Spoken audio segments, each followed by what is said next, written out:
Good morning, everyone.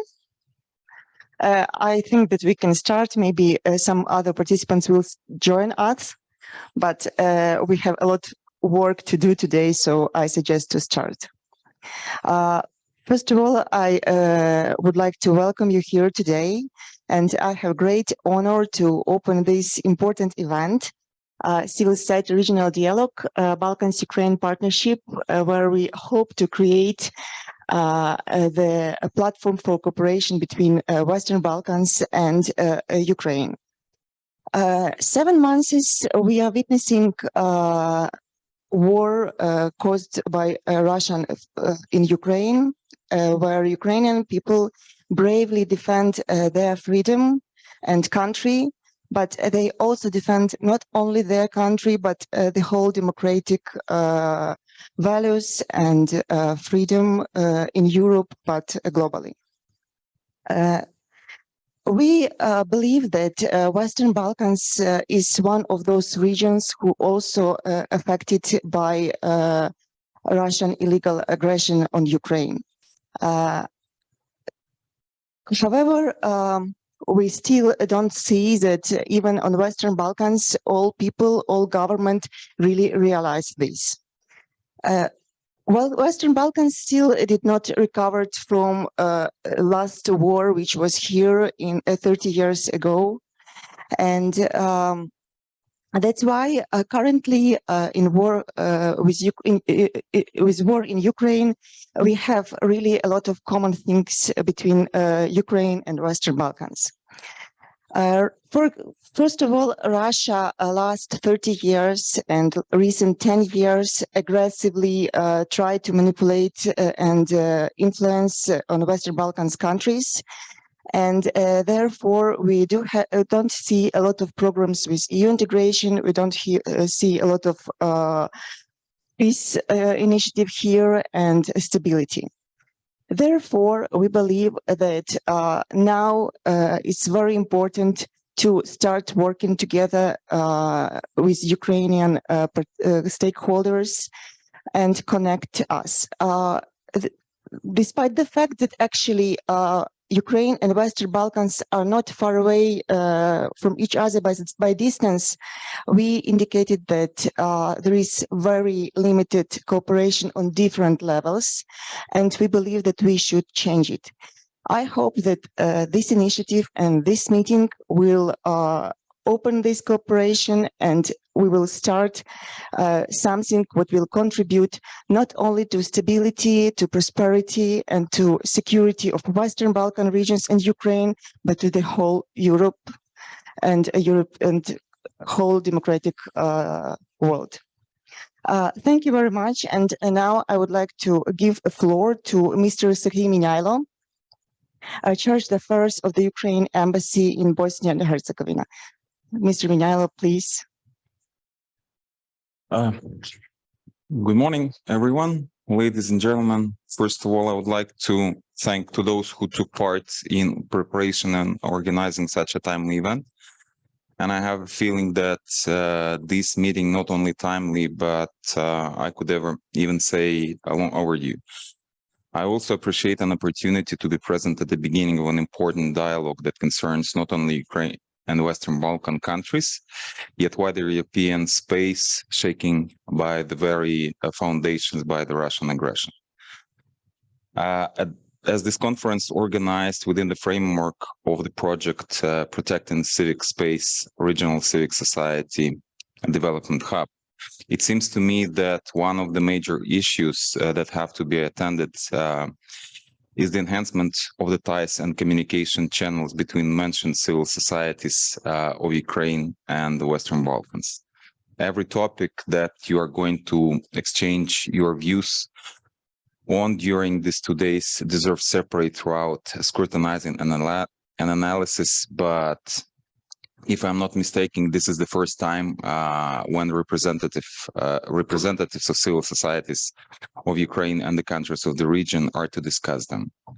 Right now, we are still navigating with the patterns and schemes that have existed for long, and we took them for granted. Yet Moscow's aggression against Ukraine that I remind you hasn't started on 24th of February this year, but was developing at least since 2014, has changed everything, not only for Ukraine, but today appears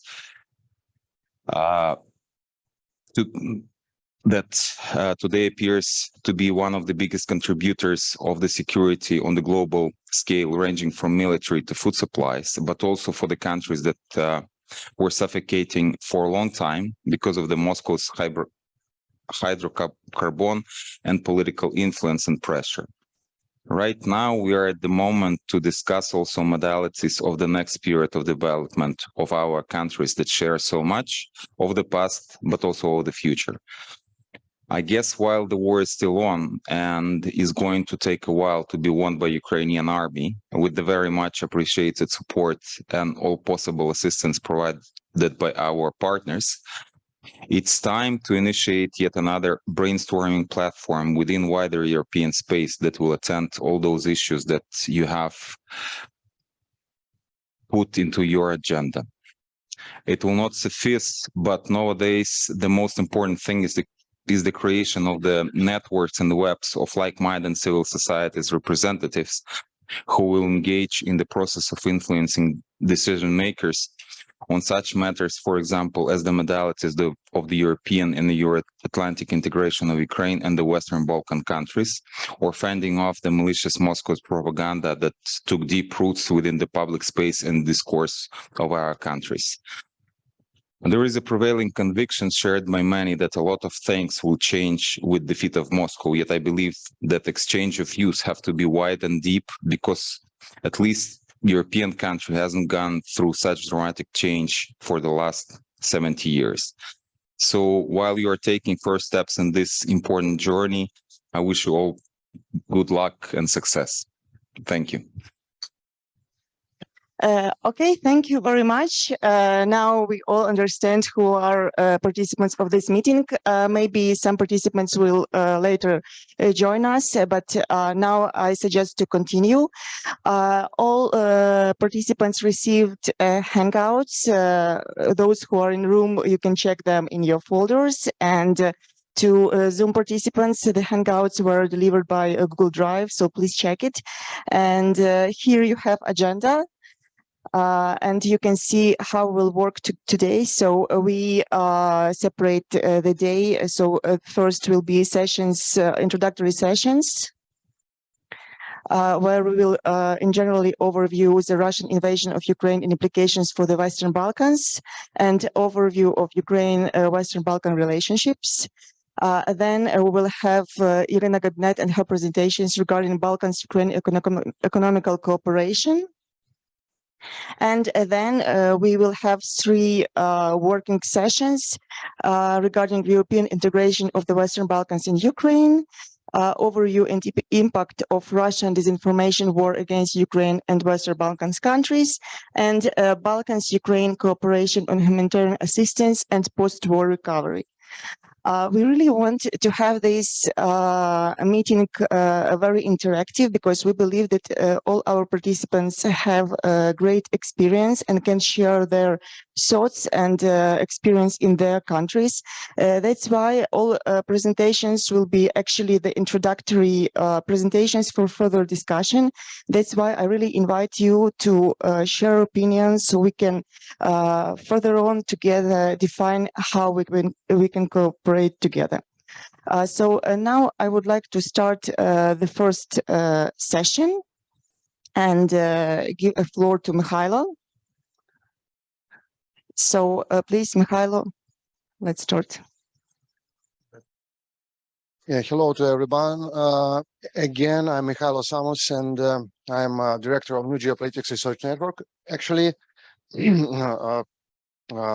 it's a very emotional moment because the idea of Balkan-Ukraine something cooperation we had a long time. Approximately 1 year ago, we started to create some structures. We decided to create an even website with the name of Balkan-Ukraine Cooperation Platform. We started to publish something.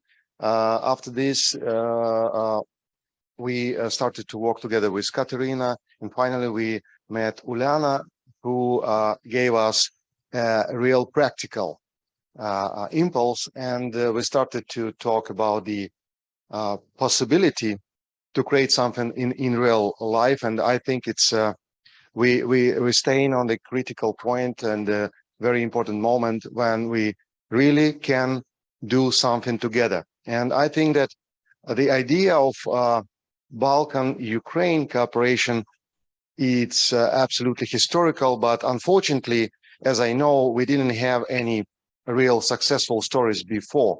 Maybe in some very narrow topics, maybe in some very concrete projects, but not the platform or network, how we call it now, to create something for future, something for understanding each other and trying to share our thoughts, not only, for example, in general understanding of the situation, but very concrete.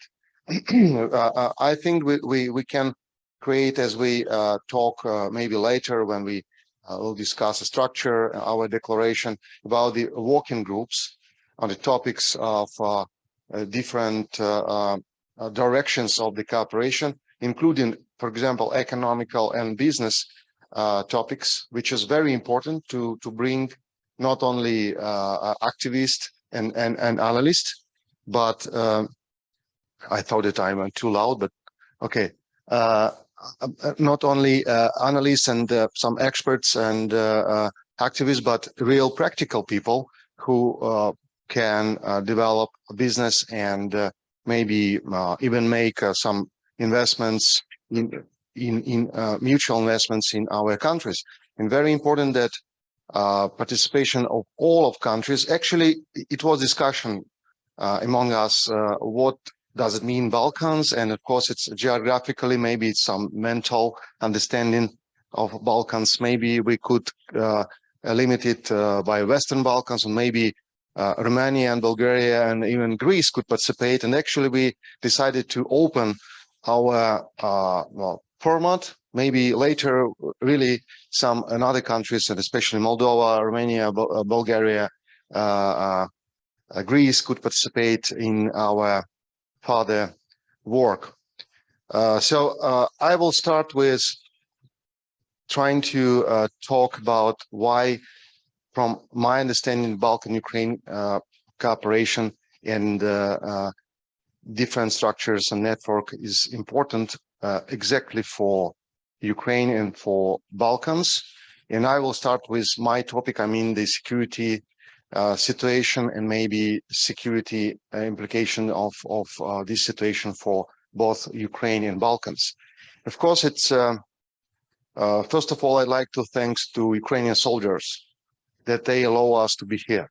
And I always talking about it, but it's really important to remember about these guys and girls who defending us, especially for Ukrainians. But I think it's even wider than Ukrainians. It's belongs to all of us. Okay, how it works? Yeah, the content. What is the important? Why the idea of Balkan-Ukraine cooperation network or platform is important for us now? That it's a global transformation now. Even somebody could say that it's only regional or local conflict now going in Ukraine, between Russia and Ukraine. And yesterday, even Elon Musk started to try to understand the situation and gave some very, I think, not very smart sentences. It's proof that even we work a lot of disinformation about the informational attacks, about the hybrid warfare, but still even Elon Musk didn't understand properly situation. Even Elon Musk helping us with some very smart things to even on the warfare, but still didn't understand the situation between Russia and Ukraine. And I think that our network will help it. in our panels, even in Darko and Marianna, will try to help Elon Musk understand the situation. I hope that the main idea of why the not only Balkan-Ukraine cooperation, of course, but understanding of Europeans at all, why we should try to create something new and understand situation in absolutely different way, because it's a global transformation.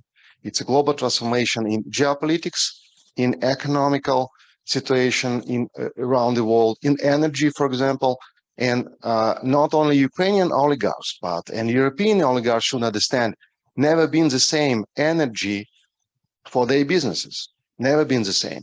It will be absolutely different situation. They should find a new way, and they should understand that Russia will be out of the global economical structure, and they need to find a new way for energy, for example, new sources, and it's absolutely different understanding of the global paradigm. Of course, it's influence on the international relationship. What does it mean, this conflict for Ukraine? It means that we are fighting for freedom. What it doesn't mean for Russia. For Russia, it's trying to revenge, and Putin very clear defined the Russian concept of this war.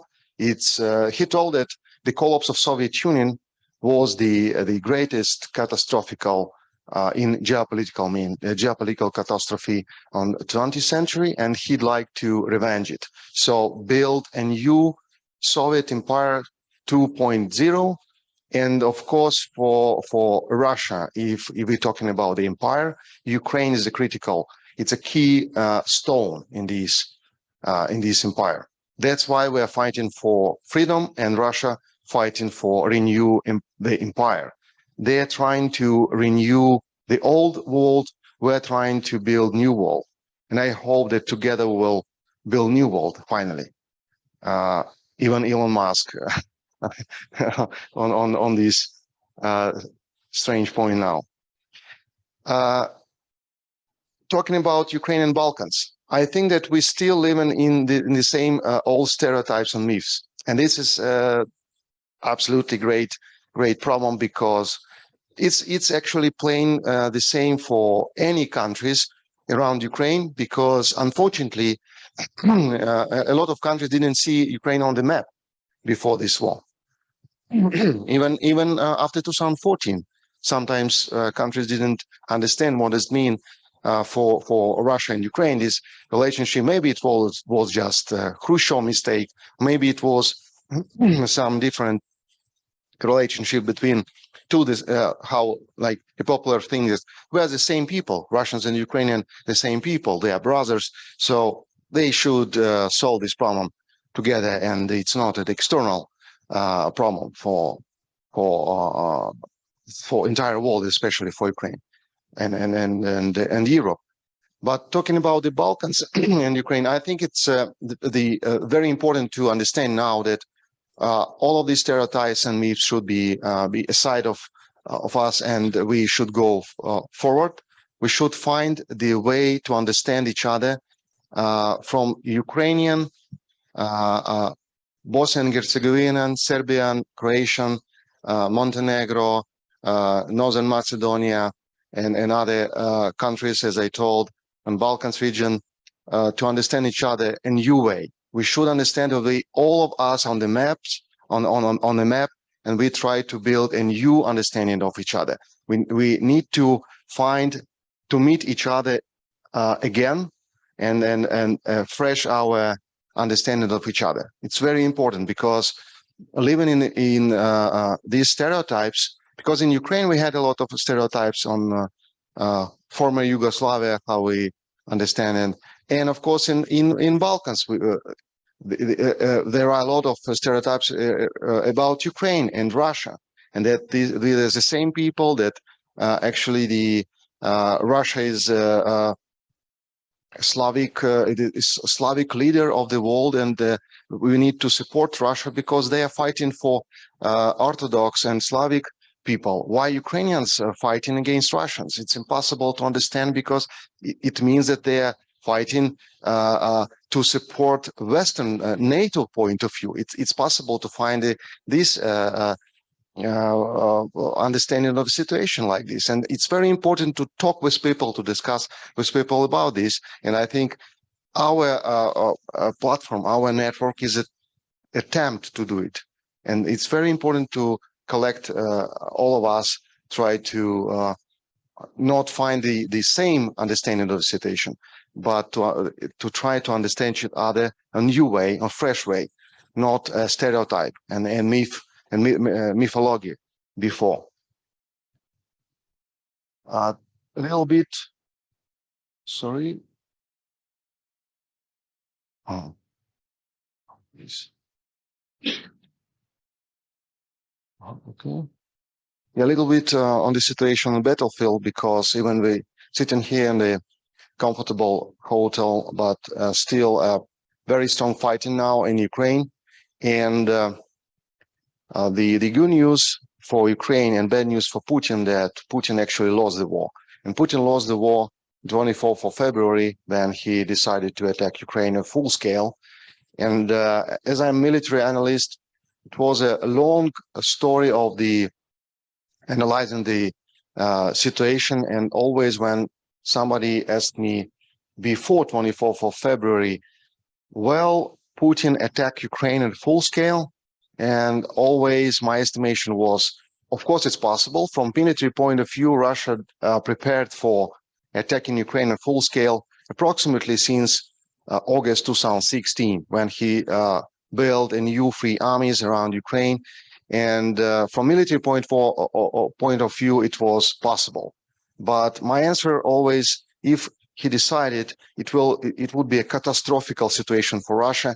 And if Russia still have intelligence, if Russia has analysts, they need to report to Putin that it will be catastrophe for a Russian state. Unfortunately, we found that Russia didn't have intelligence. They don't have. Still, as we see the decisions what making in Kremlin, and unfortunately they still making bad decisions after 24th. After 24th, they had a catastrophical situation military point of view around Kiev. Even they tried to get it for 3 days.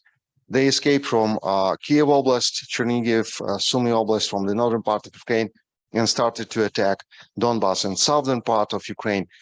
And finally, Ukraine, even it's like a fantastic, but Ukraine destroyed all of a regular army of Russia for now.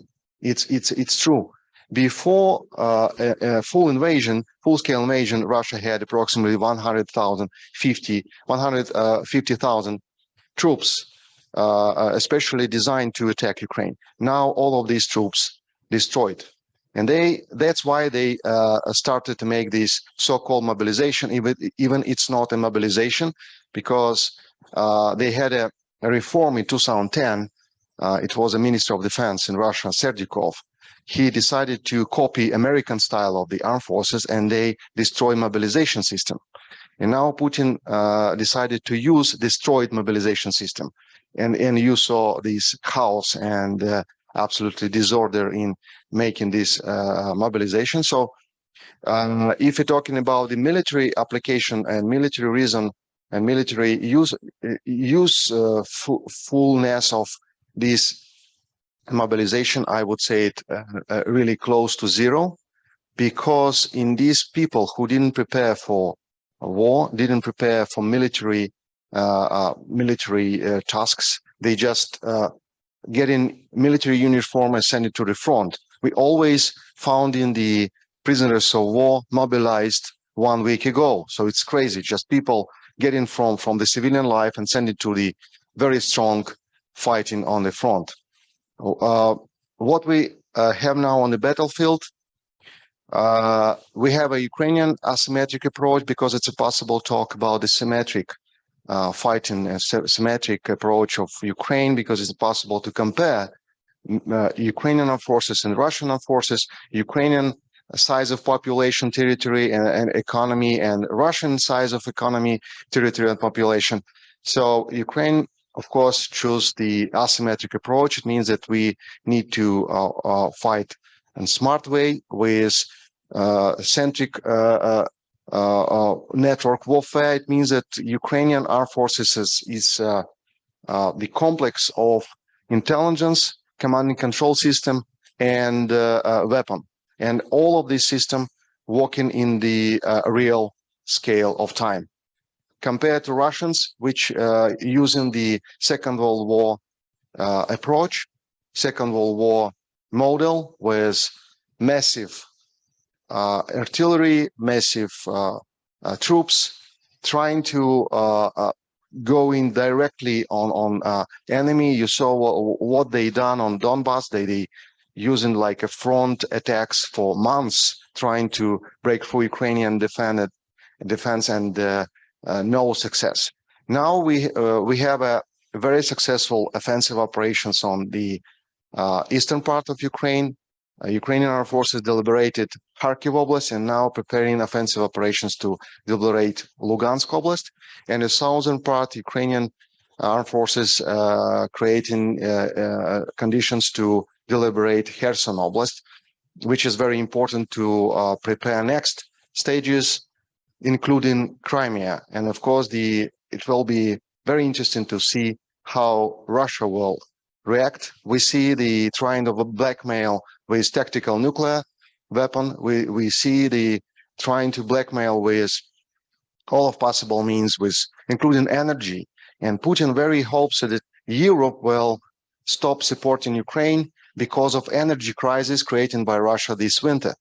We will see how it will be in reality. I hope that Europe will prepare properly for this threat, but Putin very hope on this hybrid warfare, because in military means, I repeat, Russian regularly armed forces already destroyed. Now they're trying to use mobilized armed forces, but it's, compare the regular armed forces and mobilized armed forces, especially when you have a destroyed mobilization system, it's absolutely disaster for Russians. And I could predict the more and more military problems on battlefield for Putin. So he will try to, of course, using the nuclear blackmail and energy and economical blackmail against Ukraine and Europe. Okay, forecast and implication for our network. What can I say? That of course, if you're talking about the military situation, I think that from military point of view, Russia already has no prospects to change the battlefield, change the paradigm of developments, and that's why I could predict the military defeat of Russia. And again, even Elon Musk trying to help Russia, but it won't work at all, because Ukrainian armed forces they don't have a Twitter now; they just fighting. So I think that military defeat of Russia is pretty real. Of course, it depends on help of and support of our allies. If we're talking about the battlefield and Ukrainian paradigm of asymmetric warfare, the critical point is Western support with smart weapons, with high precision weapon, with strong intelligence systems to find the very precise coordinates of enemy targets, and after this send it to Ukrainian weapon, HIMARS or UAVs to destroy Russians on the battlefield. And if you send 1 million of mobilized, very bad prepared mobilized soldiers, it doesn't matter for HIMARS how many people will die on the battlefields. So unfortunately, Russian society, Russian citizens, they cannot understand that this is their turn to take part in the situation. Somebody of them, they escaping from Russia to Georgia, to Kazakhstan, to Serbia, even here in Bosnia, somebody trying to say that, okay, I will just try to participate in this mobilization, but I won't fight. Somebody is believe that Putin is right, and they are doing very nice things, fighting with Ukrainian Nazis. But anyway, the military defeat of Russia will create problems inside of Russia. And next developments on this part of the former Soviet Empire will be a collapse of Russian Federation, because Russian Federation, it's not, of course, a federation. And actually, anyway, this transformation, I'm not going to say that what kind of state of states will be created after the collapse of Russian Federation, but it will be decolonization of nations who lived hundreds of years under control of Russians. It's a lot of these nations. It's a lot of them. And of course, it's very important for post-Soviet countries. Even Ukraine already is not post-Soviet country, it's a part of Europe. But anyway, we should be prepared for it. The problem of 1991, after the collapse of Soviet Union, that Western countries, they didn't support the, I think that intentions of a lot of nations inside of Russia to be sovereign states. It was a lot of attempts on it, but unfortunately it was easier for everybody to keep situation and like inside of Russia. And for example, the place in Security Council for Russian Federation was absolutely out of legal procedure. Do you know that Russian Federation now illegally sitting not only in Security Council but United Nations? If you look at the legal procedure, Russian country with name of Russian Federation never apply for membership, and we had a never procedure to approve the membership of this country. And the problem is that this country now ruling Security Council of United Nations. This is the global problem, and this is problem the consequences of 1991 unpreparedness of Western countries to continue transformation of Russia, transformation of how Ukrainian classical saying that the prison of nation. It was a long story ago, but in Ukraine we call Russia as a prison of nation. So now a time of decolonization of Russia, and it's not I think it's not a dream. I think it's a really practical things, and we need to be prepared for it. That's why I think we need to talk with each other on between Balkan countries and Ukraine to be prepared for it, to be better prepared for it, and to create own understanding of the next developments. This is it for me. I think that after Kateryna will make a presentation after this, I hope we'll have a discussion on all of these, I hope, interesting questions and problems. Thank you very much. Thank you very much, Mykhailo. So we suggest to have a question and answer session and discussion after all presentation, because it will be easy for everybody, for us here and for Zoom participants to join. So therefore, I would like to invite Kateryna Shymkevych to talk about overview of Ukraine and Western Balkan relationships. Kateryna. Hello, everyone. I have a practice report because I study the Balkan region last 15 years. I wrote my PhD thesis connecting with war crimes in former Yugoslavia and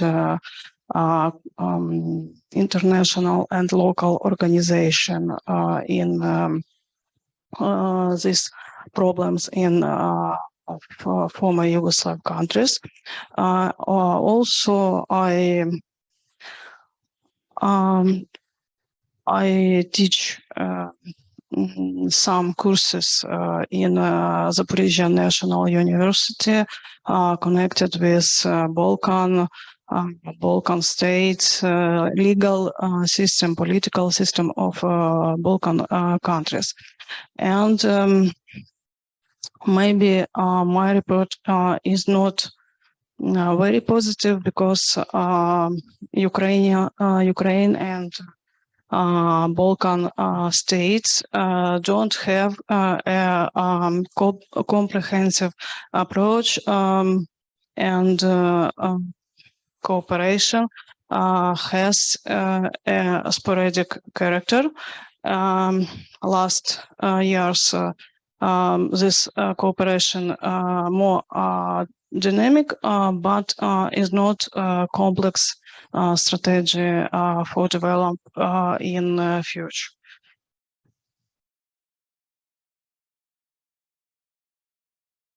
So, Ukraine and anyone Balkan countries don't have a separate foreign policy each other because in Ukraine and maybe in the Balkan region, governmental don't see perspectives to develop in this direction in foreign policy own countries. But we see some bilateral relationship, but it's not part of great regional cooperation.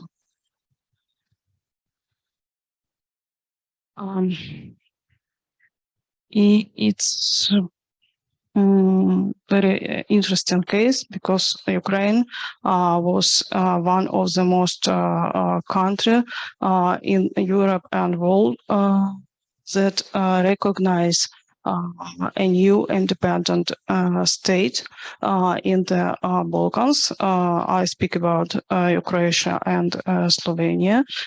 It was in December 1991, and Ukraine support Croatia and Macedonia in inter-ethnic conflict during 19th, early 2000s years. In this period, also was some sporadic cultural and educational cooperation, some cooperation regarding national minorities, but this cooperation, I think, about national minority is connected only Bulgaria and Romania. In Ukraine, constantly forget that Ukrainian diaspora live in Balkan, and Ukrainian diaspora formed in Balkan region from end of 19th century.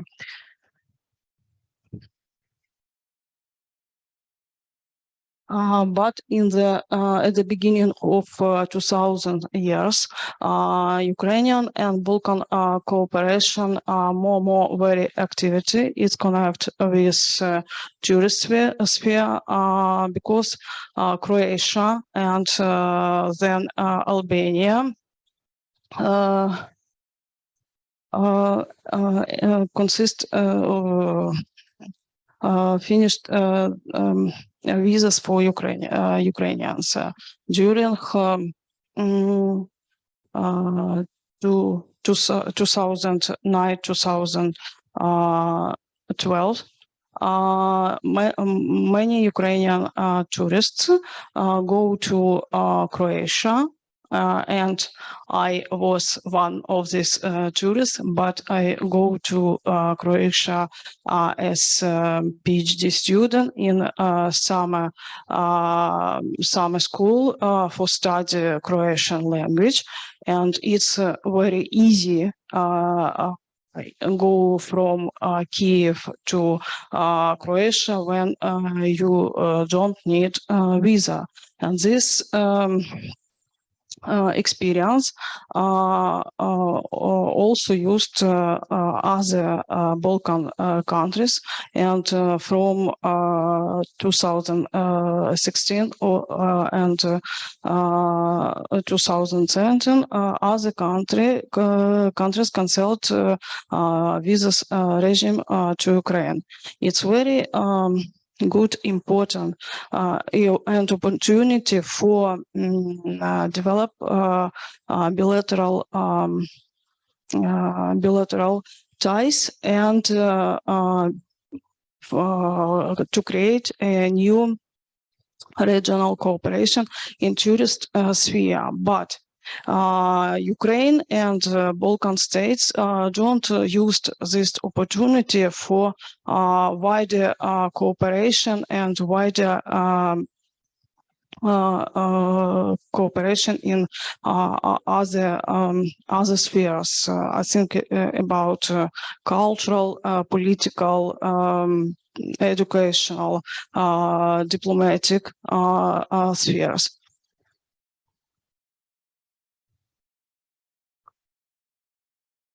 You see that I wrote that develop between Ukraine and Balkan states has some directional in bilateral relationships. When Russia occupied Crimea and annexed eastern region, some visits from Ukraine to Balkan states more very activity.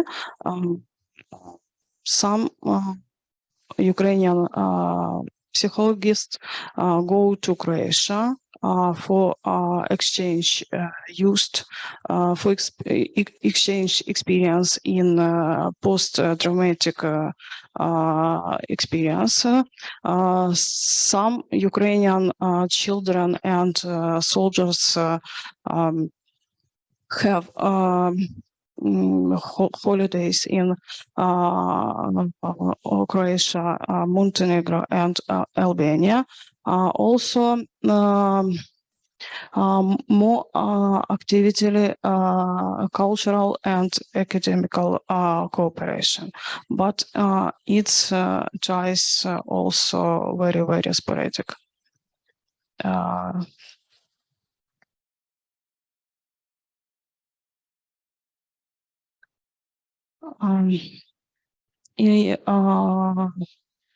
I think that for activity for developed more activity and effective cooperation between Ukraine and the Balkans.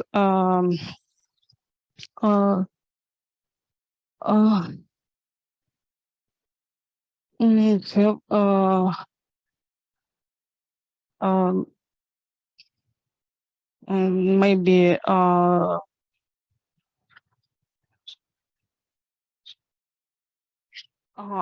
have wish that Ukrainian and Balkan governmental don't have wish for deeply and wider cooperation.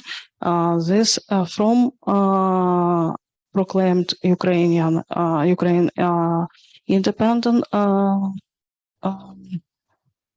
Our governmental and our politicians don't have wish to develop this direction in foreign policy, because Ukrainian foreign policy was oriental only Western Europe, and in Ukraine don't understand importance this region for Ukrainian, and in the Balkans don't understand this this direction for Balkans foreign policy. And how perspectives on other years, we maybe have military cooperation, also built a wide network of analytical centers and informational resource to fight Russia propaganda. Also, Ukrainian and Western Balkan countries need to develop cooperation in European integration, because Serbia and Montenegro, how Ukraine have got a candidate status in Ukraine, and bilateral and regional cooperation in these spheres very important for build effectively platform for regional cooperation. Thank you. Thank you very much, Kateryna. And now I think that we will have one good experience of cooperation between Ukraine and Balkans country. It's between Albania. And we have a video message from His Excellency Volodymyr Shkurov, the ambassador of Ukraine to the Republic of Albania. Dear participants of the Balkans-Ukraine Cooperation Platform Forum, first of all, I want to warmly congratulate all of you and thank the organizers for the invitation. Taking into account the importance and dynamic development of the countries of the Balkan region, the initiation of new project, which is the Balkans-Ukraine Cooperation Platform, is timely and promising. Speaking about Ukraine's relations with Albania, it is worth noting that their development in an upward direction. Albania, since the beginning of the illegal annexation of Crimea, has maintained a clear and unwavering stance in defense of the territorial integrity, sovereignty, and independence of Ukraine, in line with the position of the EU and the US. Following the start of the aggression by the Russian Federation in Ukraine on February 24, 2022, Albania has joined its partners and allies in support of Ukraine, reiterating its unwavering support for the sovereignty, independence, and territorial integrity of Ukraine within its borders internationally recognized. Albania supports Ukraine both at the multilateral, especially within the framework of the UN Security Council, and bilateral levels. Since the start of Russia's military aggression against Ukraine, Albania has provided and continues to provide powerful humanitarian aid to our country. The government of Albania also provided Ukraine with military, technical, and financial assistance. In the period from March to October of the current year, about 400 children with mothers from different regions of Ukraine, including Bucha, Marianna, Irpin, Kyiv, Kharkiv, Kremenchuk, etc., found shelter in Albania. All Ukrainian children during their stay in Albania had the opportunity to continue their education in their respective educational institution online. Modern Albania is actively developing, strongly developing businesses, contacts with neighboring countries are noticeably intensifying. Albania is practically ready for full membership in the European Union, which, according to all forecasts, will happen in the near future. In a broader context, it is worth noting that the war launched by Russia against Ukraine affected all the countries of the Western Balkans, including Albania. The progressive economic indicators in 2021 will deteriorate in 2022 and 2023. So, for example, for comparison, the level of gross domestic products in 2021 was 8.4%, 2022, 2.7%, 2023, 2.0%. Inflation rate in 2021 was 2.0%, 2022, 4.9%, 2023, 3.5%. All this, of course, presupposes a more substantive conversation that is yet to come. I would once again like to congratulate the participants of today's forum and wish all of you a fruitful discussion. Thank you.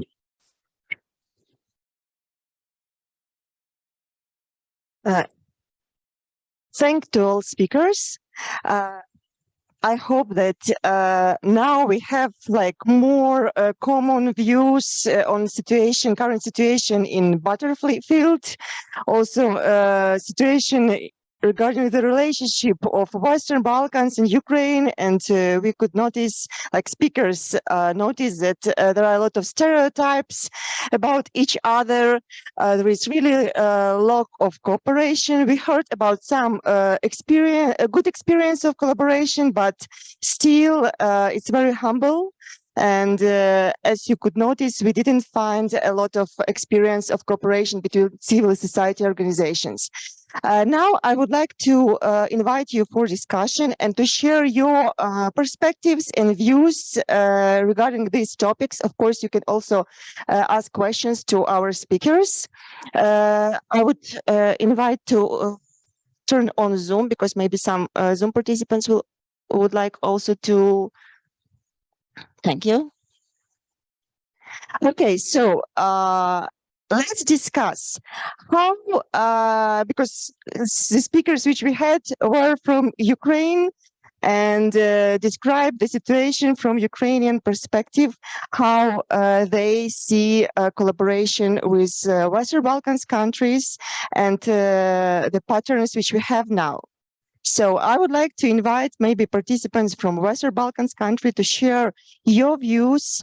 What do you think about this area, and what is current situation which we have in field? I would invite all participants, if you have comment, to raise your hand. So here at the table, but also on Zoom, just click the raising hand, so we will see if you want to join discussion. Okay, Lubomir. Immediately. I was carefully listening to very good presentations by the speakers, and the first thought that comes to my mind is that a lot of the resources have been invested in the last 10 years in cooperation between the civil society, between Ukraine and not just Western Balkans, but the Europe. And I know that many of the civil society organizations, respected and established civil society organizations from Montenegro and Serbia that I am aware of, were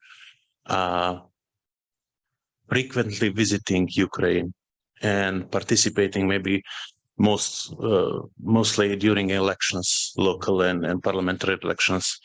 And those are some of the people in Montenegro, for example, who are very present in the public in Montenegro. And now I'm puzzled by the fact that these people are not so active since the war started. It's not since the war started, because war started in 2014, since the war came to culmination, since the aggression went full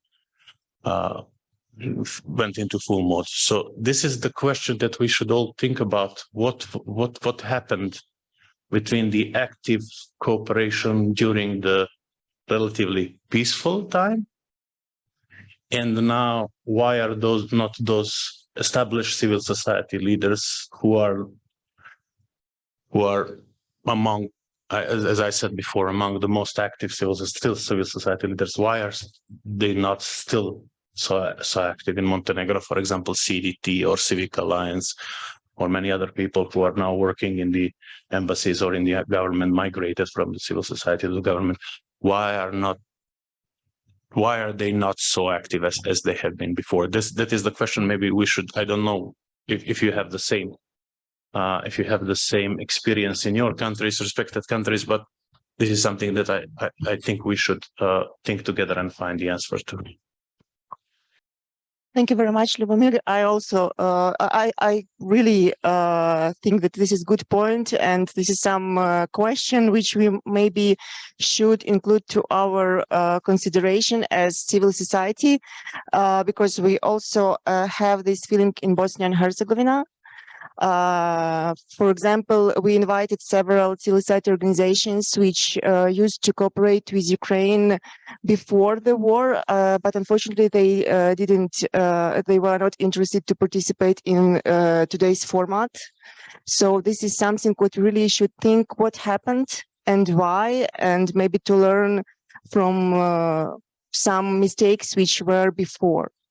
Any other comment or questions? Darko?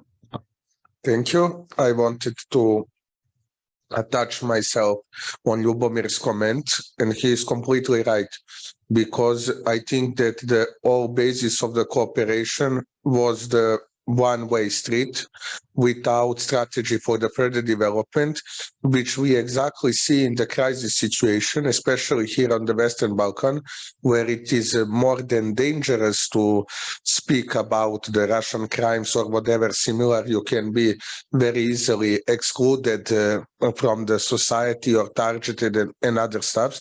So I think that the basis of the future collaboration should be established on the concrete practical foundations, like those groups, as I saw it in the document, which will be dedicated to the certain task, not to the certain projects, because I think that our mutual interest, in example, we have very good cooperation with the new geopolitical research network based on the mutual interest for the knowledge, for the exchange of the perspectives, and for establishing the future scientific cooperation. So I think the best way is to ally the organization on the B2B partnership, peer-to-peer partnership, in example, which will be gathered or rallied around the core tasks, because we are very different here in this room, and not all of us cover the all society aspects, but by the unification and narrow activities, it can produce more. And I am very happy that we have pluralism of the different NGOs today, because holistic approach is important. We saw a lot of initiated, a lot of facultative trips, exchange of this, exchange of that. But those people does not react in the time of crisis, because they are protecting their nice positions, which they achieved during all of these years. You even have the National Public Assemblies, which was very nice guests in the Kiev a lot of times, but today they do not spoke any kind of the word in any kind which will support Ukraine or which will say exactly objective story. So I think that we should map for the first time the vulnerabilities of those cooperation. How, on what we will put the cooperation, and how to identify the vulnerabilities during the time. Thank you. Thank you very much, Darko. Thank you for putting focus on this very important structure, which we really succeed to have a structure of participants. I mean, which really very holistic, and it's like this is not some concrete project. This initiative is really is based on needs. And it's really comprehensive, and having such various participants mean that really we can cover a lot of things. It's really a wide subject, but different expertise will give us opportunity really to be involved in all aspects which are really on the field. Thank you very much. Mykhailo. Yeah, thank you very much. And I support the colleagues Darko, absolutely great about the vulnerabilities, because when we discuss the basement for our project, actually we are, of course, oriented on motivations. And I am very happy that so many participants today, because it means that we've got proper motivations to create this project. But Darko, the world of vulnerabilities, always it's very absolutely different understanding of the approach. So we found the not only motivations, but maybe some differences between us. And to find these vulnerabilities, it means that to avoid these, let's say, the next, when we try to make a next steps, it could be some problems with continuing of the network working effectively, as you told it. Maybe some happened and we just disappeared from the horizons. I think that approach with what we try to find it with working groups, with absolutely what you're talking about, that concrete focusing on different spheres, I think could help. But vulnerabilities, I think it's absolutely great approach. Thank you. In June, I had some lectures in Serhii University, and I speak with Montenegrin students about disinformation and myths in Montenegro's and Ukrainian history. And then I discuss with students and professors about projects in these spheres. And in Montenegro, I know also in Bosnia and Herzegovina and Croatia, also to participate in this project and develop the academic cooperation in this direction will very perspective for Ukraine and for the Balkan region. Also, I know that in Croatia and other states have an interest for other Ukrainian problems.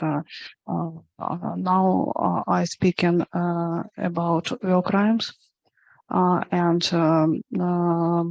some weeks ago I spoke with professor from Faculty of Political Science from Zagreb University, and he worked in Ukraine as a reporter and as a humanitarian worker, and he spoke me that we maybe create a project in exchange experience between Bosnia and Ukraine in sexual violence, and in this project I interest some Western countries. Thank you. Fiona? Thank you. I want to speak from an Albanian perspective, but I know that it applies also for the Western Balkans as well.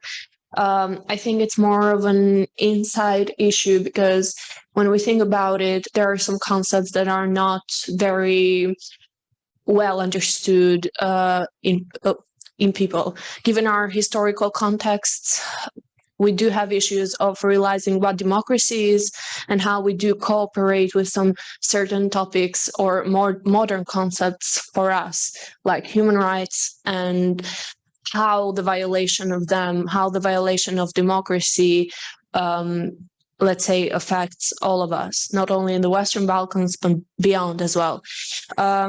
The issue with the crisis and why the civil society maybe doesn't interact as good as it should is because we do lack a lot of information, not only on the concepts I mentioned before, but also on the war of Ukraine. What happens, how it is affecting people, and why is it important for all Europe and not just the region. In a way, and we have seen this in the policy briefs we have done from time to time, one major issue, and for this I want to address all the EU delegation in the Western Balkans, is that we are mismanaging information, especially when it comes to investments in the region.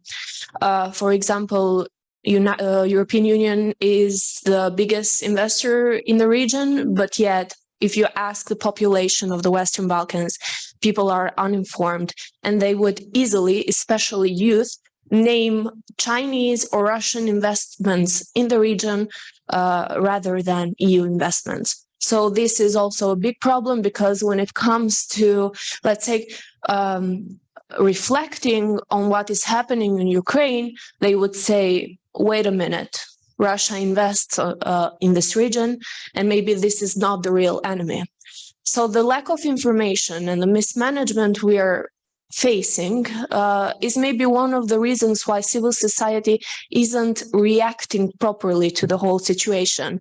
This may be one of the first issues, but let's say objectively, we should also keep in mind that the major number of organizations, NGOs in the Western Balkans work project-based, which sometimes means that they lack the funding, they lack the resources to professionally cooperate or engage or, let's say, fight disinformation with the conflict in Ukraine. So I do know that this is not only an issue for Albania, this applies also for the Western Balkan 6. But I want to highlight that even though CSOs haven't been responding the way they should, voluntary and humanitarian aid in community level has been, for example, in Albania, very active, and I think we have delivered some very good, let's say, helping initiatives. Thank you. I have one question just to add up on it. I've seen I've just took a look at this document, the overview of the network, and I think we'll be talking more at the specific sessions.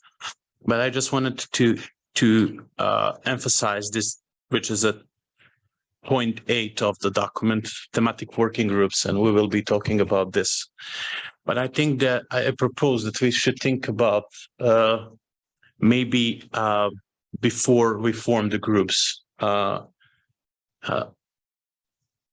think about one mapping exercise, and think about our own countries and try to just maybe number and map all the organizations within our own countries who could be potential members of the network. That's an idea. This is a great idea, but this hangout is for tomorrow. So tomorrow will be open, like it will be really practical exercise how to proceed within the network. So, but this is very good idea. Thank you. We should work on this.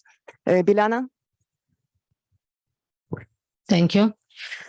So you speak about disinformation in economy part. I think we have a lot of disinformation in Western Balkan last 20 years. Not just in economy disinformation. We have a lot of disinformation in the newspapers, on the televisions, and I think it's very important to have a lot of people, for example, from Ukraine, to speak about the situation, what happened now, because I want to thank to Mr. Samus and Mr. Feding when they have been in Belgrade. We made an interview with them for our podcast, and the audience in Serbia can hear the part of story from Ukrainian side. And that is very important because, for example, in Serbia, we always listen the side of Russian story. And for us, for Darko and me and our colleagues from Center for Strategic Analysis, it's very hard to speak on television about this situation because we are one guest and a lot of guests are from Russian side story. And I think it's very important to speak about this on all areas, not just in economic. And I want to ask everybody something. I listen everything carefully, and I agree with Mr. Samus that we must talk about this. And what is the possibility to launch action towards expelling Russian Federation from UN? Because this illegal referenda they made now are losing right to be full a member of UN, if I'm right. And we must remember that Yugoslavia was a member of UN. And I'm thinking that initiative should be launched. I want to hear about all of you, what you're thinking about this. Thank you. Excuse me, may I take the floor for a second? First, I would like to speak about the power of civil societies exactly. Now, I do believe that civil societies have significant role when it comes to connecting people and networking, even ranging from fundraising to humanitarian help to providing shelters within different countries to actually connecting civil societies in different countries, which can result in extremely good cooperation. I think that's something that should be worked on. Also, as someone who believes in the power of each individual, I do believe that civil societies can help with increasing actually the perceptive people have on themselves and their own power. I believe everyone can contribute in some way to their country. And I strongly believe that civil societies can work on strengthening the human resources and strengthening the perspective that people can have on their own power and their help. Now, I personally work on connecting Bosnian diaspora with organizations and institutions here in Bosnia and Herzegovina. I don't know actually how much you know about the Bosnian diaspora, but there's about 2 million people outside of Bosnia and Herzegovina, and they're fairly well integrated into global societies. Now, most of them, I will be generalizing here, most of them are very successful, very well integrated, and have very good connections, and are actually looking for investing in Bosnia and Herzegovina, but mostly they don't know how, and they don't know when. And now, several million of Ukrainians are outside of the country, and I do believe they can help, and they would be very much willing to help with advocating, with even investments if they're fairly well integrated into society, if they found their way. So I do believe that Ukrainian diaspora, as Bosnian too, can do much to help the current situation, and I think they shouldn't be forgotten in this matter. Thank you. Sorry, I always repeat like that. Yeah, this was emergency. Emina, thank you very much for this also good point, because diaspora is something what is also was in our focus when we were preparing this event, and we really think that civil society diaspora is one of the very effective participants of civil society, in particularly in this situation worldwide. We see very effective actions of Ukrainians in different countries, and we see how actually diaspora can be really can influence decisions in different countries and create very creative projects and be like really cultural diplomat for their nation. So it's something what's really very important to establish, to activate Ukrainian diaspora in Western Balkans, but also Balkans diaspora in Ukraine, and see how we can actually work in this area. Also, I have a brief comment, which I think we also should take into consideration, as was mentioned in previous speeches. Western Balkans countries are really one of the focus of Russia, and they really try on different ways influence governments here and destabilize the situation. And actually, all of us who work in civil society understand how important voice of civil society against any attempts which might affect democracy and endanger freedoms.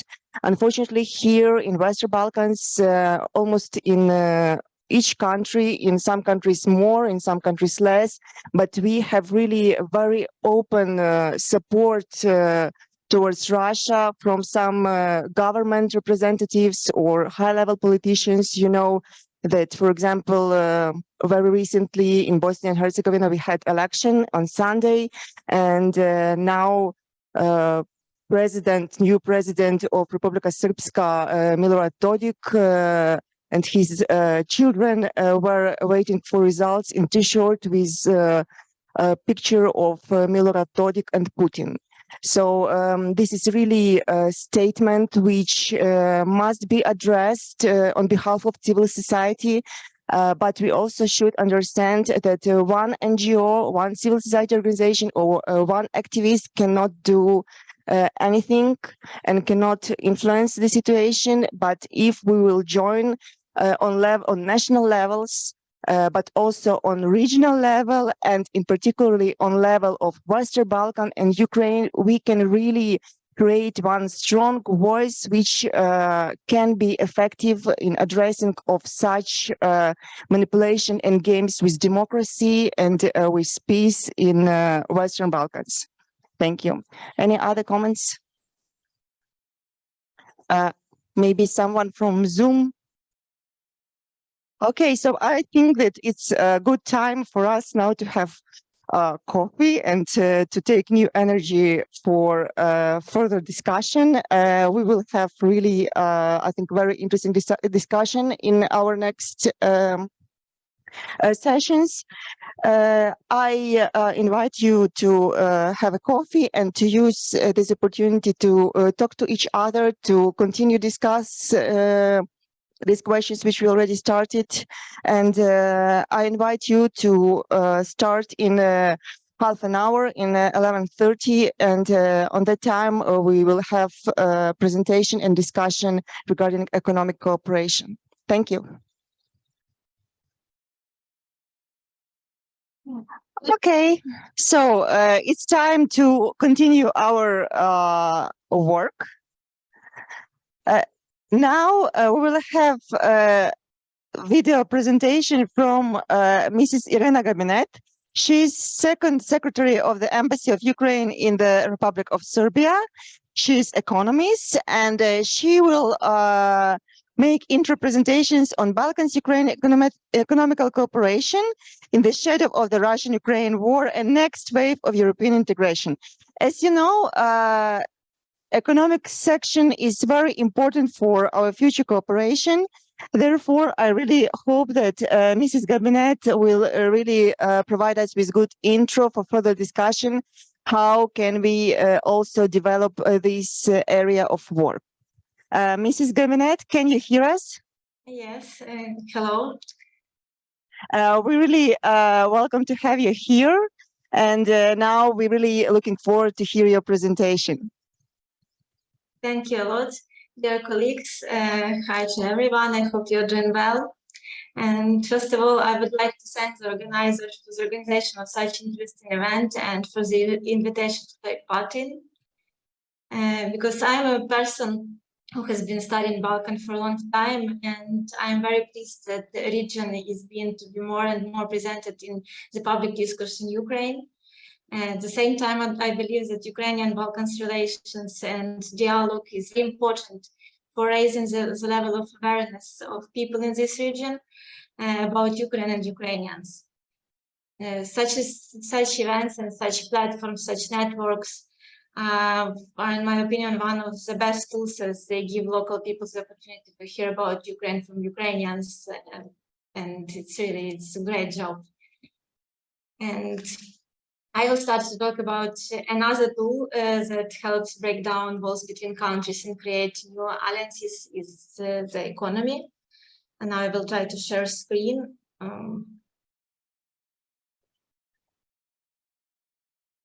Is it working? Yes, we see your presentation. Great, thank you. So at any time and under any circumstances, countries depend on each other in economic sense. Now is not a big economic partner in Western Balkan countries, but it could change, it have to change. Because if you look at map, we can see that Ukraine is actually very close to Western Balkans, just 400 or 500 kilometers from the Ukrainian border to Serbian or Croatian border. Moreover, we have a lot of in common. Therefore, there are many preconditions for improving our military cooperation in various fields, including the economy, which is really very important. We have to offer a lot to each other in competitive prices and with fast transportation. But poor awareness of mutual export potential and high custom rates hinder effective and beneficial cooperation. Today, Ukrainians' last Balkan is Serbia. Presentation, I don't know. Network. Oh, yes, network. At the same time, both exports to Ukraine and imports from Ukraine make up less than 1% of Serbian trade turnover. Main articles of export, as you can see, is iron ore and ferrous metals, and import quite more diverse, but still it's not a big value. And trade between our countries could be greater, as there is a real business interest, but a free trade agreement has not been signed between Ukraine and Serbia. So goods are subject to even 20% for some group of goods. So after calculation, all those custom duties and transportation costs, goods that were much cheaper in Ukraine than in Serbia or in the other countries become more expensive. Negotiations of free trade agreements and custom duties have been ongoing for more than 10 years. But the parties obviously do not want to reach a consensus in this question, or maybe do not understand the profitable of this free trade agreement.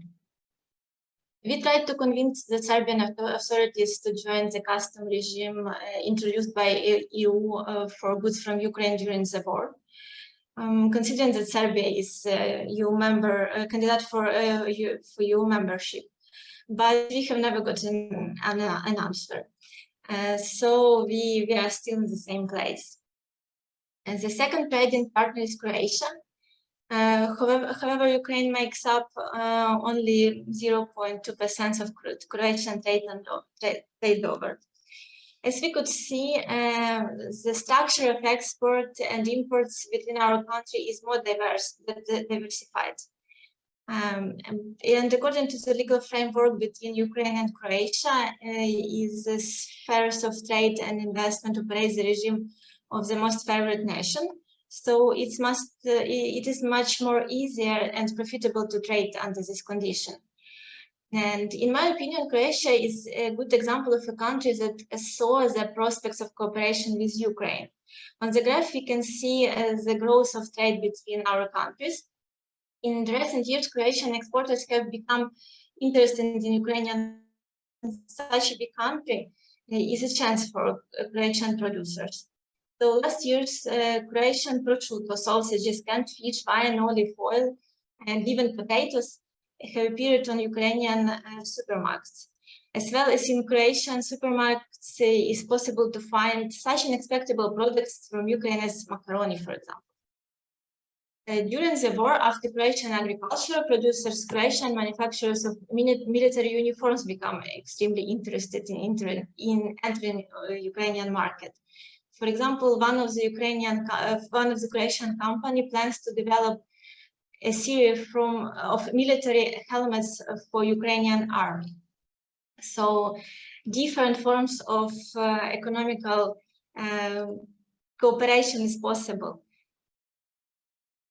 The next trade partner is North Macedonia.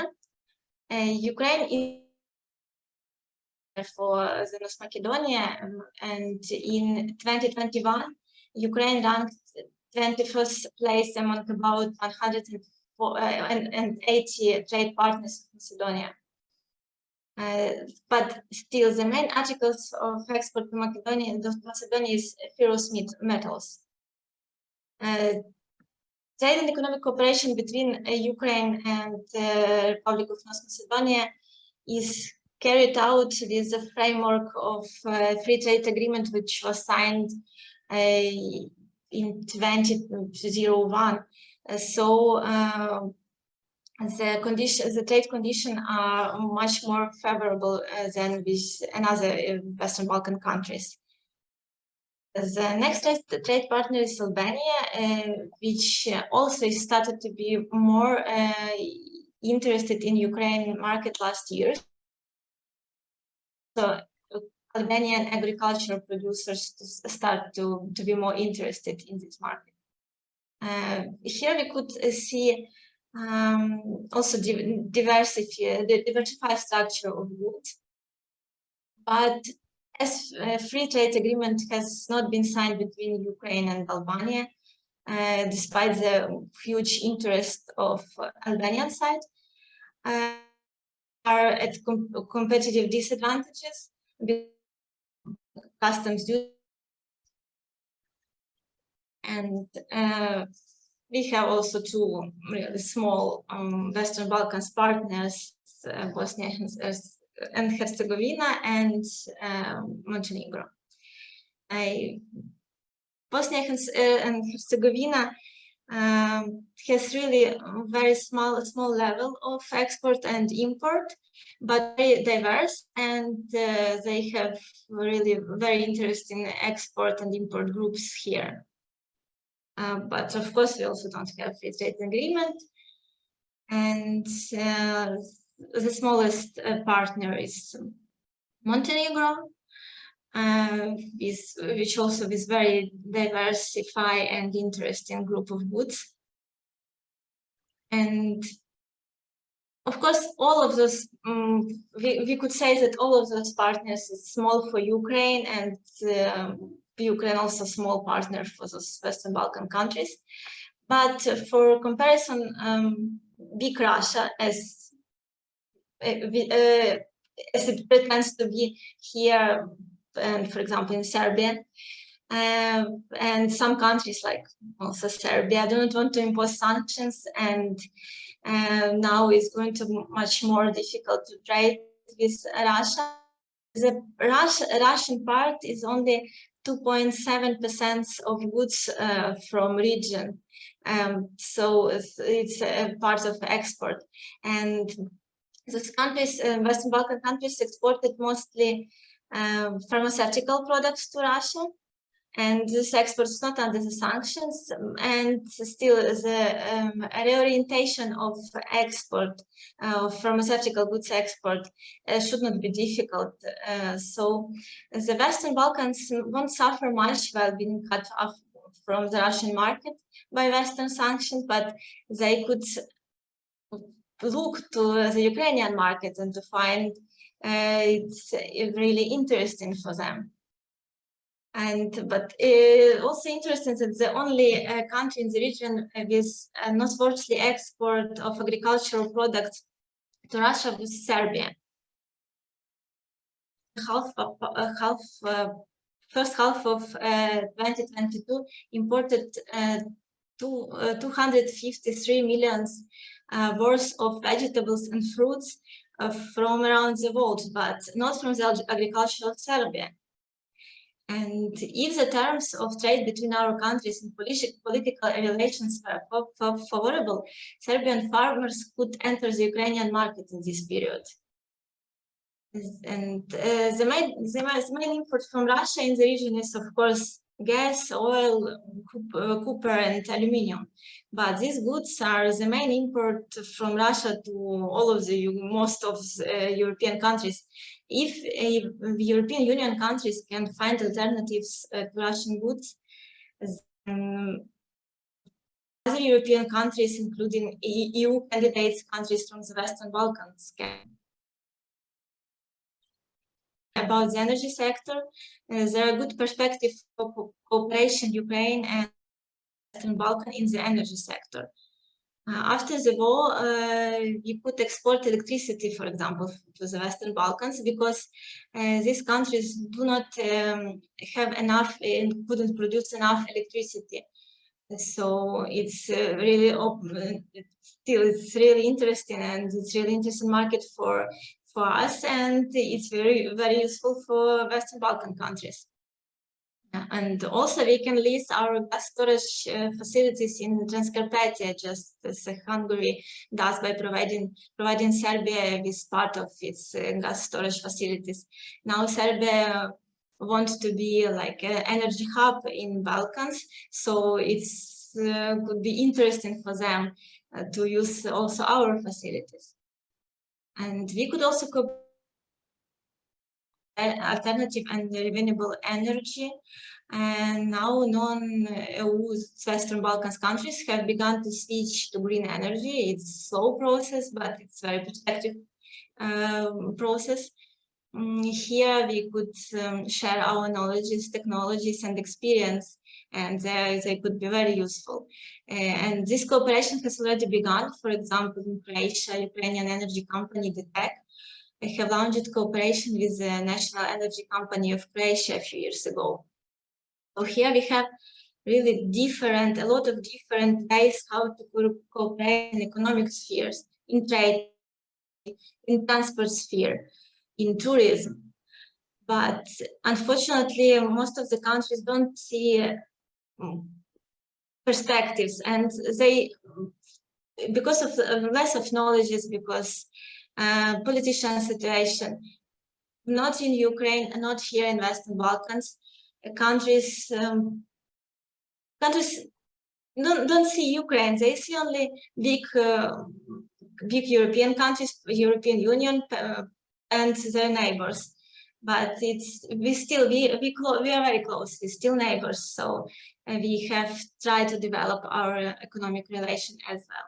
Not only politicians, not only political relations, because economic, in every political situation, economics develop, and economic could influence the political situation to the authorities. So that's all from me. If you have any questions or discussions, you're welcome. Okay, thank you very much, Ms. Gabinet. I'd like to ask you to close the presentation that we could see you, because that everybody wants to ask you questions, because on the previous session, we talked that now all of the process of transformation, a global transformation, of course, the regional transformation, and in this case, we cannot forget about the economy, because we could speak about geopolitics, about societies, about security, but economy is the basement of everything. It is very strange to see that even we could talk about the joint interest from Ukraine to Balkan countries, but in the same time, we see absolutely low level of economical cooperation. I could use my privilege of the first question and ask what do you think about the possible joint model of solving all of these problems with, for example, a free trade regime? Maybe common European integration process could help us to find the common basement, common floor for solving of this problem, because it's really a problem for Ukraine and Balkan countries do not have a free trade regime for everybody. It's absolutely ununderstandable. We really neighbors. We really have a lot of potential economical business opportunities, but still, because of a lot of bureaucratic, a lot of I think artificial obstacles, maybe from the past, we cannot be so successful in our business and economical projects. What do you think about your advices? How, because you have own experience in Serbia and trying, I'm sure that you're trying to solve it in some possible way, but what is your advice? What is your lessons on this way? Thank you very much. Yes, it's true, and free trade agreements is very important because, as I said, the taxes, custom duties, they're extremely high, and they kill all interest, I think. And yeah, the way you propose it have to be like from European Union side. So the candidates to you, they have to make, as we know, they have to cooperate with EU, and their politics has to be more closer to you. And I think that the free trade agreement is also very important in this part of EU politics, because or these preferences which EU gives to Ukrainian goods, because it's, if, for example, as we worked here in embassy, that Serbia will join those EU initiatives for Ukrainian goods, for preferences for Ukrainian goods. And if, for example, if Serbia will try and provide it, improve it only for 1 year, after this 1 year, for sure, Serbian producers and Serbian economy, Serbian authorities will see that the Ukrainian market have perspectives, and also Ukrainian authorities will see that Serbian market is interesting, and our producers has good to export there a lot of things. It's very important. Maybe, I don't know, as we hear our ambassador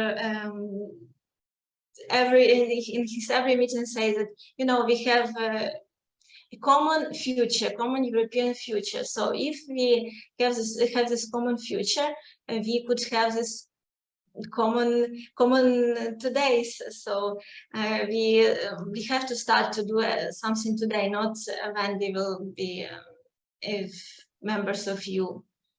So it's really, if it's possible that the EU could to influence somehow to the Western Balkans, or if EU creates some programs for candidates to EU, which and under these programs, the countries will be obliged to, for example, sign agreements or another programs, it will be really great. Yeah, absolutely, because I hope that the next panel will be exactly about it, and the European, our common European future, and actually the frameworks. Actually, we in our brainstorming, we already started to think that for Ukraine and Balkans will be great to have some kind of Eastern Partnership model, kind of Eastern Part, but because Eastern Partnership now actually is die, because for example, to find a commonality between Ukraine, Moldova, Georgia, and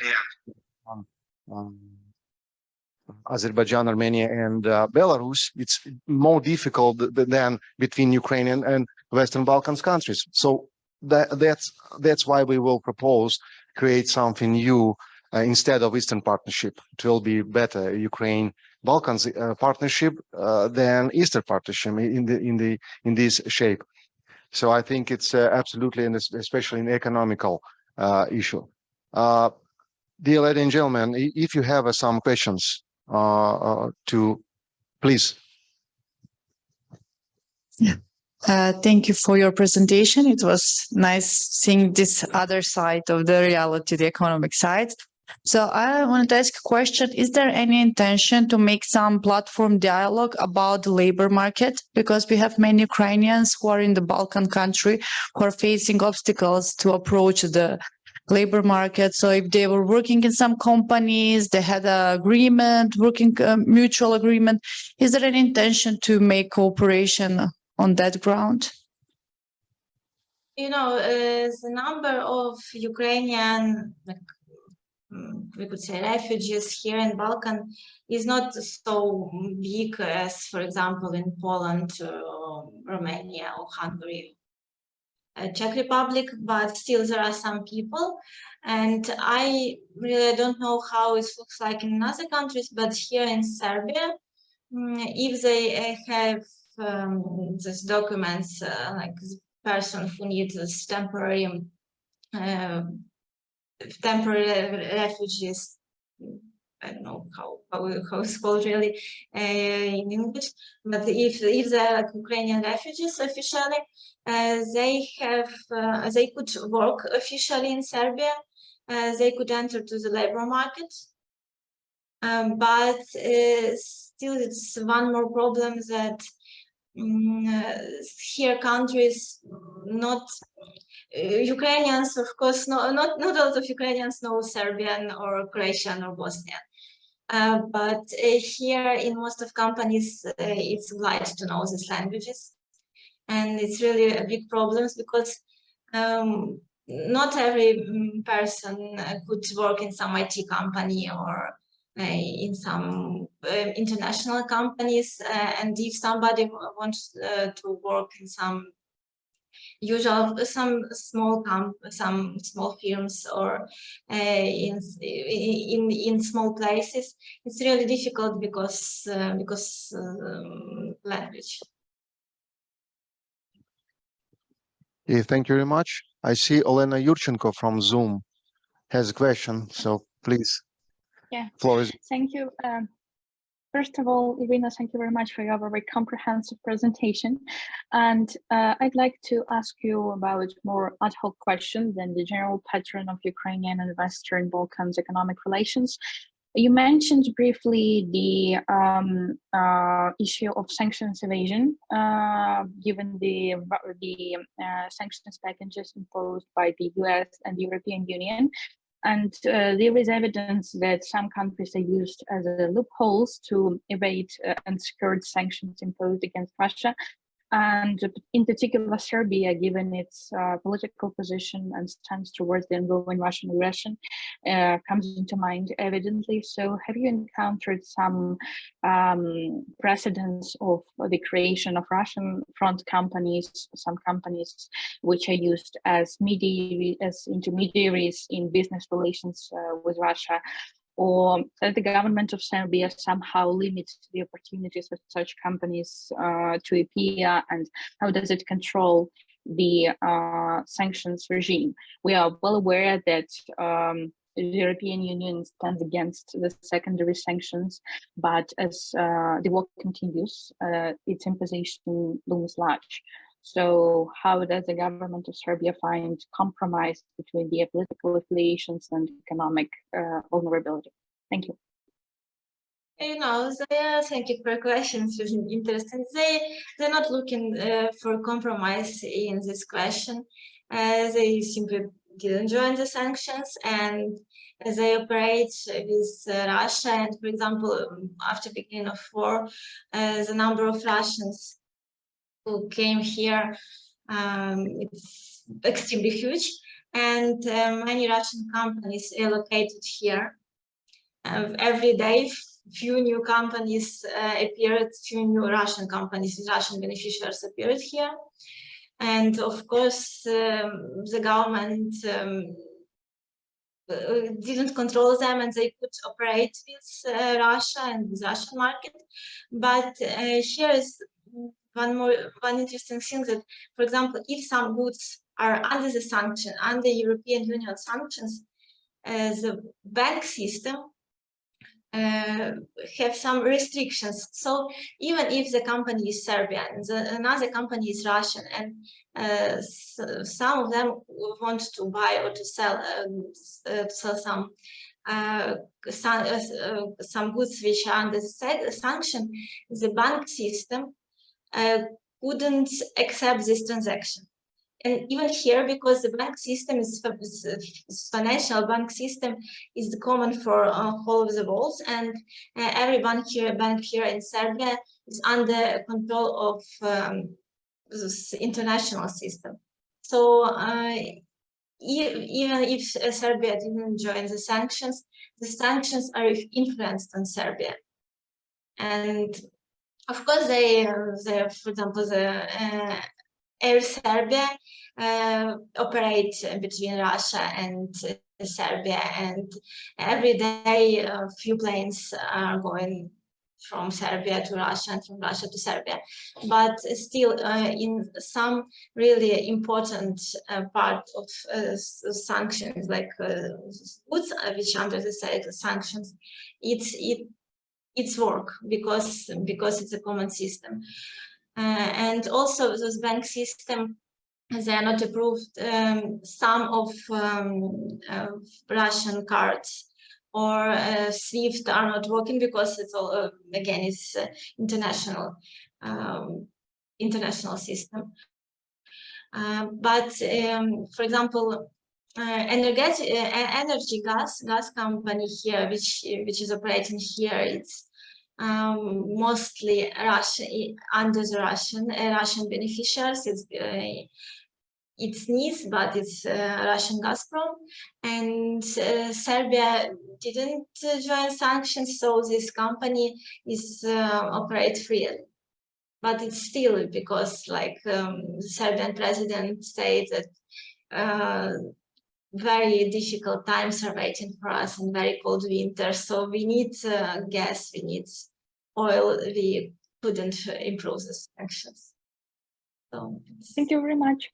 Do you expect that the cost of these attempts to strike a balance between economic and political vulnerabilities will increase in time? You know, here really difficult to say what will be tomorrow here in Serbia, because you know they're under big pressure, not only from European Union but also from United States, also from Russia, from Turkey. Really, every country now tried to make Serbia to make their to say clearly about their position, but still they after elections they don't have their authorities. It's a really process of transition in Serbia, and as you could see, they for example now they try to find some new suppliers of gas. They are looking for example, for the gas from Azerbaijan.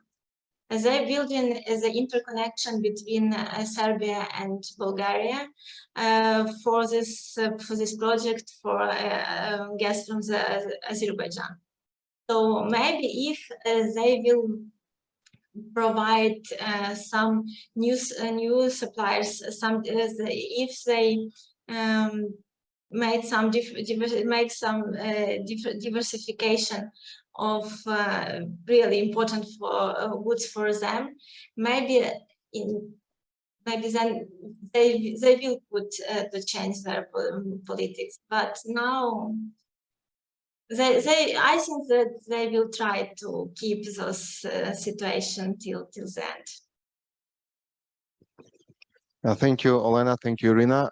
Yeah, absolutely. The one more thing, for example, President Vučić told, I think, a couple of days ago that harmonization of visa regime and all of this stuff will be with European Union will be on the progress till the end of the year. So it means that again the integration with European Union will harmonize everything on this sphere, and even officially it won't be sanctions, but in reality it will be sanctions by harmonization between Serbia, for example, and European Union. So, ladies and gentlemen, who wants to ask another question? Okay, Uliana, please. So when we are talking about European Union, I have a question. How do you evaluate perspective of Western Balkan to also join EU single market? As you know, European Commission recently started discussion, and President Zelensky and Ukrainian government take a commitment to do fast reforms to ensure that Ukraine joins single market even before full EU integration. I didn't notice that such discussions were really actual in Western Balkans countries. So we more hear discussions about regional market, but not EU single market. So we already discussed at the very beginning that it might also help to establishing of economic relations between not only with EU countries, but between Western Balkans and Ukraine, if we'll be in the same EU single market. But my question is, how do you evaluate what are the perspectives of Western Balkans now? You know, here countries in the Western Balkans were very offended by this quick decision for Ukraine to become EU member, candidate to EU membership, and also they maybe don't understand, or they don't want to understand how it's possible that for Ukraine is everything's going so quick and they're waiting for such a long time. But truly, if we will see how everything is organized here in Western Balkans, we could see that in a lot of spheres it could remember us as the Ukraine maybe 15 years before. So their reforms, their digitalization, the level of corruption. Of course, we in Ukraine we also have such problems, but here those reforms they didn't reach so good results to have such a fast way to the European Union. And if the policy of the Western Balkan countries, for example, the policy of Serbia or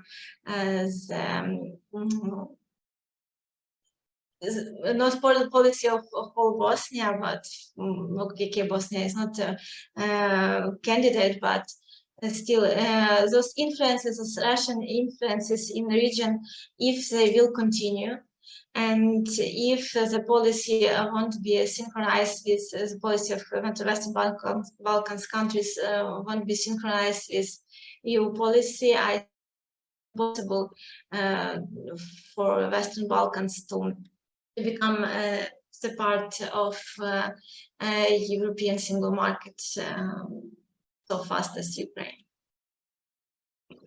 Thank you very much. Next question, please.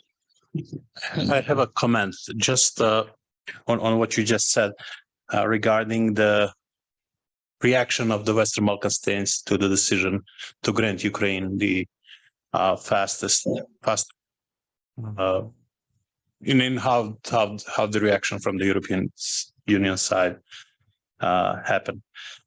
I don't think that Western Balkan countries were feeling that Ukraine shouldn't be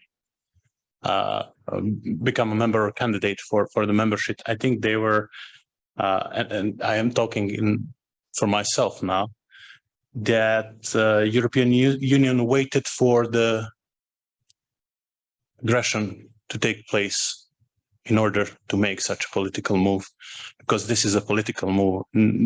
We shouldn't be fooled. Just like the political decision was not to grant North Macedonia a candidate status or to continue the negotiation because of the problem with Greece and Bulgaria. This is exactly the problem why the European Union unfortunately lost its transformative role in the Western Balkans. This is exactly why European Union and their leadership, not the European Union leadership, but member states leadership, are losing credibility in the Balkans. With changing the rules in the middle of the process, by constantly appeasing authoritative leaders, just like they did with appeasing Putin, and they're now doing by appeasing Alexander Vučić in the Balkans. They are creating a vacuum in the Western Balkans, and this vacuum is being filled, unfortunately, by third party non-Western actors such as Russia, which are creating chaos because they see an opportunity in chaos. I wanted to be frank and open here because nobody has problem with Ukraine being a member from Western Balkans, of Ukraine being a candidate or a member together with us. But we are fed up, to be honest, here in the Western Balkans for 12 years. We have our own problems, but it's not up to us. We should have, from the European Union side, someone to meet us the halfway. If we don't have that, if we don't have a demonstration of a political will, a strong demonstration of a political will from the European Union side, as soon as possible, we'll be facing threats similar to the threats that you're facing right now in Ukraine. Thank you very much.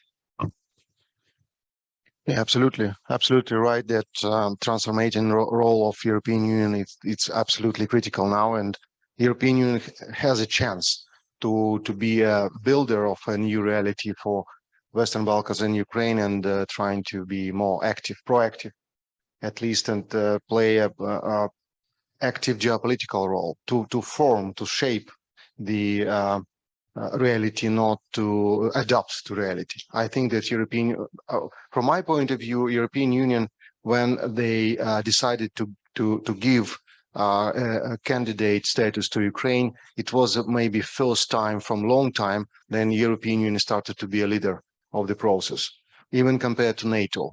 Now NATO is playing, I think, less active and less, let's say, a kind of leader role in our geopolitical reality than European Union. And it's good news, because European Union has all of levers and all of instruments to shape the neighborhood, including Western Balkans and Ukraine. And I think it will be, I hope it will be our next joint future. So, ladies and gentlemen, do you have okay, sure, go ahead. Just one short comment about this candidate status. That everything that was mentioned, that's 100% right. But there is one more important point, that EU member states, they made this decision based not only on geopolitical reality in which we found ourselves since February, but also on this, that they felt pressure from their civil societies and from their society, right? So political will could be very different, but European Union works in that way that voice of society really matters, and I think that's a good sign for all of us, for all countries that would like to that see European perspective as their future. That once we have supported that society, once we do our, let's say, good PR, right, and that European Union members that the representatives of EU societies show their support. Governments and respective members that are making those decisions, they won't have other choice, right? Situation with NATO is a bit different, but I think European Union is a very good example that meetings like this and organizations like ours, they really matters, because once you have a very good reason, decisions like this could be made in a very short period of time, which was unimaginable before. Okay, thank you. Do we have any questions? If not, I think we should thank to Iryna Gabinet for great and excellent presentation and great discussion. Thank you very much. And I think that we will see again and again in our network and platform to develop our joint future. Thank you very much. Thank you a lot.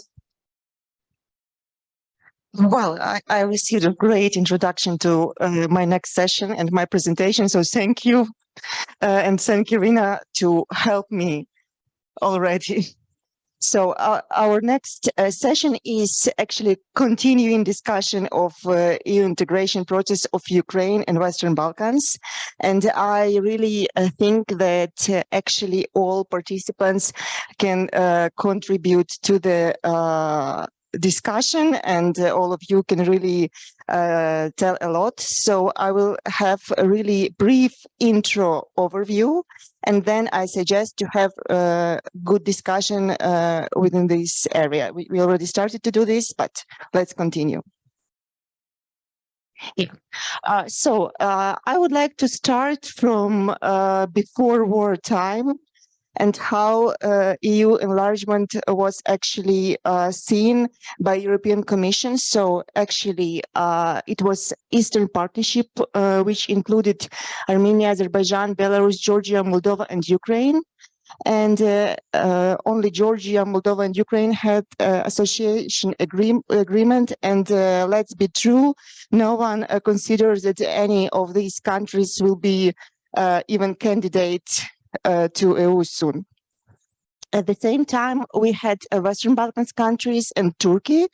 So Albania, Bosnia and Herzegovina, Republic of North Macedonia, Kosovo, Montenegro, Serbia.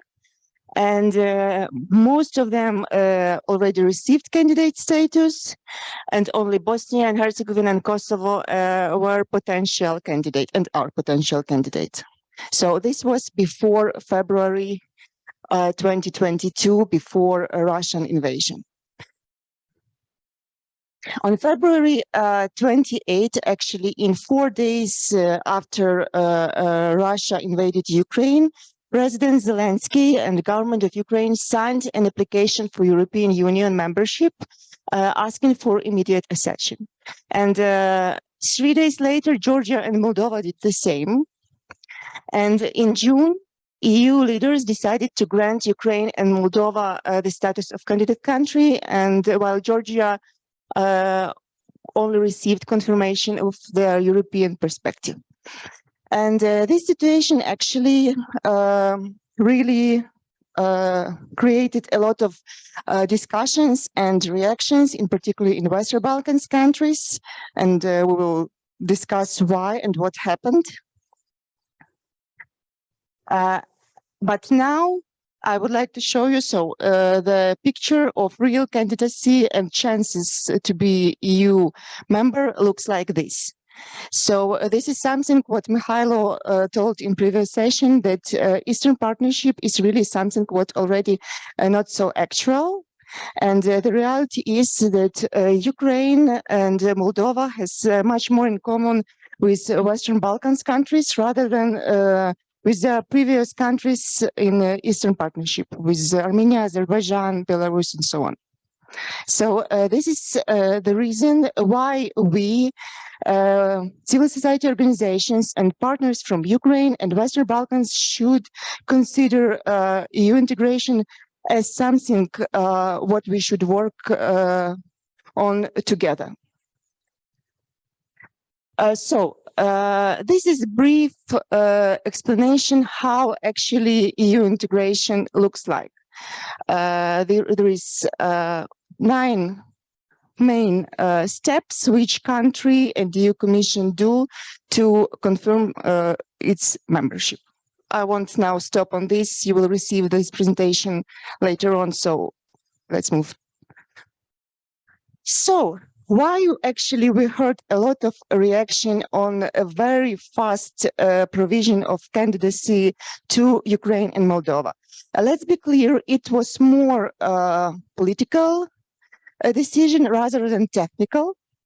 And of course, Western Balkans country also believe they understand why this political decision is was and is very important, because through this decision, European Union really confirms that it stands with Ukraine.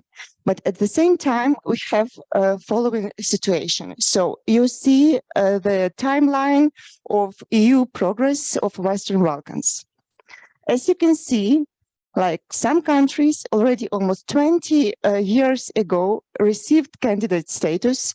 For example, we have the situation with North Macedonia.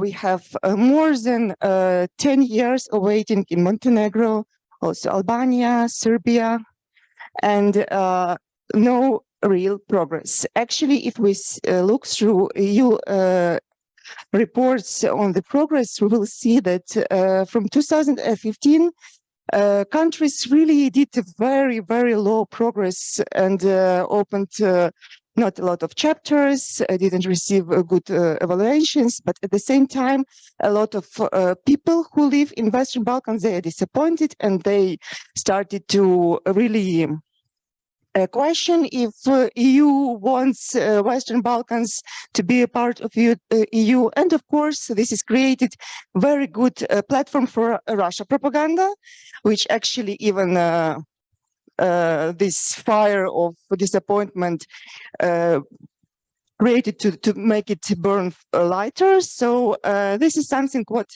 really we have here.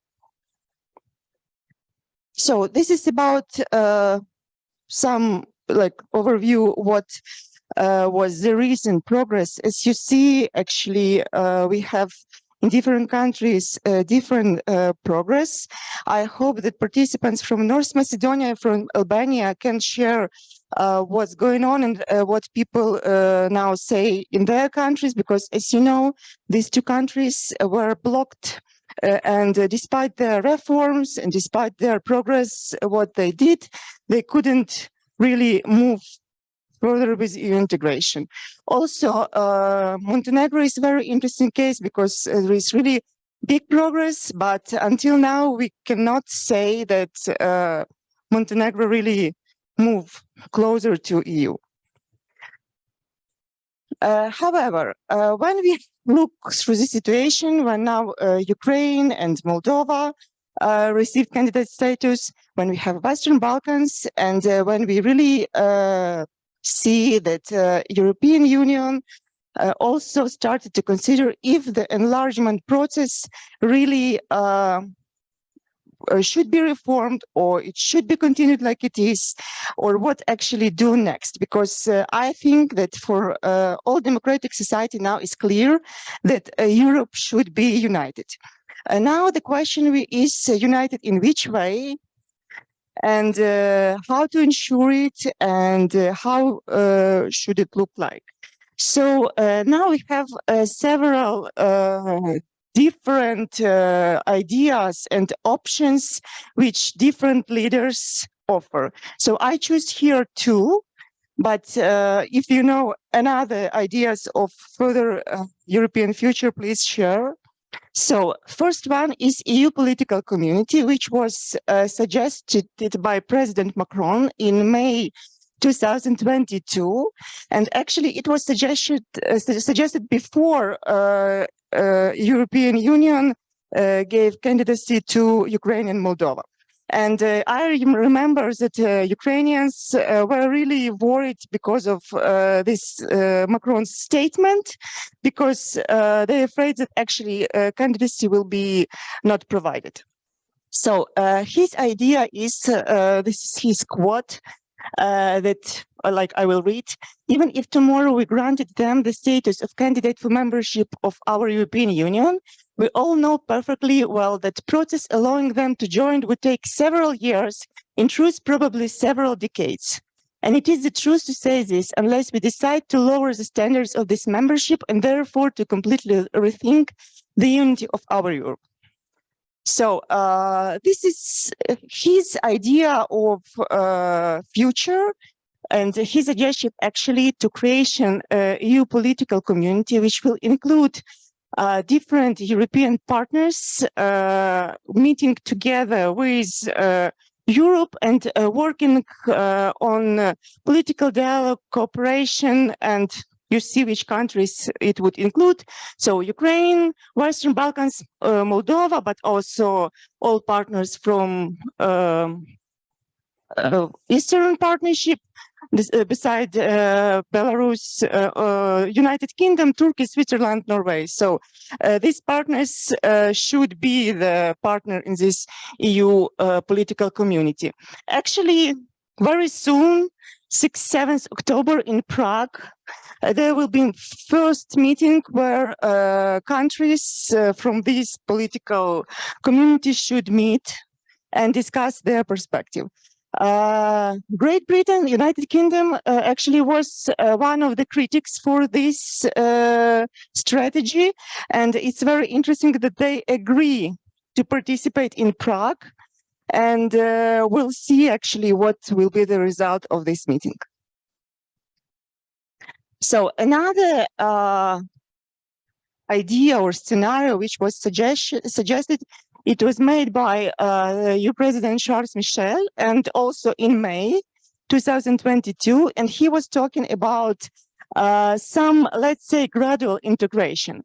So his statement is that actually the process of enlargement should be somehow reformed, in terms that not you shouldn't wait when country will make progress on all chapters and close all requirements, but to provide some benefits to country step by step. So if country did some progress in some area, then this area should be like enhanced and created some better cooperation and integrate accession to European Union, for example, provide funds or to provide other benefits and so on. So this is some idea which was also suggested, and I believe that actually what we were discussing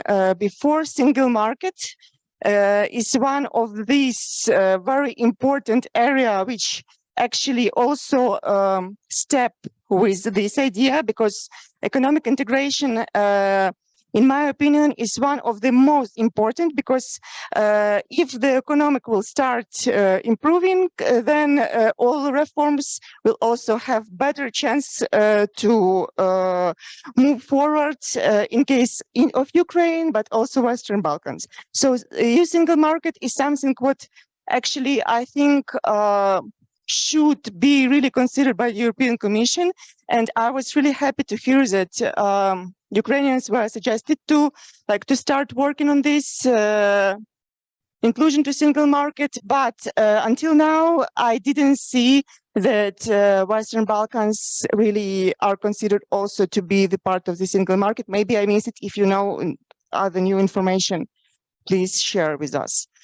So, as I told you, this is some very brief overview. Now I invite you to start the discussion.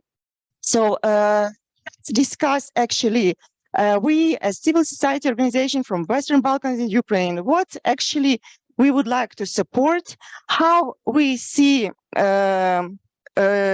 participation of our countries in the European Union, and which model actually of cooperation we would like to have. Okay, I already see hand, Emina. All right, hello everyone. I actually have a question. I must say I'm not well informed about Ukraine's EU accession. actually steps and where it is according to the situation. But I would like to know, I'm eager to know, what is the reason that Ukraine hasn't been granted the candidate status before, since we all know this war hasn't really started now. It has its roots in the Crimea annexation in 2014. And this war has only provoked the possibility of joining the EU by Ukraine. Now, what is the reason it hasn't been granted the status before, taking into consideration the Crimea annexation? I can try to answer, but actually I don't think that anyone can really have really answer for this, but we can just share opinions. Of course, the official reason is that Ukraine didn't meet criteria of EU and didn't make adequate reforms. So this is, of course, the answer. But as I already said, this is my opinion, European integration is not only technical steps, but political decisions. So on that moment, there was no political will of EU enlargement, and taking into consideration what we hear from some EU leaders now, I think that we should really understand that until now, we are not sure if EU ready to accept new members, and if ready, then the question is when. So also another answer is here that on that time, Ukraine already had this territorial questions, so let's say, but on the other hand, we had Cyprus example, and despite the situation on Cyprus, Cyprus was accepted to EU. So this is something what we should discuss. Couple of words to add. What is the situation with Ukraine? And actually, when we're talking about Western Balkans and Ukraine, actually Ukraine independent state since 1991. So the question is why Ukraine didn't get this status together with, for example, Western Balkan countries. My opinion is that our Western partners and friends, they had a very romantic and very, let's say, mutual, comfortable relations with Russia. So it was. I would say that I remember the 2008. When I'm not talking about the Bucharest summit on NATO, but I'm talking about the Georgian or Russian war against Georgia. And I remember what happened after this. West tried to reset relationship with Russia. And I remember that time when actually our European partners answered to Ukrainian proposition, for example, for visa-free or even liberalization regime. And the answer was that we firstly will make a visa liberalization regime with Russia. And after this, we will make better conditions for Ukraine, Moldova, Georgia, and other post-Soviet states. It was official understanding of the post-Soviet space transition from Soviet times to Europe. It was illusion in our Western friends and partners that it's possible to change Russia, and after this to change all of post-Soviet countries. That's why if we're talking about the 2009, 2010 years when the actually Eastern Partnership idea was created, it was a lot of discussions. If Ukraine, Moldova, Georgia, and other countries of post-Soviet Union has a right to apply, and it was even on that stage, it was a problem that finally we didn't get even right to apply for candidate status, because even we had in Lisbon agreement, we had a absolutely direct mentioning that we had a right to apply for candidate status, like a European perspective, but we got rejection for it, not officially, but it was kind of, yeah, of course Ukraine has European perspective, but not this time, let's say, and it was since 2008, 9, 10, and in 2014, I think why Ukraine didn't get a change of perception from European Union countries that time, because a lot of people, especially and politicians and oligarchs, European oligarchs, they had illusion that it's possible to change the business as usual after some transition, even after the annexation of Crimea. And that's why 24th of February was kind of shock for Europeans, and they were so shocked about reality, which actually this reality we had 30 years. We always talking that Russia has revenge intentions. Nobody believe in it, or at least they told that, oh, it's it's too you painting too bright picture. But in reality, happened 24th of February was kind of cold shower for Europeans, and they finally decided, yeah, okay, this is time to change our perception of Ukraine and Moldova and Georgia, actually. But in Georgia, they have its own problems. But I think that this is really a time to change perception of Western Balkans and post-Soviet countries who wants to be in Europe, to change it, like not to play with these countries, but try to be a leader. I mean, a European Union leader to help for transition. Because if we want to do it, why you shouldn't help us? It's very easy, but not in theoretically, but in reality not. Sure. Thank you. So I just want to say something from perspective of Bosnia and Herzegovina. So since 1995 and the Dayton Agreement, we have a big problem. This country can't function on that agreement. Why? Because that agreement gave a chance to aggressors, two sides of aggressors, to make the political decisions in Bosnia and Herzegovina. That's just ridiculous. Just imagine a situation that after Second World War, some Heinrich Himmler divisions have a state in Poland. So we must, European Union must, how I should say, change the paradigm on Bosnia and Herzegovina, because we are afraid to ask, but we really want European Union.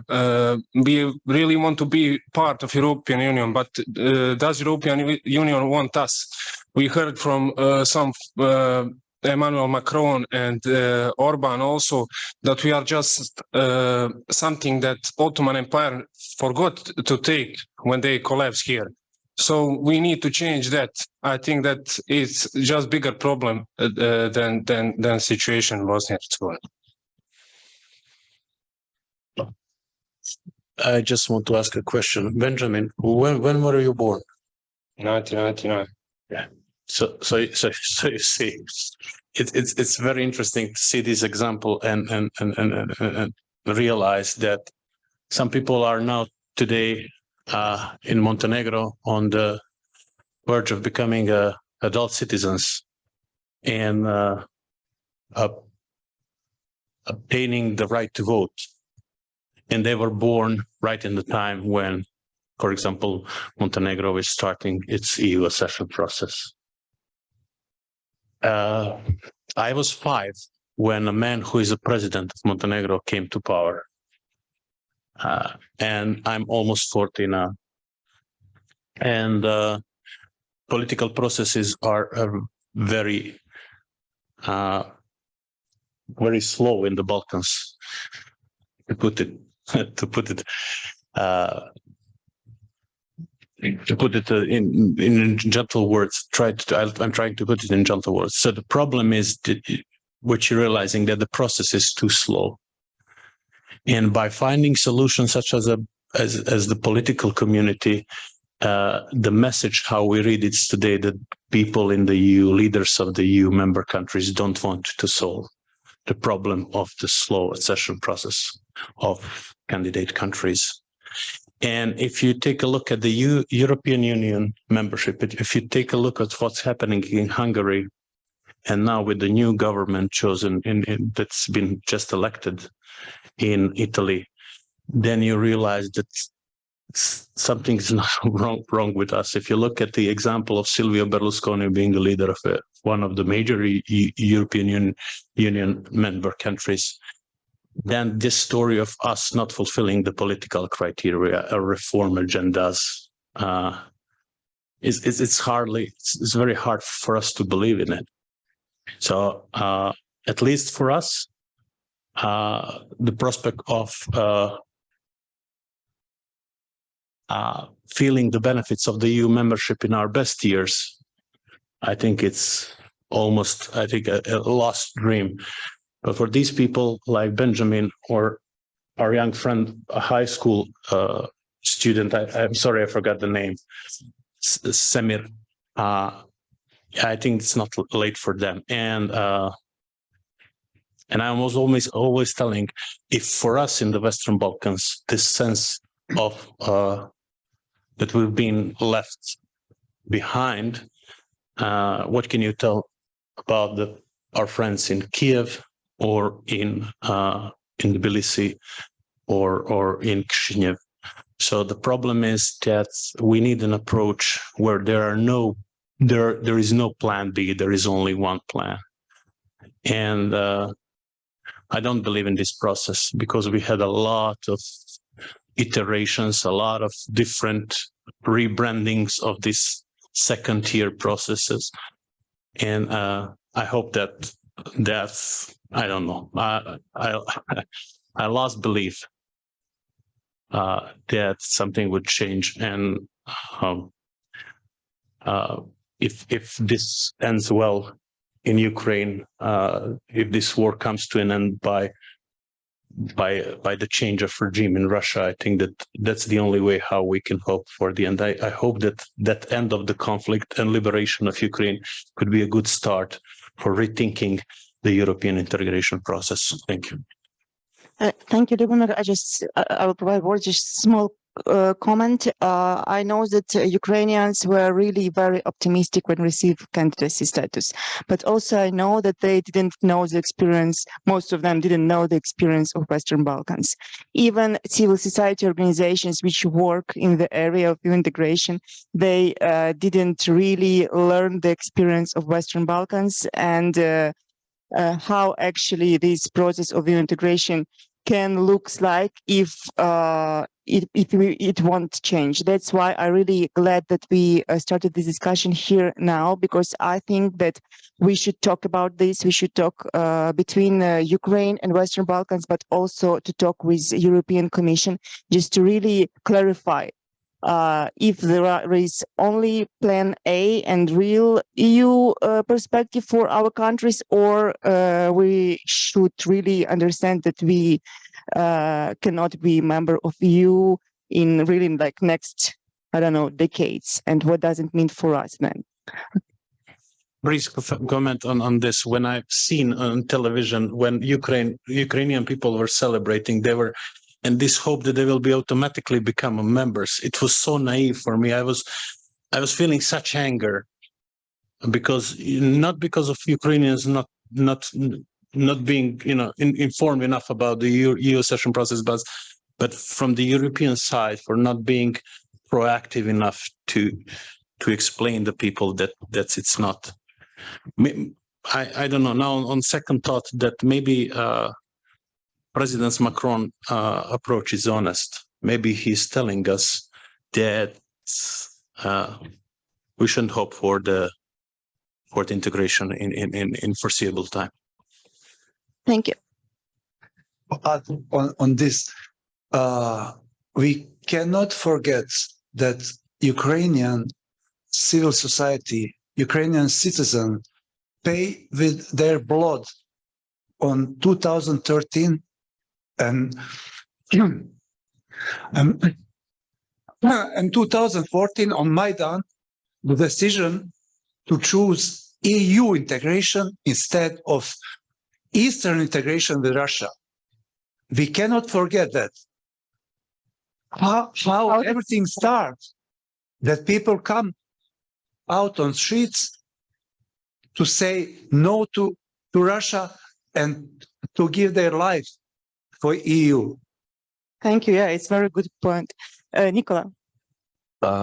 Thank you very much, Uliana, and thank you for your presentation. I would like to add that it is another form of EU integration. It is so-called European federalism. And it is Professor Daniel Clement introduced this, and Scholz cabinet of Germany, so-called European Federalistic cabinet. And this is process who lead by Germany generally. When we speak about European integration and about European concept, we agree that we share same values with the European Union. But the really big problem, the really big issue is kind of integration. One is French scenario and the other is German scenario. Why we will not introduce why it is good one or the other, it is not now the topic, but the point is that member state from Eastern Europe and candidate for the European Union, like Macedonia, Montenegro, Bosnia and Herzegovina, prefer the European Federation, so-called. What that mean? That means that even they don't fulfill all the criteria of European Union will transform like a supra state sui generis, by the way, and this will directly intervene in this area, in these spheres, which will not fulfill. Do you understand me? So it is one of the, but it is still the process inside the European Union. What is the task, for example?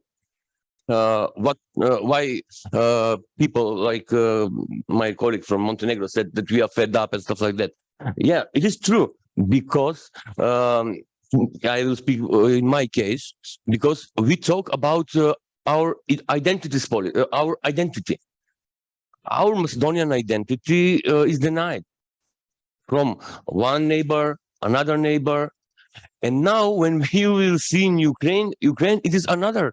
Ukrainians fight for their identity, their European identity. They are fight for identity, for those values.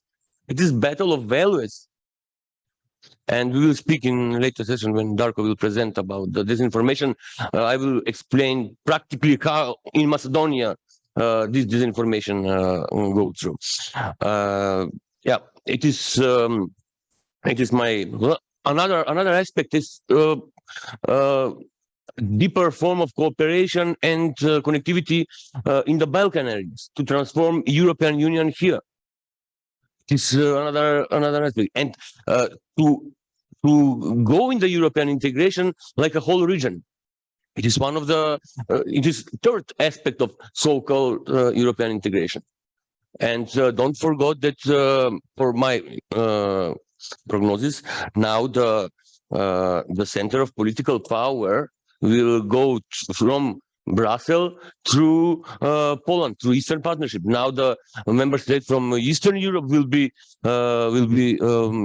much more widely and will be much more stronger during the decision-making process. So this is short form. Thank you. Thank you, Fiona. I wanted to talk about the context in Albania for a little bit, because I do understand that it's kind of different from the region. We have a higher percentage of likeness towards EU and even higher percentage of trust in EU institutions and European Union more than EU citizens themselves. So for us, the process has been very disappointing as well. And during the last years, we had a higher level of EU skepticism, like rising in small percentages. When the political union was proposed by Macron, then we thought we had lost all hope to become part of the European Union in the next 5 decades. So for us, it was a very skeptic point of view, and people started wondering for the European identity that we claim to have. For example, it's perceived as normal right now in our region that European Union doesn't see us as Europeans, and that we don't share the same values as them, which is so wrong. and I know that the same has happened with Ukraine, but in the moment that the candidate status was provided to Ukraine, then we had another debate in Albania, whether Europeans perceive Ukrainians as more European, which for us also was a hot topic of debate, added also to the inflation because of the war and all the other economical consequences that we were suffering. So maybe I want to add this to the list of the reasons why we haven't reacted even in the civil society the way we should have.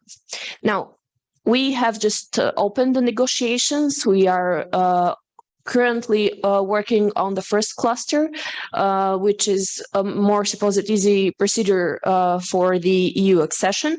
But still, now we're seeing things from another perspective, also a skeptical one, because now we have to, let's say, protect the values that we have as a nation in this EU assimilation process. And given that we also feel this, let's say, feeling of disappointment, maybe by working on the regional, by cooperating more in a regional sense, and showing maybe two things that, first of all, opening the negotiations is not the same as being a part of the European Union, because a lot of Europeans don't understand this. And also we need to work more regionally in order to create another image for ourselves, but also create this common market that has been so much challenged by the concepts like the Open Balkans. We also are debating a lot if whether we should have invested more in the Berlin process, which for us now is a failed process, and work also more on the mini Schengen rather than the Open Balkans, who is currently developing partnerships in 3 countries, but in which not all the 3 countries are benefiting in the same levels. So yeah, right now we are very skeptical, but still very pro-European Union. I do believe that at a certain point we are going to go at the same stage that Montenegro is in. Things are going to get like colder, and the process is going to get even slower. So I do really believe strongly that European Union has to invest more in creating a sense of trust in all the region, and also Ukraine, to let's say give us the security that we are also part of the European family, and not only by political movements that are done only when there's a time of crisis, like granting the candidate status to Ukraine when the conflict became like very problematic, and also give open the negotiations with Albania and North Macedonia right in the moment that we were having higher levels of EU skepticism, because we were questioning the way that European Union perceived our identity. Thank you, Fiona. Emina? Just for a moment, I would like to actually refer to what has previously been said about Ukraine's EU accession stage. I believe it's truly unfortunate that Ukraine's importance to the European Union was not recognized earlier than this war happened. Starting from food production to trade to gas and all the important things that Europe is being provided to by Ukraine. Now, taking into consideration what's happening right now, I do believe that civil societies and Ukrainian people have a big role to play in how things turn out. In regards to EU accession, I believe that Ukrainian people can advocate, can make movements to actually write open letters, can contribute to how they're perceived in European societies. They have to show that they're willing and that they're ready to join the European Union, to integrate European values, which have already been integrated in the society before. Actually, European values are now being defended in Ukraine. I would also like to raise another point. I was worried, a point has been made to me recently, that the reason for Bosnia's, let's say, delay to the European Union is due to actually European Union being afraid of the majority religion in Bosnia and Herzegovina. I was unfortunate actually to even think about such a thing. It's not something that I've thought about before, but I would really like to know how much religion is important to the European Union and what factor does it play in the European integration?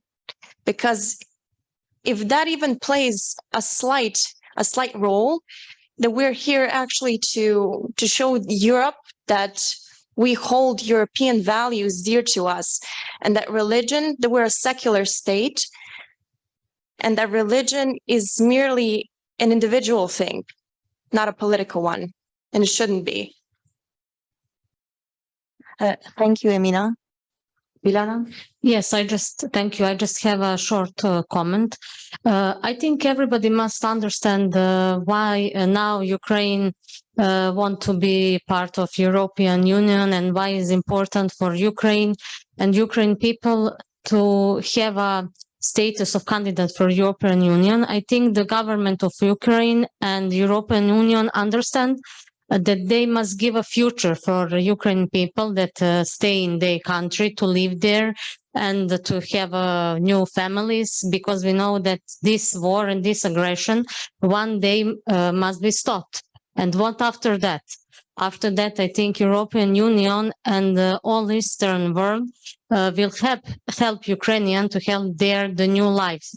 And one short comment about that, I think that Russia will be most happy if countries from post-Soviet Union and Western Balkans will be most happy that will never be that countries part of European Union, because after that Russia don't will have opportunity to have influence of that countries. I think, and for this and for the war and for the future about Ukrainian people is important, and to be the status of candidate of European Union, because that will be help I think a lot of to have a country opportunity to stay there. Thank you. Thank you, Andrei. Just a short thing that probably it also can be quite opposite. It's not why it's important for Ukraine to be a candidate state, to receive this candidate status, but also for European Union to have such a candidate as Ukraine at this particular time, right? For quite a long time, especially in Western Balkans, we could observe that European Union and European EU members, they are quite hesitant. Yeah, they were not sure how EU should look in the future. They were not. We couldn't see like 100% clear signs of what is the future of the whole Europe project. But the situation like this, the Russian invasion in Ukraine, radically changed the previous processes that existed in the whole region. So that moment, everything has changed, and it wasn't possible anymore to not to be so strict and so radical. So European Union had to show something, to demonstrate that okay, those are our values. We share them. We want to protect them, and that's why it's important to have Ukraine as a candidate. And that's why this process also could influence on other integration processes in Western Balkans as well, because that was maybe, and it still is, quite a shock for many Ukrainians, especially those who were EU supporters for a long time ago, those who were actively participating in the Revolution of Dignity, that European Union is independent geopolitical actor, right? And European Union is not obliged to, to take all the countries that want to join it. And it's independent actor that building its own geopolitical policy. And that's why not all the things are so straightforward and so clear. And it's the same with that we can see with NATO, right? Very logical question, like why Sweden and Finland can join NATO in such a short period of time and other countries cannot. And you can find a lot of very formal explanations, but at the same time, it's foreign policy of European Union as an independent entity that doing its own policy. And if Ukraine and other countries, they are independent countries, they're doing their own policies. So it's not that someone has to do something, right? There are specific circumstances that leads to the processes that we can observe today. Thank you very much. Darko and then Matteo. Thank you. When we're speaking about the enlargement process of the European Union, we should take into the account two important facts. First fact, that never happened in the process of joining that fully dedicated country with administration and citizens did not join European Union. We are speaking here about the Western countries, Western Balkan countries, which actually does not have the full administration capacity to join European Union. If we take to analyze the policies on the state levels, local levels, the responsibility for the political activism, we will see that those countries, our countries, are actually very premature for the accession, if we want to be honest. But on the other hand, we must also to be honest of the some very huge damage which was made by the heritage of the Mrs. Angela Merkel, which she left in the Europe. This is something which I calling Merkelism. It is actually those strategic understanding of the Putin and Russia. And we can always hear that Mrs. Merkel, she will handle Putin. How she will handle? Giving him the concession, and those concessions are completely reflected here on the Western Balkans.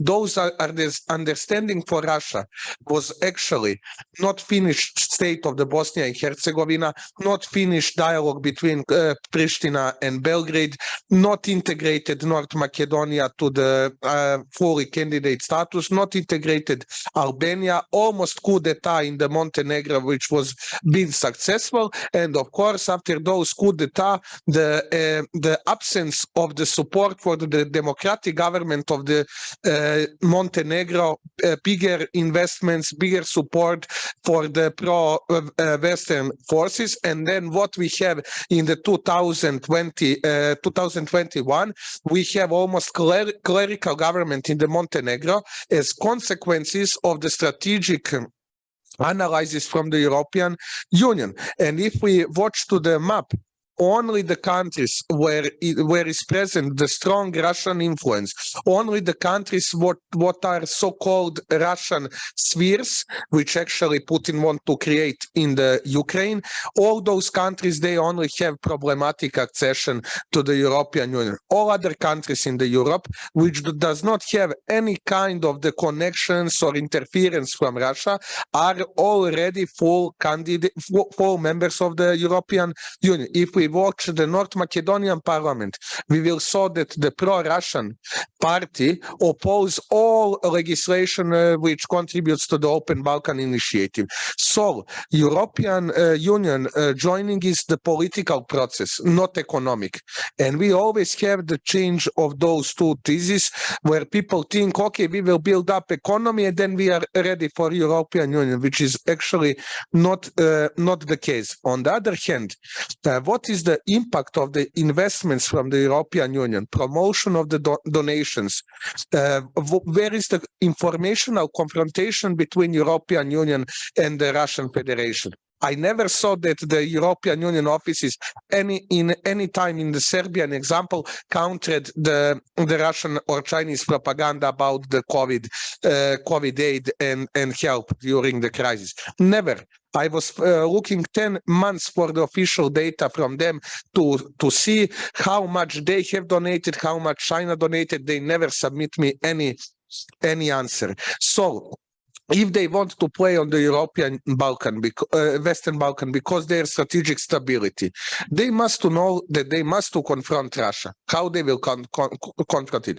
By this partnership with the private partnership, by building public-private partnership with institutions to settle the conditions to conditions that institutions must collaborate with the private partners, with the stop fake news entities, with the cybersecurity partners, and those reform process must be highly attached on the initiative based on the private-public partnership, which can provide objective and not independent solutions, and also the genesis and the monitoring of the whole situation. The aggression on, I will finish very fast, aggression on the Ukraine actually dismantled the what really means the balance with the Russia, understanding of the Russia. The first time when European Union, actually Americans and NATO strongly stood behind the Ukraine, we got the aggression. If we have Mrs. Merkel, there will be found some very good, proper political excuse of the European Union why we must understand Mr. Putin, why nobody should do anything else. So this case with the Ukraine is only very tragic, but very big true, that without Americans present in the European continent in the security and political arrangements, we cannot really expect anything from the European Union bureaucracy, because they are not modeled to fight against intelligence services. They are good to lead the countries, to lead relations among the members, but to fight irregular warfare, I'm pretty sure they do not have capacity. Thank you, Darko. We really should be fast. I know that this topic, which we can discuss like 1 hour more, but now Mateo and Kateryna, and after that I suggest to, Georgia also. Okay, so after Georgia, I suggest to discuss everything during the lunch, but Mateo now. Okay, I will keep it short and simple. When we talk about Bosnia and Herzegovina and the European Union, I mean, that case, I will not definitely agree that main problem is majority of Muslim people in the Bosnia and Herzegovina. For example, in the heart of Europe, in France or in Germany, you have well over 5 million Muslims living there. So I will definitely not agree with that is the main problem. From my perspective of viewing that thing, I think that the main problem is a slow political process in Bosnia and Herzegovina that ruin all investments and in general interest of European Union to make something here bigger than it is right now at the moment. As well, very big problem is as well before the elections. Almost every politicians are talking about integration in the European Union and NATO, and after elections, almost nothing. As well, from the other side, as well, people in Bosnia and Herzegovina are thinking that everything can be solved by the other side. They are thinking that European Union can come here and solve our problems, politicians as well. But from the other side, I'm worried about one thing from the side of the European Union. I'm just worried about, do we need to wait from the same scenario from the 19th to be involved in European Union? Thank you. Thank you, Mateo. Kateryna? I should comment when we speak about future Ukraine and Western Balkans in Europe Union, we can understand that Brussels sees on all potential members as unification models which considers formal standards, and Brussels have clear rules for future members. And in my opinion, Brussels don't understand the Western Balkan countries and don't understand some specific of these countries.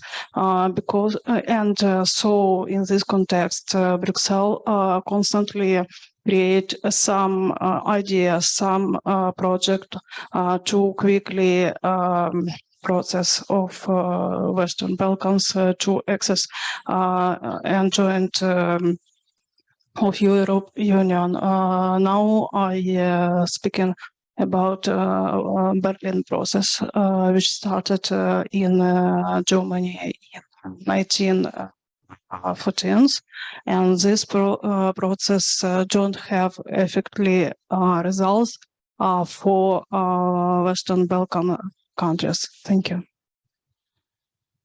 Georgia. Thank you all. I've listened carefully to all your comments, and I really do appreciate you speaking very openly and very criticizing also the European Union. With some criticism, I do agree. With some, really no. Perhaps this is a good occasion to stress that in a few days from now, the European Union and actually the European Commission will publish its annual report for each candidate and potential candidate country, which in a greater detail explains where each country stands on its European path, where you will be able to, in all criteria and all chapters, read basically the preparedness of your countries on its European integration path. The European Union is very much supportive of EU perspective of all Western Balkan countries, as you know, and will not give up on that aim of all Western Balkan countries becoming EU full-fledged EU members. EU on many occasions has helped the Western Balkan countries in particular to work together, for instance, through common regional market. But I also have to remind you that within this process, many bilateral and status issues have actually hindered the process from progressing, despite all efforts made by EU member states. I would also remind you at the end, and I will conclude that it is not the European Union and European officials to make decisions and to adapt and harmonize with the EU. It is actually our as Balkan, myself, politicians, authorities to make decisions, do reforms, and harmonize with the European Union and be able to be a member fully and equally with other member states. And I again do thank you all for your comments and issues you raised, and I do invite you to read carefully the upcoming country report for your own countries, but also other, to familiarize yourself with where the countries stand on this path. I know it takes time, but it will happen in the end. Thank you again. Thank you very much. I'm really happy that we had so open discussion now, and I think that EU integration process will be one of our main focus of future Balkans-Ukraine network, and it's really good to have this sharing opinion from Ukrainian stakeholders, from Western Balkan stakeholders, but also European Commission, and it's like I really think that after Russian aggression in Ukraine, all Europeans, like when I say Europeans, it's not only about EU, but all those who live in European continent, we understand that actually times changed and something should be changed. And this includes in all spheres, like I hope that all Ukrainians and Western Balkans understand that it's time to reform and to speed up to reach really good standards. I hope that European Union also understand that only united Europe can be safe, can be prospect, and like Europe cannot be completed without Ukraine and Western Balkans. So I really thank you for this discussion. I think that we really had a great point of views, and we'll continue to discuss this, and not only to discuss, but to step out with some our proposal as civil society network, and we will reach with this proposal to decision makers on national level, on European level, and we'll negotiate and advocate for our strategies. Thank you very much. Now I invite you to have a lunch and continue discussion at the table. Lunch is downstairs, and I also appreciate participants on Zoom and invite everyone to come back at 2 o'clock. So we will have a very nice session on disinformation and also areas, other areas for cooperation between our regions. So thank you very much. And also I would like to another important thing, in your Hangouts, you see the draft of declaration, which we drafted and suggest to step out with it at the end of today.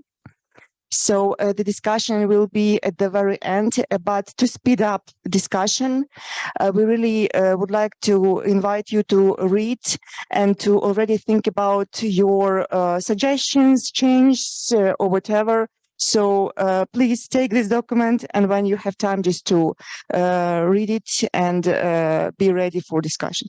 Thank you very much.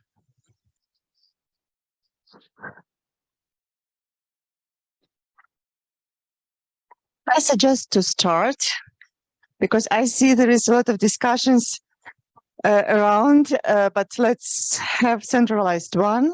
And we will have now a very interesting topic. And I think that everybody excited to hear our next presentations, but then to share their opinions and experiences from their countries. Okay, so I would like to invite Darko Obradović to start with his presentation. And with this presentation, we will start our next session, which will overview and impact of Russian disinformation war against Ukraine and Western Balkans countries. Darko? Thank you. Just to see where is the remoter. Okay. This is... Okay, my topic is one very delicate topic. It is actually the analysis of the techniques, methods, and mechanisms of deploying the disinformation as the tool of the hybrid warfare, which is strongly implemented by Russia in actually last 100 years and so. I have analyzed the main clues, main drivers, and question 4 is, why is those disinformation so successful? How is possible that they giving results in the impact on our societies? What can be done to prevent it? How to understand it properly? And how to identify it as security threat for the national security and welfare of the society? This diagram is something which I'm using very often when I'm giving the lectures about the matrix of the hybrid warfare on Balkans, but it can be very easily applicable on the whatever region on the world. It is only matter to identify the key strategic goals. When we are familiar with those strategic goals, then we are very easily can develop and understand the roles of the other contributes to the strategic goals. If we know that Russian optimal main goal is the prevention of the Euro-Atlantic integration of this region, the next goal, also strategic, is creation of the so-called belt of neutral countries, then we can very easily trace their activities in this region. Those activities and fulfilling of that final goal is not alone. We have these informations as only one part of the puzzle. This part is also very important for the successful deployment of the disinformation. Energy blackmail is only supportive element, but not the dominant factor, and covert operation.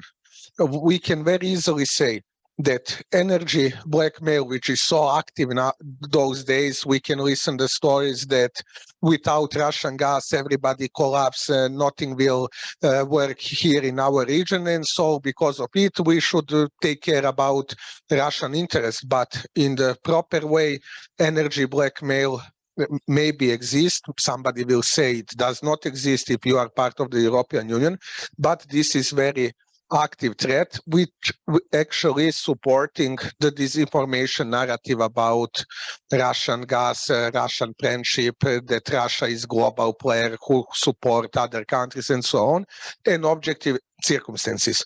Objective circumstances are very much important because every successful Russian disinformation is based on already present divideness in the society, religion, multi-ethnic, transition period, economic circumstances, war crimes and so on, and they are building and developing the story based on the something which already exists. People are believe in the conspiracy theories, they are amplifying it, but they also inventing conspiracy theories, but those theories are very long time cultivated, and that is why they are successful. This is called, my colleague will speak later after me, but it is actually called the laundering of the information. Okay, the goal of the Russian hybrid activities, I mentioned this, prevention of the Euro-Atlantic integration of the region, political influence on the state and its population, anti-Western feelings, anti-Ukrainian feelings, they are very dominant and intensified before February and after, of course, undermining trust in democracy, human rights and rule of law. This is the common problem for the whole Western Balkan, but also it is the problem for the post-Soviet area because they want to present to us that democracy, that the rule of law, that is all the weaknesses of the modern states, and that modern states, because those weaknesses are not superior like Mr. Putin, who is the Superman, he riding a beer, he has the best weapons on the world and everything, and all others who obey to the democratic procedures, they are weak, they are pedophiles, they are like that and so on. And also multi-ethnical divisions, which are actually our objective problem, which we have in this region, also supported with the radicalization, but it does not matter that they will not use it. In example, news in the Serbia, news in the North Macedonia, news in the Albania.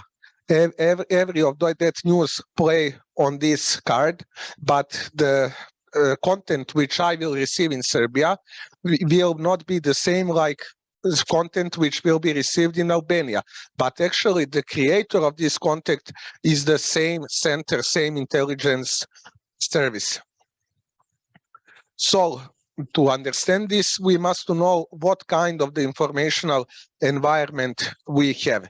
What is the existing information channels?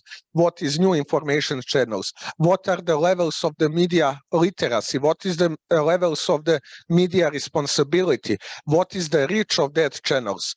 And for the security, the most dangerous thing is when the disinformation occupy the mainstream media channels, where those disinformations are accepted as completely legitimate social discourse, the legitimate topic, without any kind of the distancing to say, look, this is not true, this is fake. And that is actually how is created the believings among the population, because our center conduct one research of the public opinion, and we realized that 1/3 of the population between 25 and 65 years, they actually believe in the well-known disinformation, well-known fake news, conspiracy theories, because they receiving such content. The new information channels are very interesting. They was present but not very active before aggression to Ukraine. This is actually exploitation of the Telegram channels. We have the problem with Telegram channels before, but the difference is that we can say it is new channel because those channels increased for more than 200,000 users after the aggression on Ukraine. You have dozens of that channels which actually copy pasting the same content, but the increase of the followers is something which is very significant, and we must admit that it must be a new channel, and we should monitor it, analyze, understanding it as completely new. The future is manifested in the use of non-state. The future is manifested in the use of non-state actors in coordination with the state service foreign governments without doubt. One for sure. Using non-state actors, using irregular actors will not be possible in such operation without coordination with intelligence services. They are applying military logic, they are applying resources, they are producing the materials. It is not possible, and nobody can say me that one conspiracy theorist can make such complex, some, let's say on the first look, very logic statements. Those statements, because they are using various data from various periods of times, abusing of the statistical data, manipulation of the facts, all those must be prepared by something which we calling creative teams. Those creative teams are always the intelligence, because only them has such huge resources for fabrication, the content in the purpose of purifying the strategical goals. In the case of the Ukraine, and when we speak about the content, we can very easily see that without any kind of the understanding, media on Western Balkans allowed pure hate speech against Ukrainians, against their identity, against their right to live, against the basic foundation for the self-defense and everything, and that also entering the criminal code. But unfortunately, none of those states on the Western Balkan does not apply in criminal code for the hate speech against Ukraine nation, which is in all legislation. This is offensive, no doubt. Also, the one of things is that the consequences for the supporting aggressive war, which is also defined in the criminal code, which says no one can support aggressive war, those criminal code is also not obeyed. Nobody was charged because of this.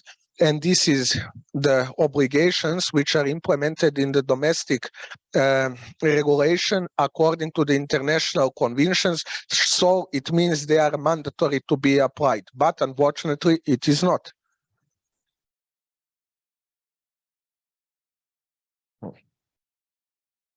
I have problem with the... Thank you. those information environment I have already mentioned. We have dozens portal with or without impressum. They all generating coordinated content, pre-prepared content. They have cycles you can trace every week. 1 week they have one message box, second week everybody will have another message box. This is very strict discipline, so it gives us the clue that the whole deployment is organized, monitored, and have a very good feedback. Opinion makers is also one of the phenomenon. This is all those so-called public analysts, writers, intellectuals, whatever. They are very interesting because they are using their public authority to completely deceive public debate, to actually manipulate public debate, to spread the doubts for everything, for everybody, and to create completely different picture instead of the reality. Those opinion makers are already used in so many cases during the Cold War, so this is not a new method. This is only amplified method. YouTube channels are very familiar to everybody, and social network. There is two interesting dates.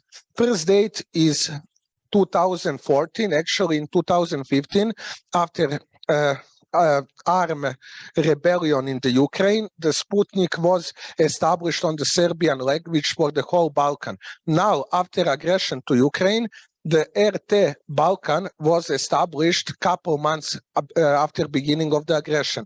This is two very significant activities which actually showing to us that maybe we cannot have technical evidence, maybe we cannot have intelligence evidence, because we are all people which are working with the open source data and analyzing the content. But if we analyze behavioral component, content component, method component, if we analyze narratives, we can very easily attribute such activities to the one and only foreign country in this moment, the Russian Federation. And they also have the defense countermeasure, because they will always manipulate facts from the Western journals, from the Western medias. In example, if somebody is speaking about rain tonight, they will only say, today it will be rain, but not tonight, but in the morning. How you know? They wrote it will be rain. No. It was written exactly night, and that is how they manipulate fact. And I can say that in the disinformation environment, we have fake things, we have disinformation, but one of the very, let's say, huge and big volume is those manipulation of the true facts. This is something which is very active from the July this year. Telegram is also interested. I spoke already about it, and they have dozens of those channels on the Serbian language. One channel have more than 20,000 subscribers. Other channels have more than that. In the total, it is approximately 200,000 people just in the few months. Examples of this information which we have identified, and thanks to our colleagues from the StopFake, we collaborated a lot with them. Every time when we find some, let's say, incident, we will contact them, and mostly before all others, we will publish and debunk some myths, some fake news, some hate speech, which was actually published in the main headlines of the newspaper. And thanks to the colleagues from the StopFake, we was always debunking those claims on our websites and everywhere else when we have chance to counter them. As you can see, this is the chronologically how information space was prepared here in Serbia and Western Balkans in general. The first thing was blaming America. Why? Because Russians tried to negotiate with America about Ukraine destiny. Of course, that collapsed during the January. So after the blaming America, they started to blame directly NATO, indirectly Ukraine. After that, they started Russian language, and then everybody of us know what happened in 24 February, and this is the chronological disinformation landscape, how it was gone by the priorities in Serbia. And all of those information go in the cycles. They never repeat it in the first time of the aggression, week 1, week 2, week 3, week 4, week 6, until week 10. So there is a pattern how it is deployed, and nobody can say that this is uncoordinated, authentic activity. Why those disinformation are successful?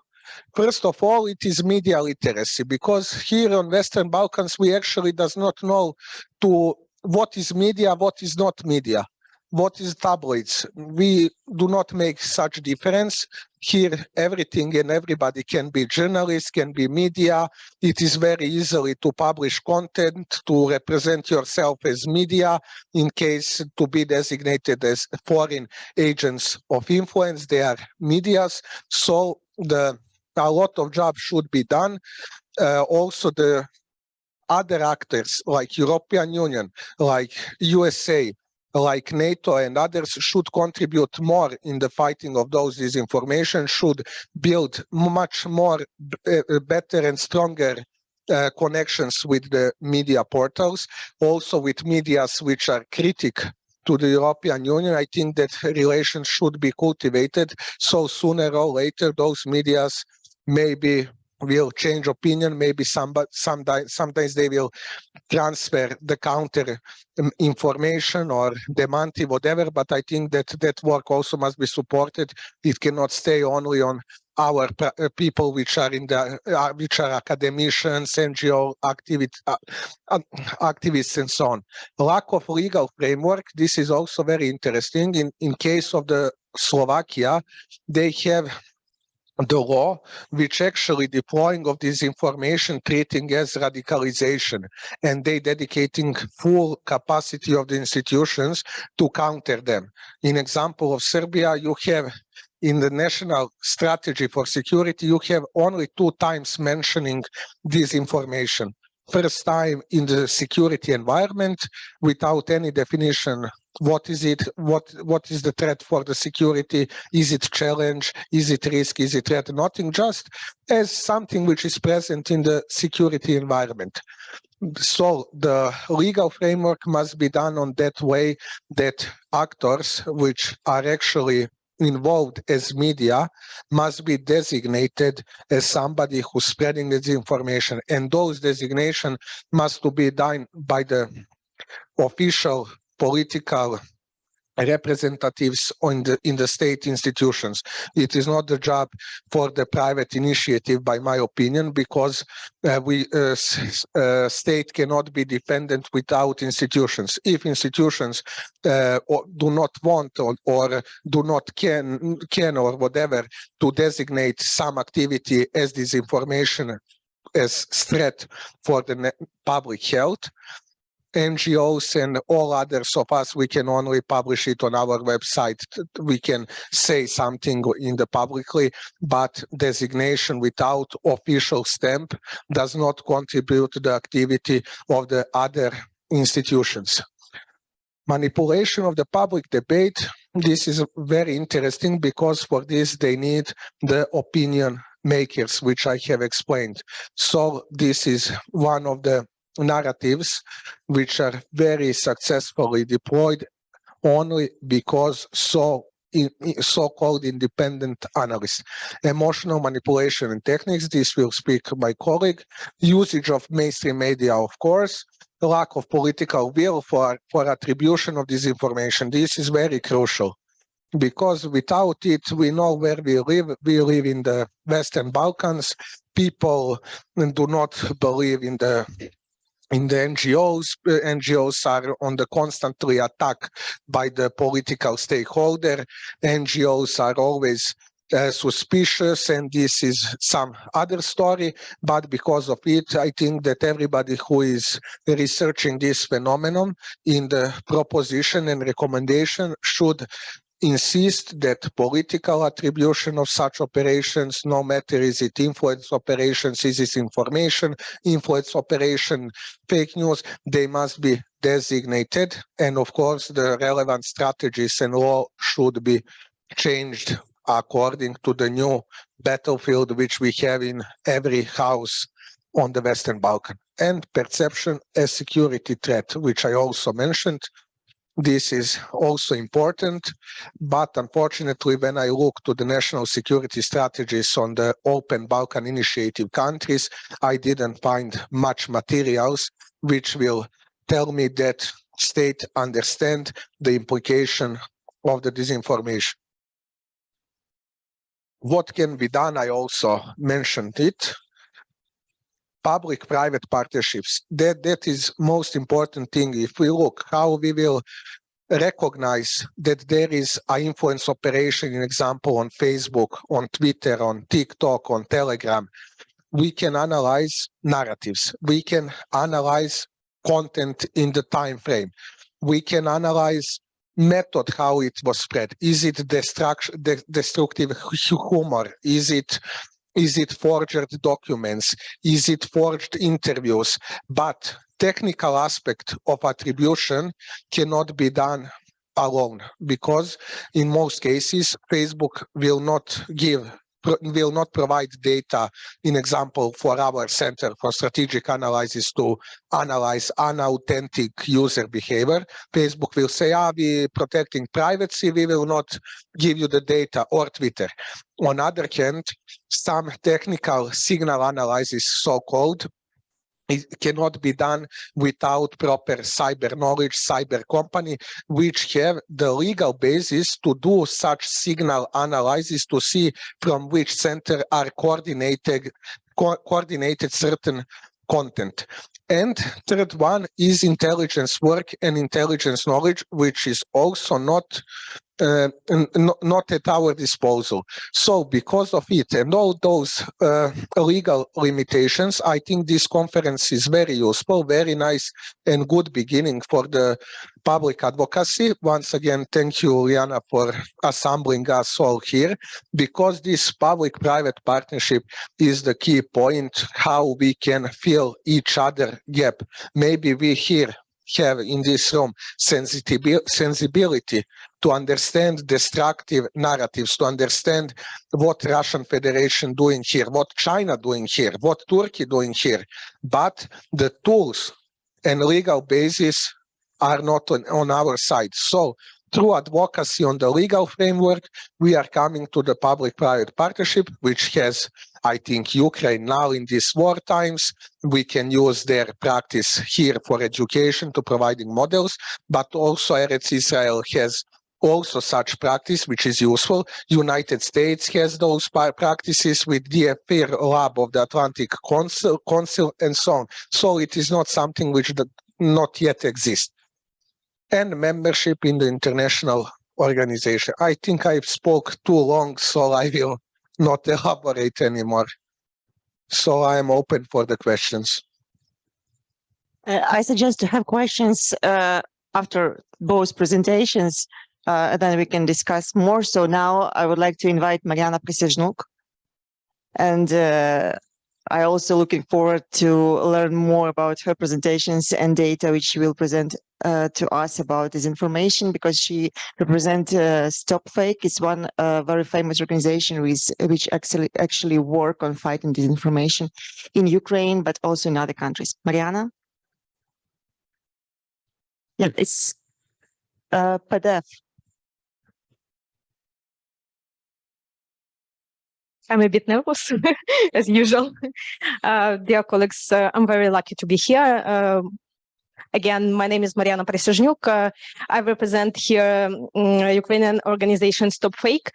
I will start in a nutshell, in several details just about our project.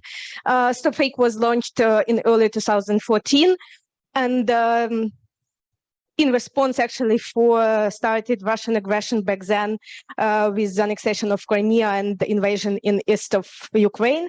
And this year, it was recognized by American Library of Congress like unique source of historical source and proof of Russian disinformation. So I will dedicate my today presentation for such concept like informational resilience. You know, it is ongoing discussion in our within our team, everyday discussion, how to combat, how to communicate, how to respond better. And I can say, frankly speaking, it's endless. It has plenty angles, and it has a lot of approaches how to combat effectively. And I will come up with some insights, both from our collective input and from my personal experience.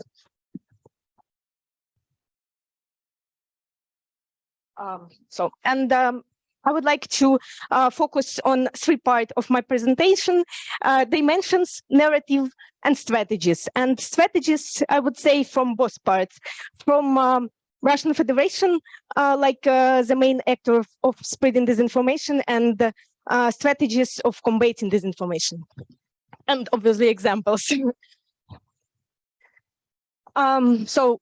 First dimension is the social media.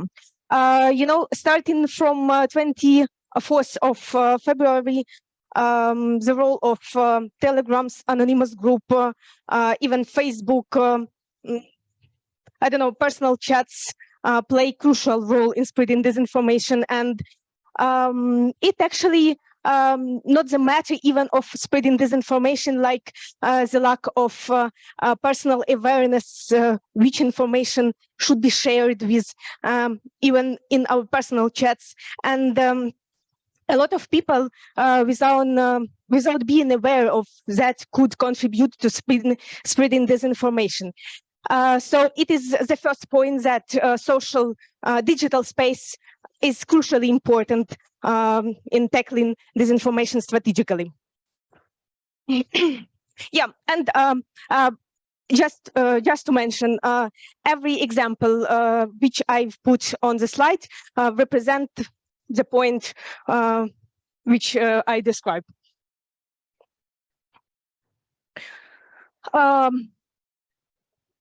You're probably all aware about hybrid threats. It's okay. It's mostly military concept, but today information becomes more and more weaponized because Russian media fully state controlled, and they synchronized with diplomacy and anonymous groups, and it proceeding against different states, obviously again in the context of aggression against Ukraine.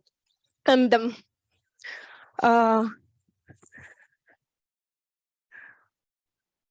the third dimension, disinformation, I put it's like that, or versus inside propaganda, because when we talk about different terms, it's very important to understand where it has started. When we are talking about disinformation, it's obviously about harmful intention to damage some entity, some state, some community, about breaking something intentionally. When we speak about propaganda, it's go far beyond the editorial office, and it starts from misusing culture, misusing history, and it is exactly what we are seeing from Kremlin part. But I prefer to use these terms together because it's very mixed these days, and it is really has no sense to distinguish these 2 points. But it's very important to understand where it starts. As my colleague has already mentioned, exploiting social conflicts, it is a center concept how it starting in a particular society, because it's always about manipulating existing moods, and it is always about it's not like conflict. I'm by saying that I mean in mostly debate. because when disinformation appears in the public debates, when it health information, when it is health information space, it is debate. But after appearing disinformation in such conditions, it is transforming in conflict. So it is the main point, and we need to be aware who we are, our triggers, and existing conflict in our society. It's extremely okay when there are a lot of points discussed by people in every country, but that is an point when someone starts to misuse our moods against ourselves.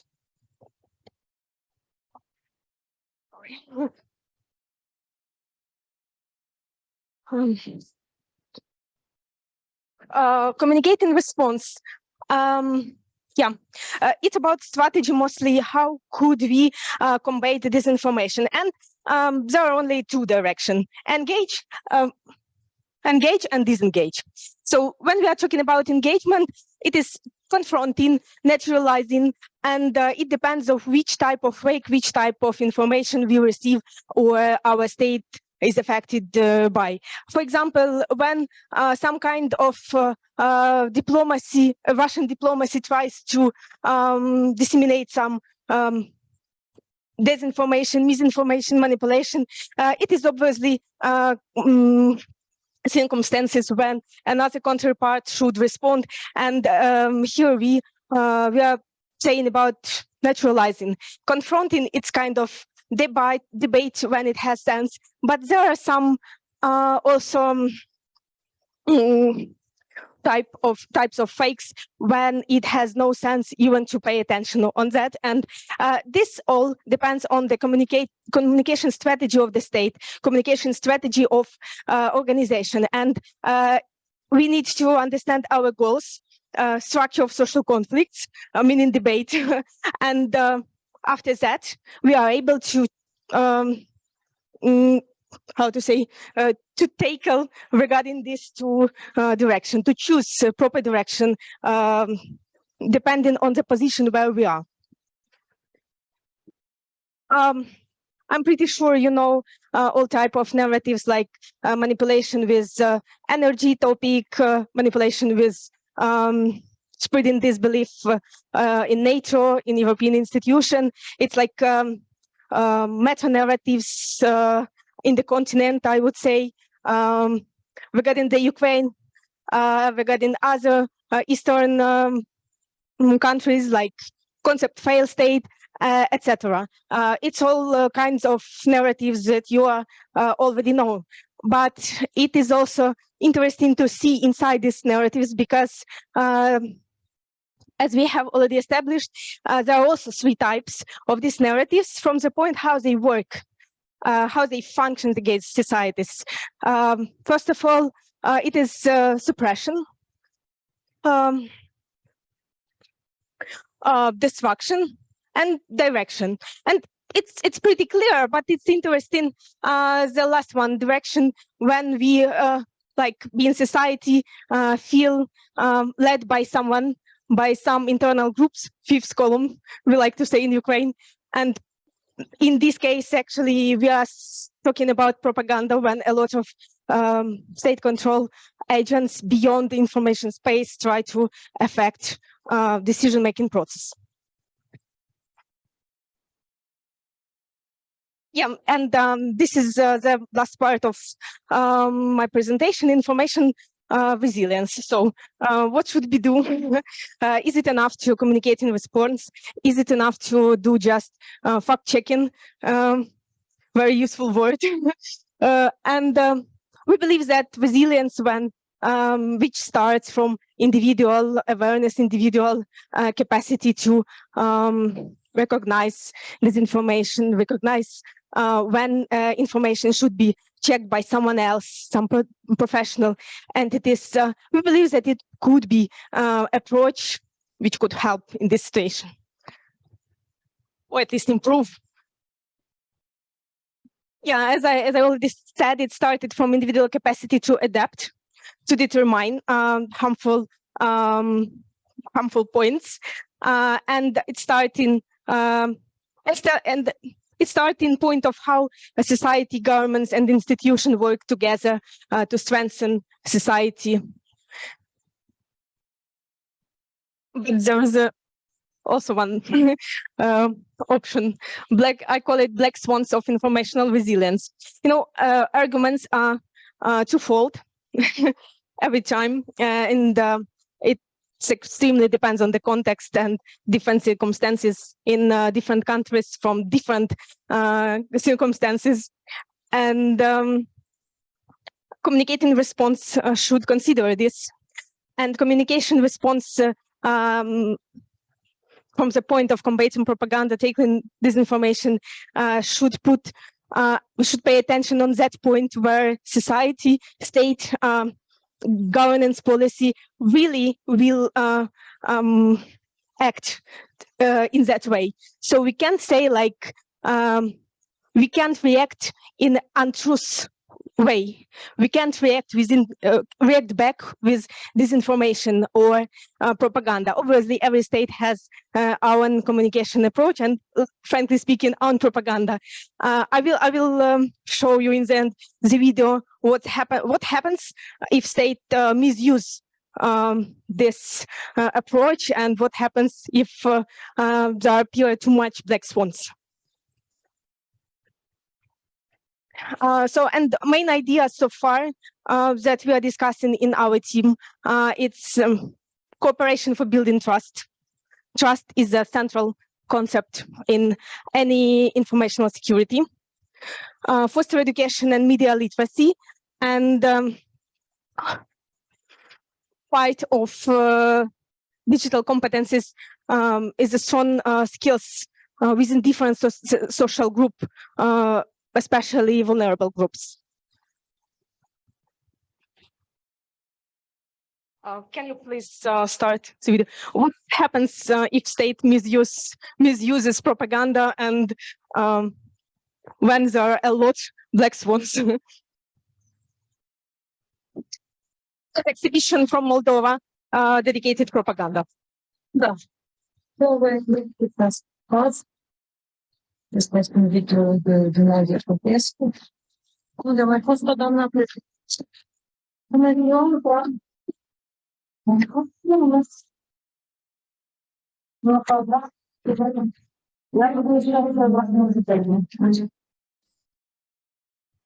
Thank you. Thank you very much, Marianna. And now we will send to all of you the presentation, so we will have contacts, but also we'll share contacts of participants. So yeah, we'll have network, so be sure that people will be able to reach you. Thank you very much, Darko and Marianna, for these great presentations. I think that all of us are aware that this information is very dangerous, and actually in current war which we have is very different from other wars, because now the weapon is not only like conventional weapon, but information or disinformation could also be the very dangerous weapon too. And many people around are actually victims of this disinformation. And Russian propaganda, which actually take its roots from really long time ago, from Soviet Union, they really use this weapon now very actively. Not only in Ukraine, but also in Western Balkans, but not only in Western Balkans. Disinformation is very dangerous for European Union and for whole world. And thank you very much for this really, like, I think, educational presentations, because this topic is, I believe, it's quite new for civil society still. And not a lot of people are really educated about this, even those who work now in the area of security, democracy, rule of law, are still not really understand this area of disinformation.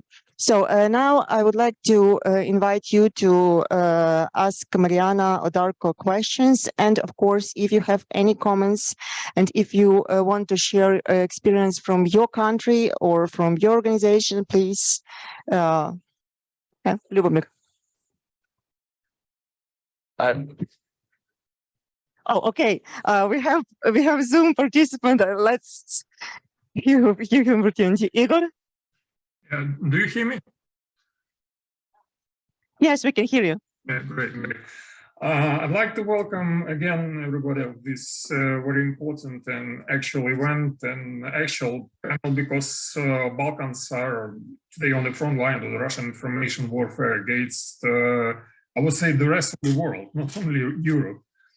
And to add to previous, let's say, brilliant presentations, some my thoughts about countering the disinformation, which is very important, because without it, all above mentioned, I mean, the European Union integration, the bilateral cooperation, relations, etc., will not be effective, because disinformation destroys all the efforts in those spheres.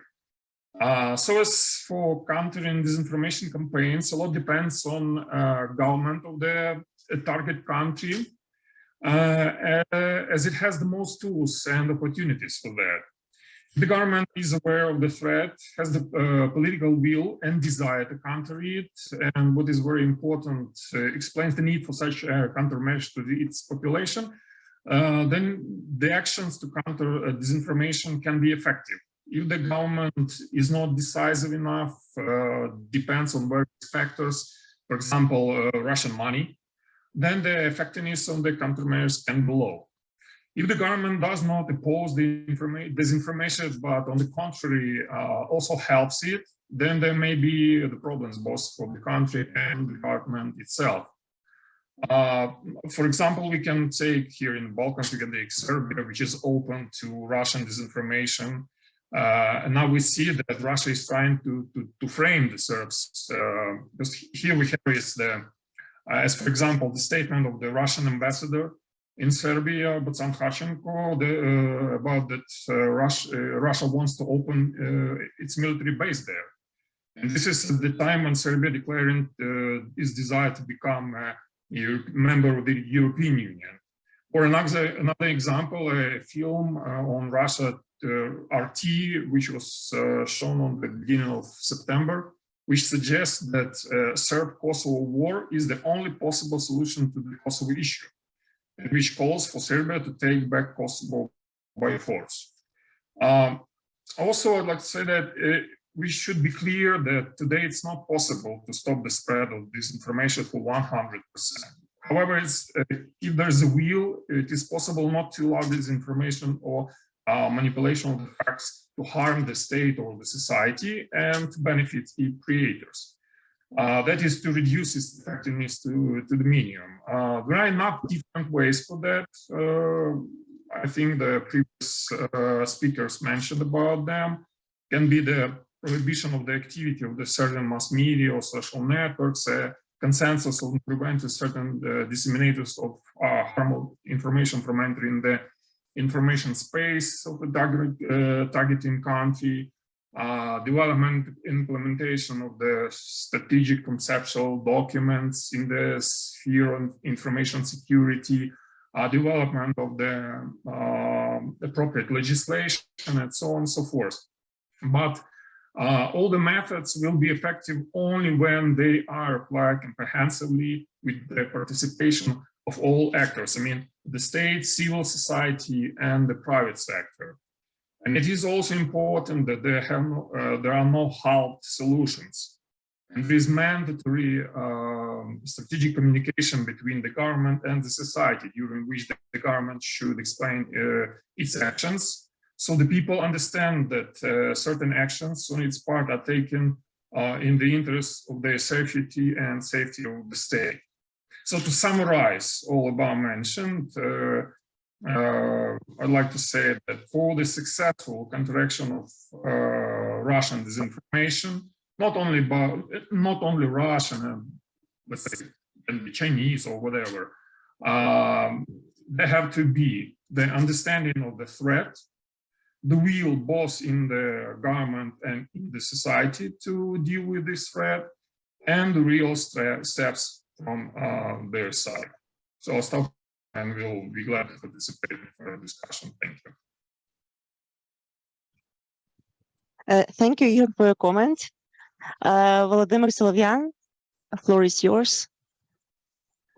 Thanks for having me. I'd like to thanks for insightful presentations, and also I fully agree with Igor Fedek about what he said, and I'd just like to add my own comment about a local dimension of informational warfare and Russian influence in this dimension, because it is worth taking into account local dimensions and local actors, especially politicians that use Russian propaganda in their own terms and goals. That's why we should talk also about how Russian propaganda and its main keynote agenda is used by local politicians. Just a simple example in terms of economical warfare against Europe is about how I will not name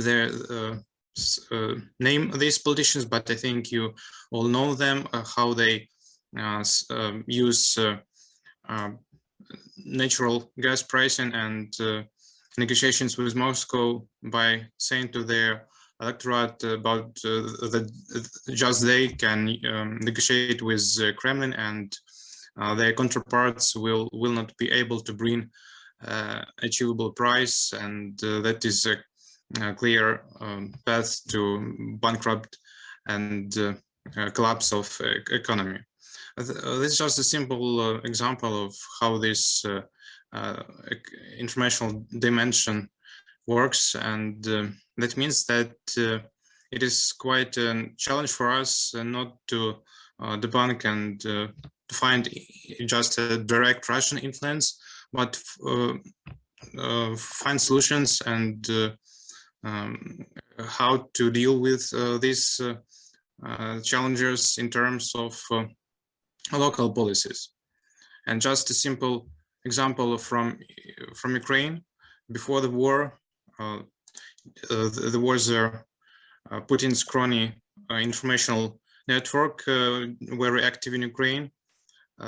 Several TV channels, network of paid so-called political experts that provided many of Russian agenda inside Ukrainian informational space, but many of this agenda was localized, let's say so, because they translated not literally what we're witnessing at Russian federal state news agencies and TV stations, but they brought local senses, local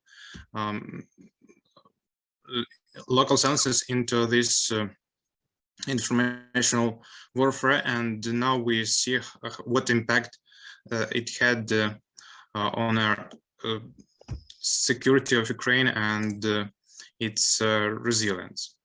So that is my comment about. I don't want to politicize our discussion, but just to bring attention to these local specifics of Russian propaganda. Thank you very much, Volodymyr. So no participants from Zoom. Now we coming back here to the table. Any comments? Any questions?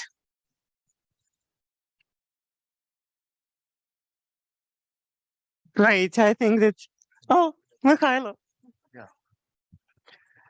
Yeah, thank you very much. I just want to react on some Darko and Marianna presentation and looking at the resilience approach, because if we're talking about disinformation, it's a part of hybrid warfare, and the hybrid warfare, it's always let's say a multi-layer and complex things. And of course, the answer for hybrid warfare is a national resilience approach. national resilience approach, it's a very interesting thing.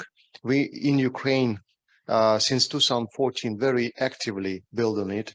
And together with, for example, Baltic states, we had a special approach on territorial defense, special approach on national resistance resilience approach, but very interesting that the concept of national resilience, its ability of nation to continue development of the national life, let's say, under enemy influence without compromising national interests.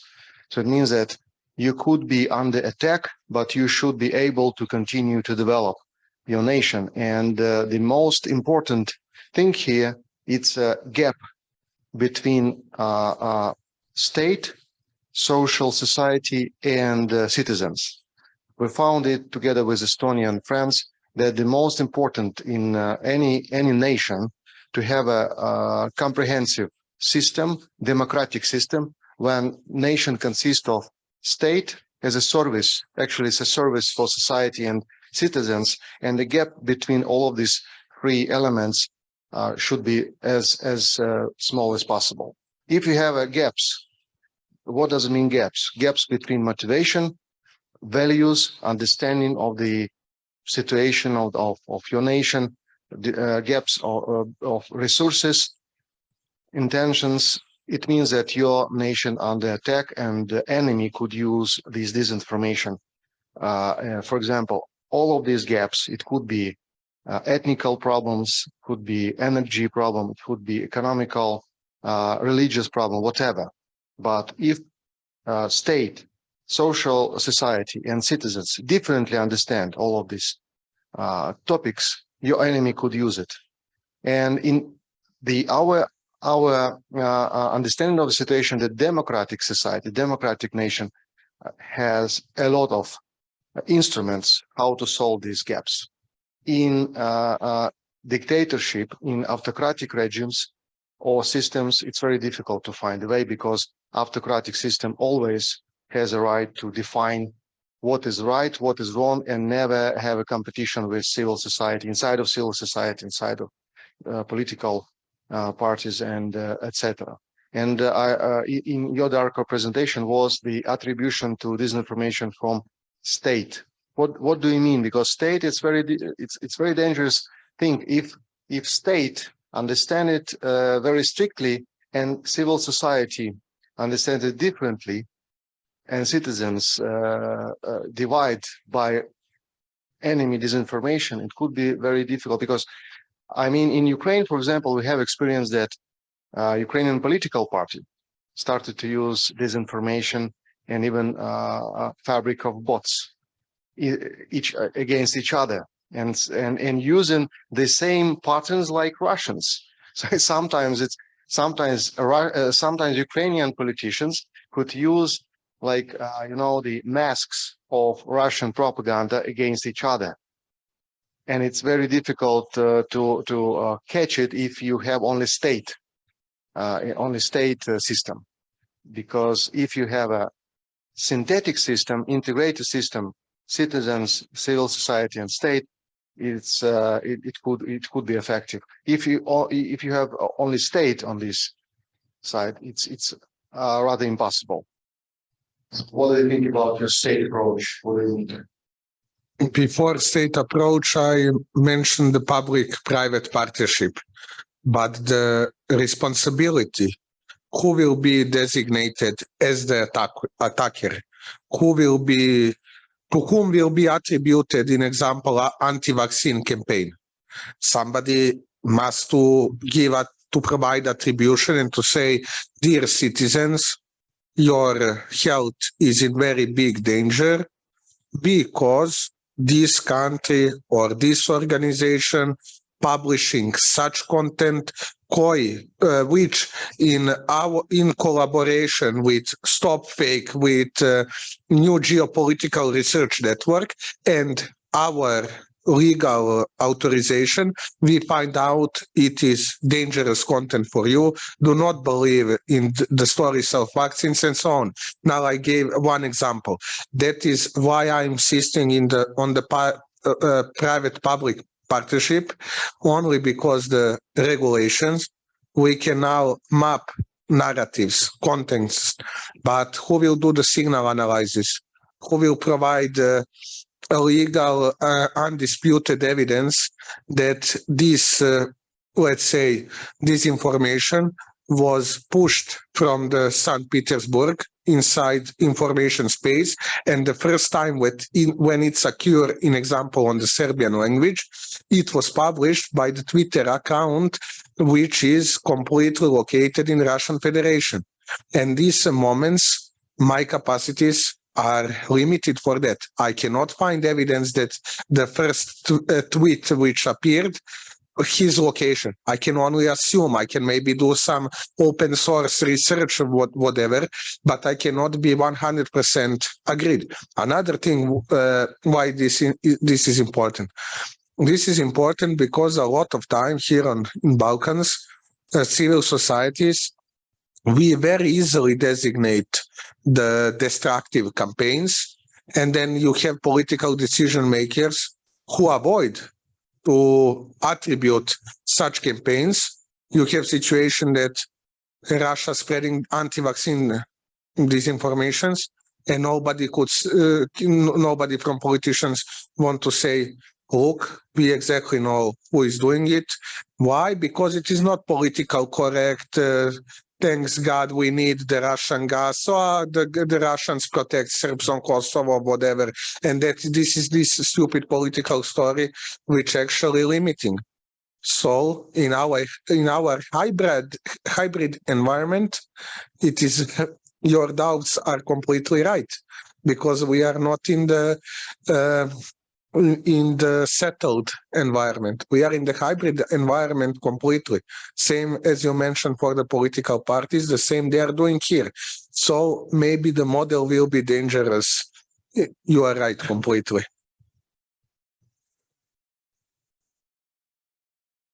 So I'm sure that this is like also very complex area, and we should continue discussion about our plans and activities and the model how to work in this as network in our further plans.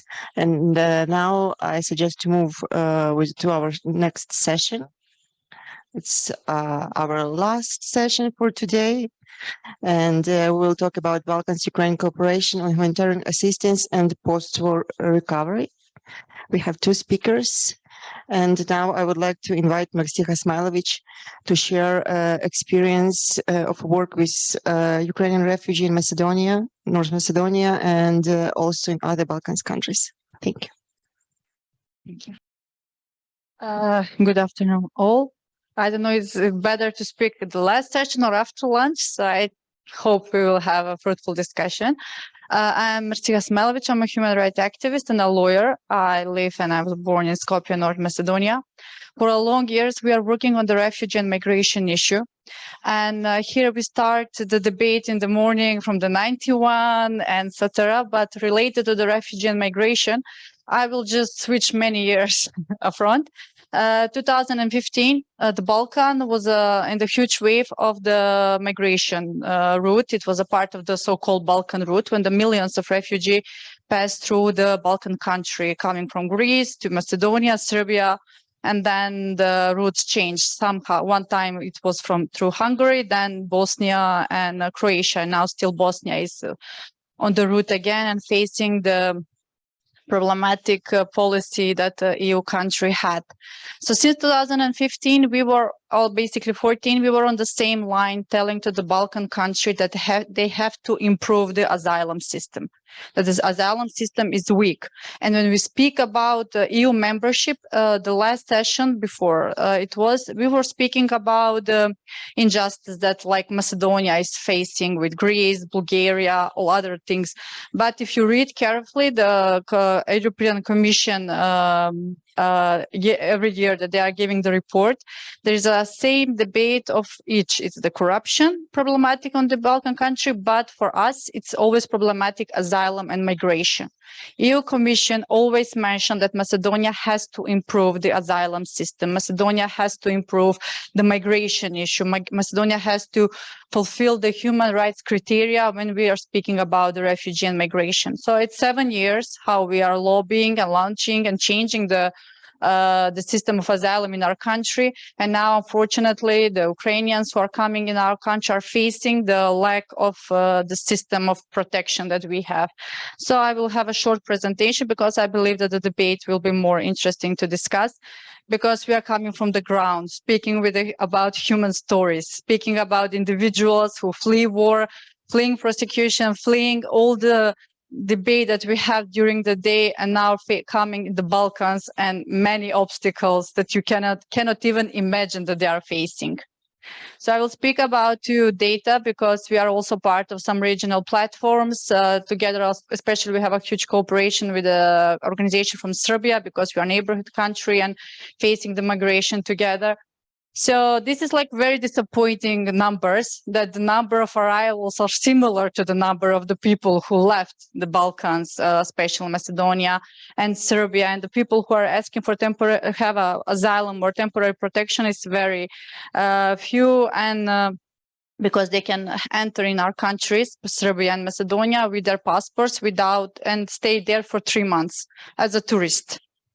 So imagine you've been a tourist to the different places, and you know your rights, you know your limitation. You don't have access to health. You don't have access to integration. So basically, being a tourist in this country, that you have a money to deal with all the challenges that you have during the day.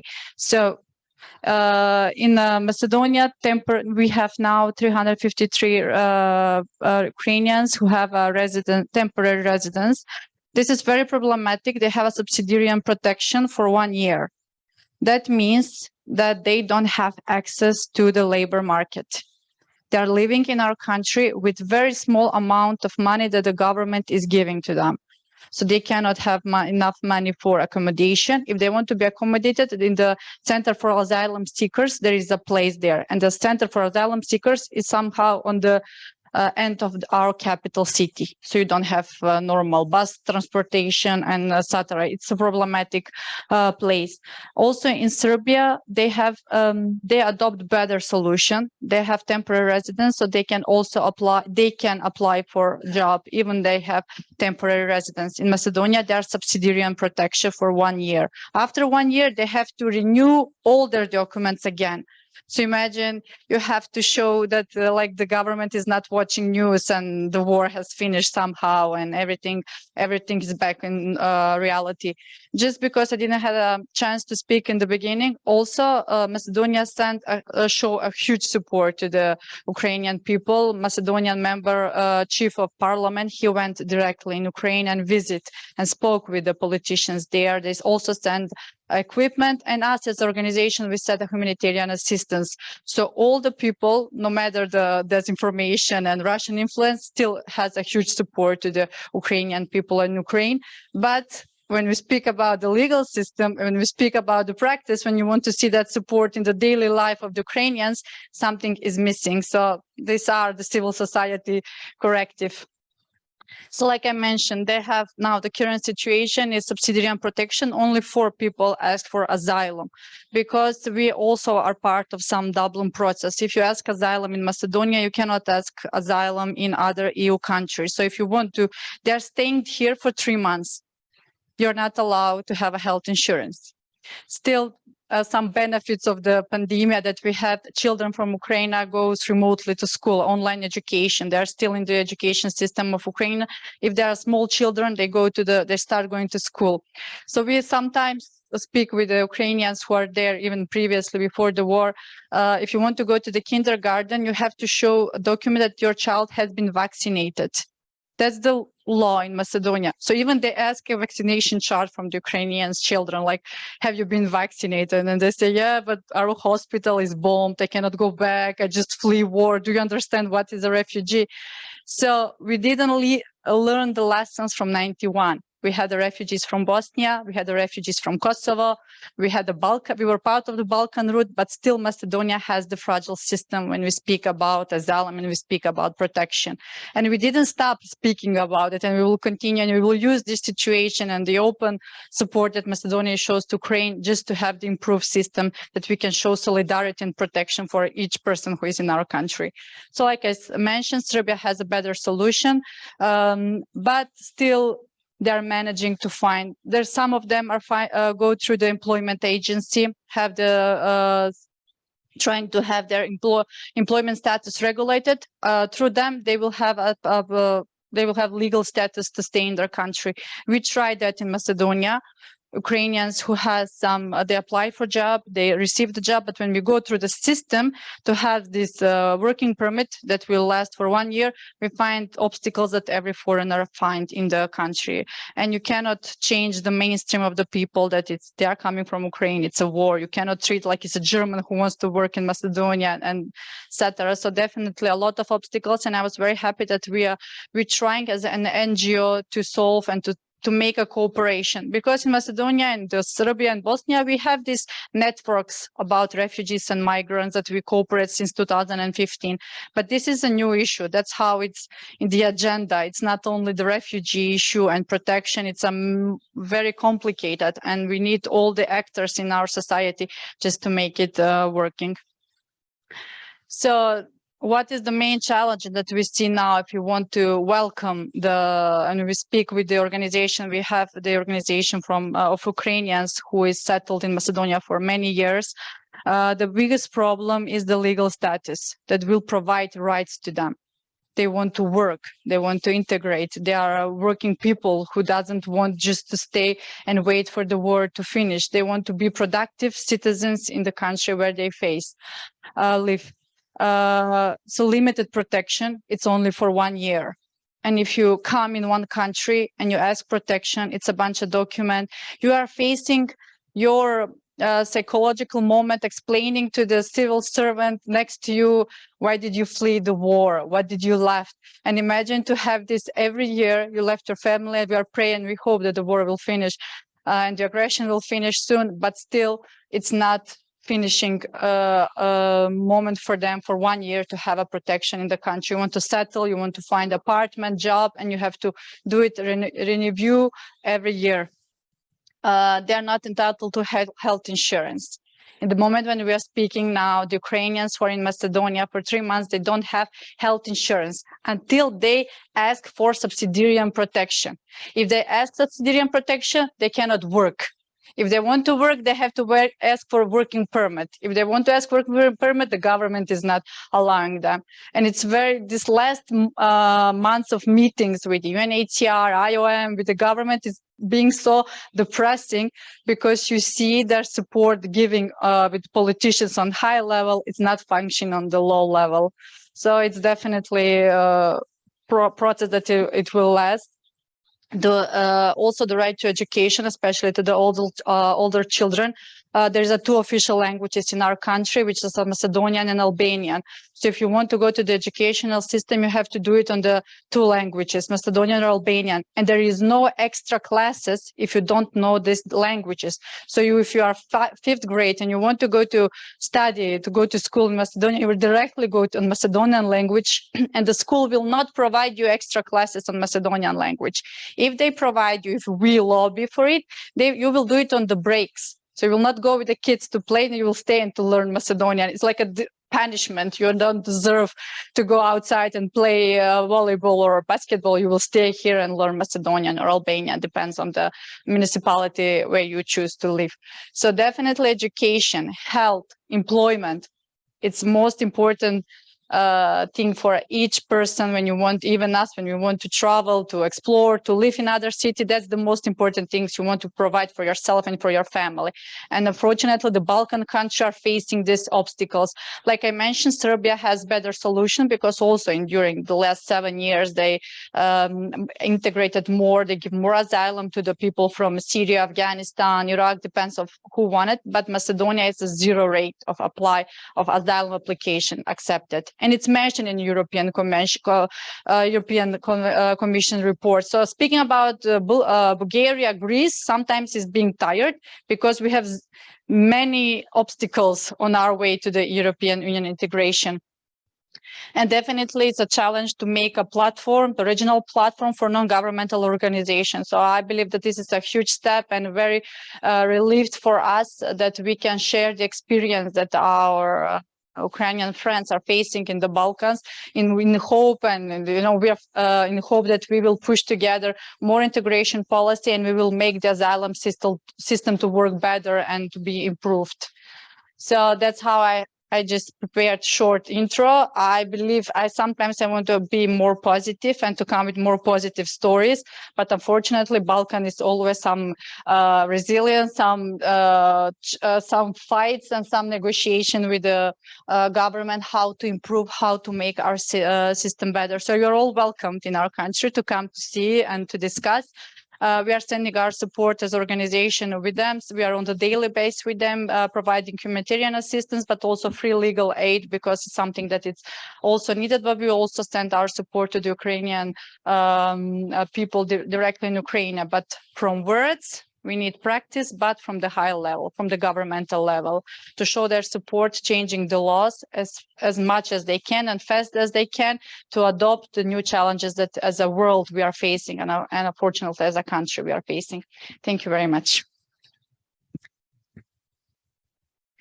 Thank you very much, Mersiha. Of course, we really hope that the wave of refugees which was from Ukraine last month is already stopped and we won't have new one, and but we can learn this experience, like learn from this presentation and consider it like lesson learned, because on one hand we really had a great and fast reaction of European Union, which really accepted Ukrainian refugees on a very high level. So of course different EU countries had different rules, but in general it was really a very fast and effective reactions, while on Western Balkans we didn't have such reactions. And I believe that civil society in all Balkans countries which tried to address this, like we in PROI, we also had long discussions with government here to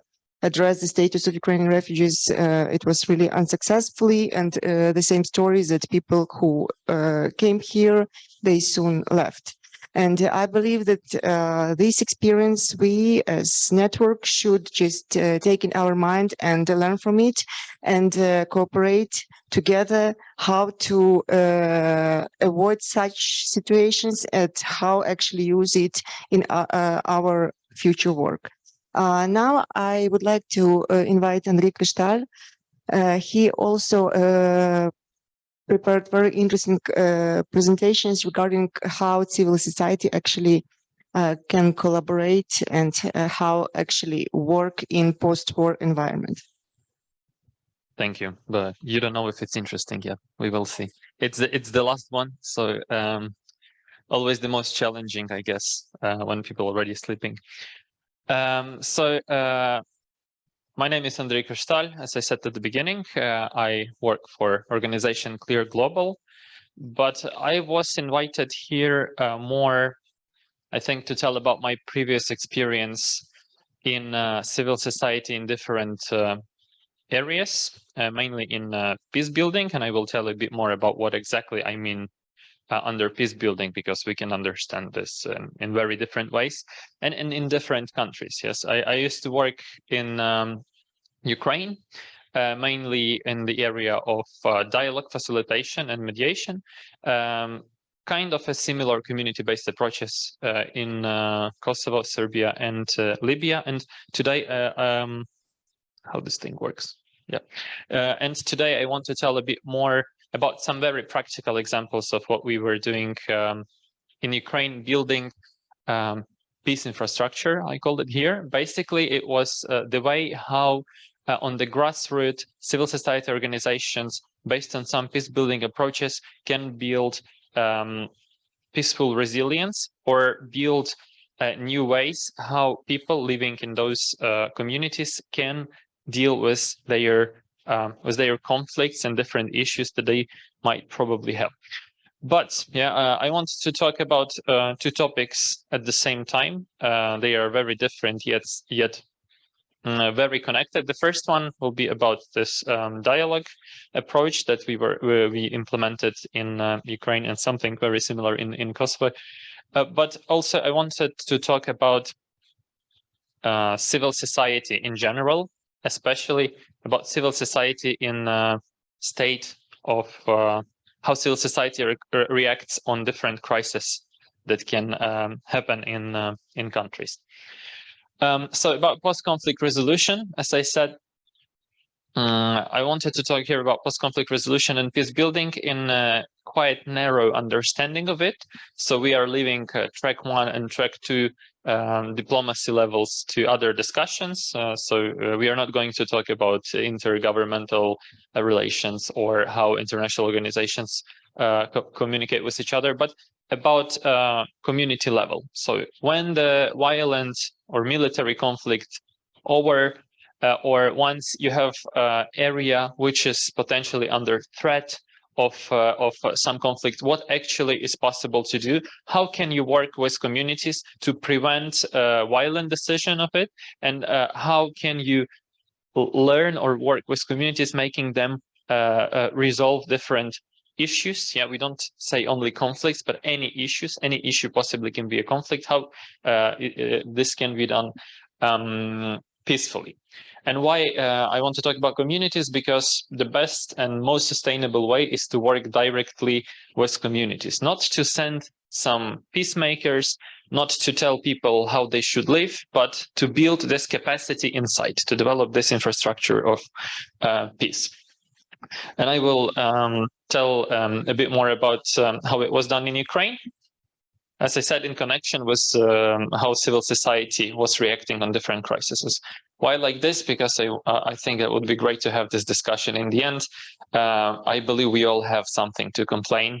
And now we will understand about what.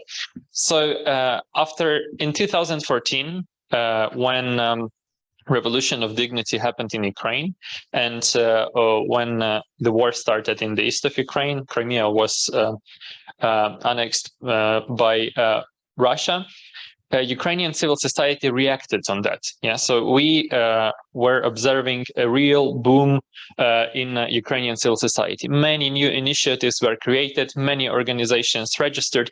People were, working for free. Yeah, everyone wanted to do something. Volunteer movements appeared, and so many people were involved in civil society like never before. It wasn't possible to have it in long run. The same thing happened in 2000. Just now in February, but I'm talking about what happened in 2014. So in 2016, all of those small initiatives, some of which grew, they started to settle down. So started this stabilization process. And this stabilization process was very different. In some organizations, they managed to overcome different challenges that you usually have. Because, as I said, you cannot work for free. You cannot be volunteer for a very long time. You cannot live from one grant to another grant. Yeah, so you have to become sustainable organizations. Some organizations managed to do this. Some organizations, they didn't. Still, active people left. But another thing appeared. Yeah, the emergence of grant eaters, we say it in Ukrainian, and convenient grant recipients phenomena. Since 2016, more or less, it became quite popular to talk about different civic activists as people who just receiving Western grants and not doing anything. And that situation happened more or less because that's true. There appeared many organizations that were professional grant receivers. Yeah, they were putting good reports over delivering good results. At the same time, many donors, they were feeling very comfortable receiving good reports and being sure that this project, like in 2 years, will be implemented. All money will be spent. All indicators we will achieve. Yeah. This is how it looked. I'm talking only about bad things. Don't think that Ukrainian civil society looks like this. Yeah, so I'm highlighting those things.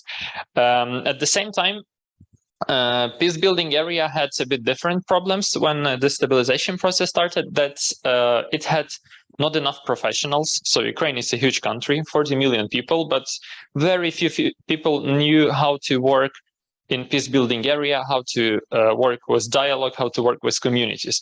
Basically, I think I met all of them, yeah, those people who are doing something, and it's not so many. And that's why such phenomena as parachuting appeared in Ukraine. So in case if there is some conflict or some issues that should be resolved, usually some organization was looking for funds and sending people, professionals, to resolve this conflict.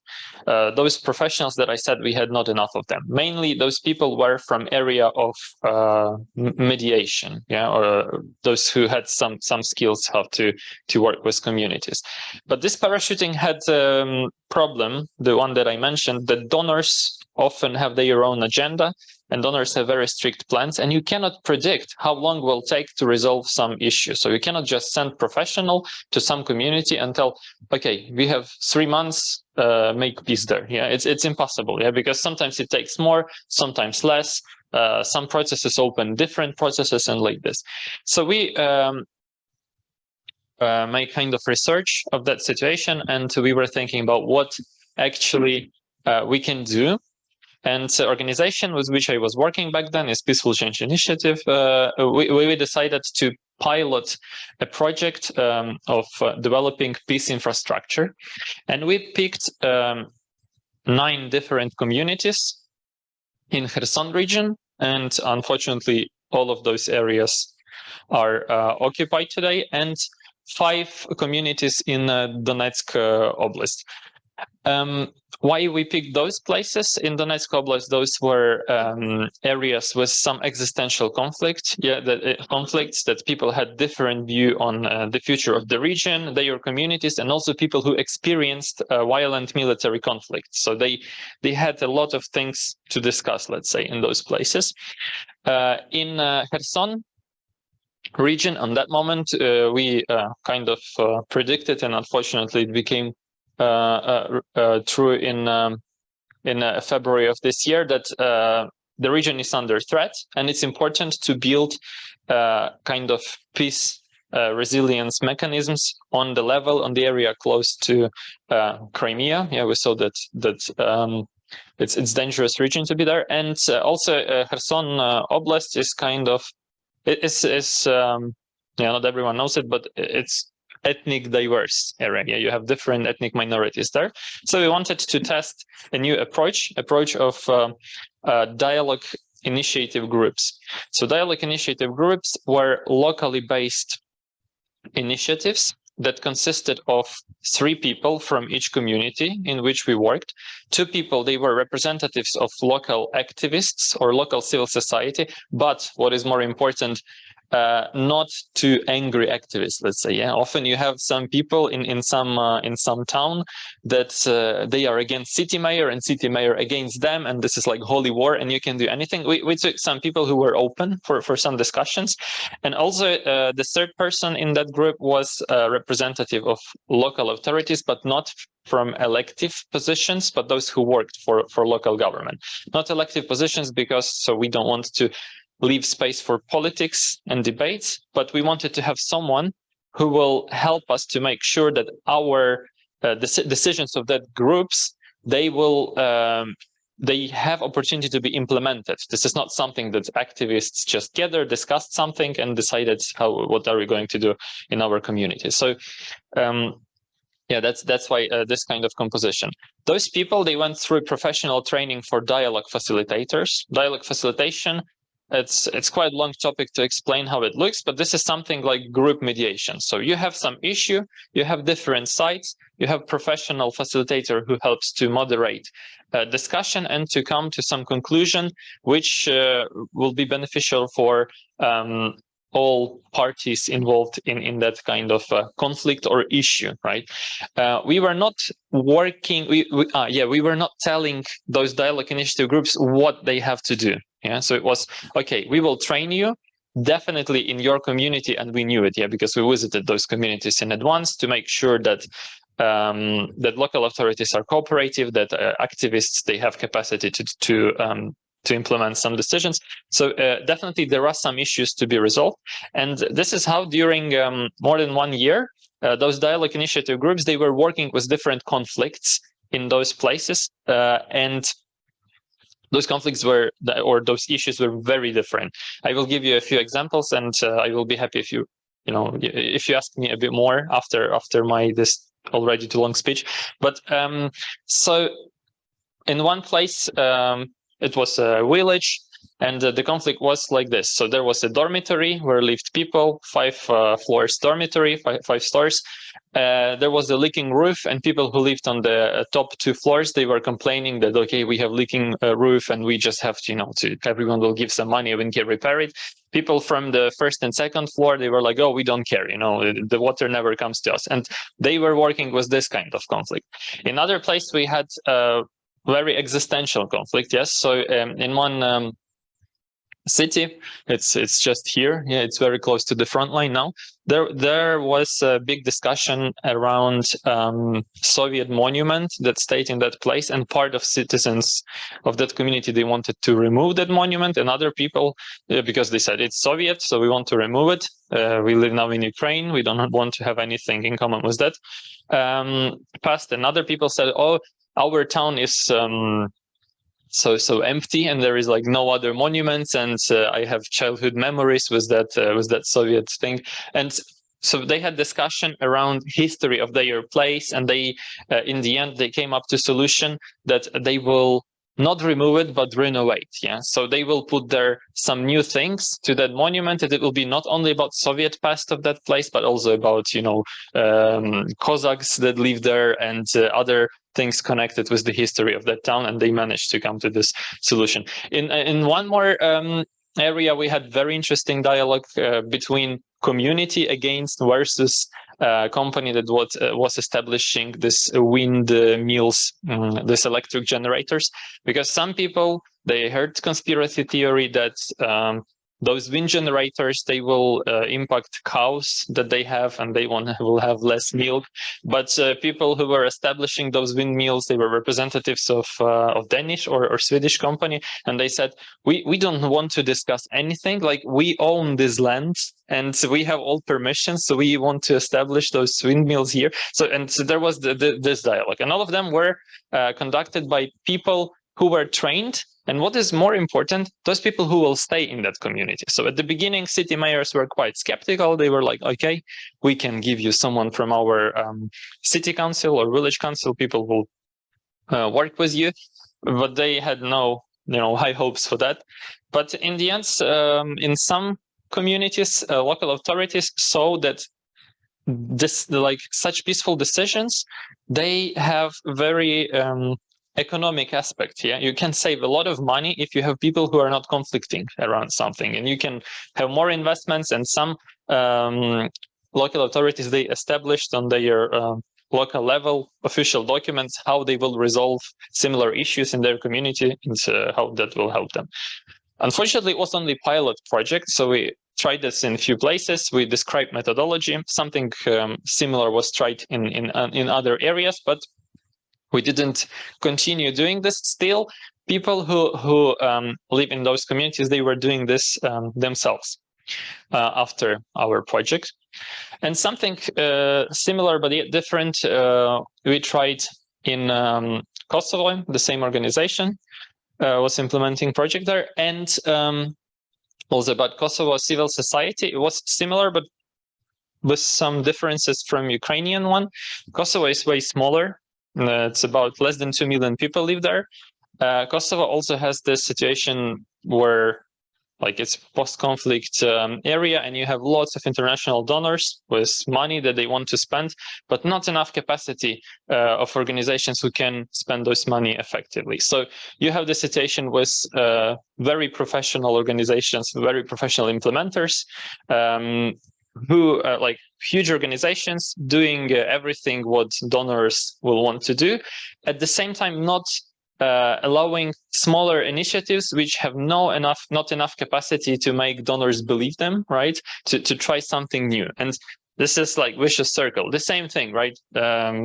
Good reports over something new, more interesting, and this kind of monopoly in different areas of civil society. And also, if we talk about conflict resolution, situation is extremely complicated there. More than 2 decades of different attempts to resolve. We will talk about main acts here between Kosovo Serbs and Kosovo Albanians to resolve and develop somehow their relationships. So almost everything was tried, yeah? Like when we were meeting some people before the project and we were telling, what about this? Maybe we can do something like that. We want to offer this approach. And they were like, oh, we tried this. It never works. This never works. It's impossible to do anything. And so we tried to find to try something very narrow in that point. So we focused on the most vulnerable people who were receiving social services, as people with disabilities, people who are receiving the social support. And we try to unite them around common issues, yeah, that both communities, Kosovo Serbs and Kosovo Albanians, have in might have in common. We were working in multi-ethnic communities in Kosovo, and approach was very similar. It was such advisory committees were established. It's kind of a platform for people of different ethnic communities who can discuss issues that they have and how they can improve delivery of social services in their community.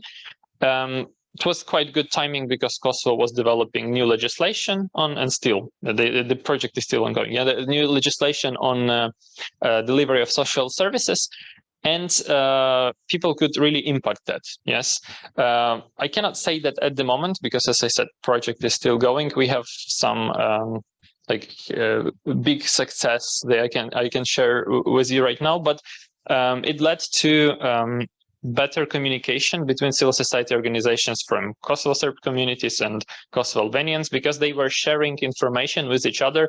How else you can find funds to support what you're doing? Yeah, like Kosovo Albanians were explaining Kosovo Serbs how can you use Kosovo legislation, which allows civil society organizations to deliver some social services and receive money from the government. What is the procedure? Yeah, so they were explaining each other and at least started to cooperate like this. Chick doesn't work. Where? So this is the last one. What it all was about? Yeah, I wanted to give you examples of possible ways to work with communities in a post-conflict or a post-conflict stage, or those that are in danger, yeah, like it was in Kherson Oblast, how we can build this peace infrastructure and internal capacity for conflict resilience, so people will be aware of ways to resolve something peacefully in that manner, in that way as I described. But also I wanted just to highlight those problems common for civil societies, yeah, that I could observe in Ukraine and in Kosovo and in Serbia, quite similar as well. That crises, they can and most definitely will stimulate civil society. It depends on how open it was before. But anyway, if something like war happens, people will react, and you will have this boom in civil society, many people who want to do something. But crisis response, usually in this case, is kind of a sprint. People cannot do this for a long time. Yeah, you cannot work just based on this pure initiative and as volunteer for a very long period of time. And effective civil society should be very sustainable and should have enough capacity, should be ready for marathon, not to do heroic things every day, but do something step by step, yeah, day by day, and work sustainably for in long run, not depend on donors' cost. Yeah, to be sure that we have this plan for 3 years and we can achieve it. And so also another thing is that crises bring money. Like donors usually come to countries where something happened, and they have money which they are ready to spend from respective governments or big international organizations. And also those money, they attract international organizations, yeah, people who used to work in similar situations in totally different contexts sometimes, somewhere in West Africa, for example, and then those internationals who live there, they suddenly transfer to Kiev and they try to do, basically the same things that they were doing there without good understanding. And also those international organizations, they usually receive money and they regrant them to local civil society. And this regranting, as I wrote here, international organizations would not play poker well because they don't want to risk. They want to be sure that we will spend everything and our indicators in monitoring and evaluation metrics will be perfect. Yes. And if no effort is made to listen the grassroots movements, they will never adapt or they will die out. So if you want to build sustainable civil society, you have to be ready to be flexible, to listen. You have to be open to understand civil society, not to simplify things, which is very often happens. Yes, I met so many people in Ukraine who just, internationals who just came from one place and they were like trying to understand everything in a few weeks and simplify situation. They're like, okay, those people speak Ukrainian, those people speak Russian, different language. That means the conflict is there. It's not like this. It's usually it's very complicated. It's just not about language at all, right? And when I moved to Kosovo and I was living there, the first thing I wanted to do, not to do the same mistake. I was really trying to understand what is going on there. Yeah, so who is watching which TV? What are the different relations? And we have to encourage those internationals to be open and to learn societies where they stay. And as I said, it's very important to support those civil societies and they will become sustainable. You don't have to guide them all the time, yes, but you have to give those opportunities, be ready to risk, be ready to lose. And this is something that I said that we tried in also doing in Kosovo. I forgot to mention this. We were giving to those advisory committees some mini grants just based on what they wanted to spend them for. Yeah, and we were like, they had the idea of some project. We were looking from our international perspective, thinking, okay, this might be risky. This probably won't work, but we want them to try. They know this place way better than us. Yes, and they know what to do. So. Maybe I'm talking a bit too long, but this is the whole idea, and would be happy to tell you more or about this dialogue facilitation tool, or also open to discussion about civil societies. Thank you. Thank you very much, Henry. You see, I told the presentation was really interesting. I really believe that both presentations were really on time, and this presentation also bring us opportunity to see on some lessons learned. And currently, we should understand that Ukraine already started, and soon it will be more enhanced. This reconstruction and post-war phase, where a lot of donors will arrive. They already arrived there and will be arriving. So now will be humanitarian. Yeah. So first it will be, now it's mostly humanitarian donors, then developing donors will be there. And for us as civil society organizations, in particularly Western Balkans and Ukraine civil society organizations, it's very important also to try to communicate with donors and to negotiate with them and talk to them on their strategies, and at least to make them listen in terms of learning from good experience and bad experience from Western Balkans. So we heard today several times that here a lot of organizations are donor-driven, that depends on project, and they don't have even space to work on some pure, let's say, things, but work only on projects. So maybe this is one of the consequences and results of previous post-war reconstruction and development here. You wanted to add something? Yeah, just so not to make this issue so one-sided. It's not only about the donors are telling what to do and organization is doing everything. Civil society can advocate and donor can listen, but civil society also is not always ready to do this, right? There is another problem. Organizations, they're afraid to lose project. They're afraid not to have funds. That's why they're afraid to to advocate, basically to unite and to make some advocacy statements telling, okay, we don't need you to support this. We have those ideas in this area, and we as civil society understand it. But as I said, often organizations, they prefer to have stability for themselves, but ignoring the a bit wider picture. So it's not one side problem, but there is opportunity for all of us to do something with that. Now I invite all of you to join the discussion. Maybe someone from Zoom want to add something or comment or ask. Okay, while you are thinking, we can go to table.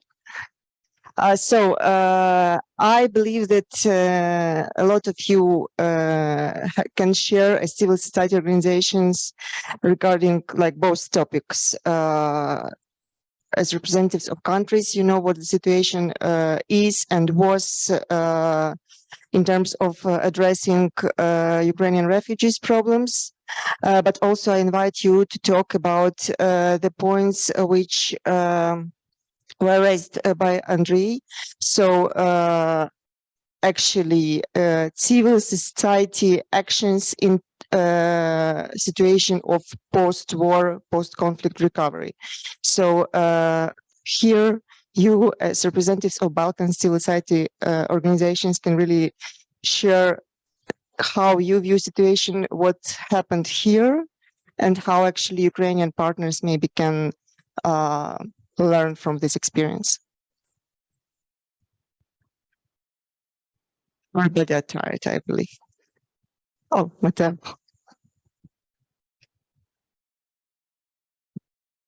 Of course, I will talk about perspective of Bosnia and Herzegovina, where we had 30 years ago war, and as Andrei said, some donators expect through few months to just make peace, but it's, to be honest, unrealistic.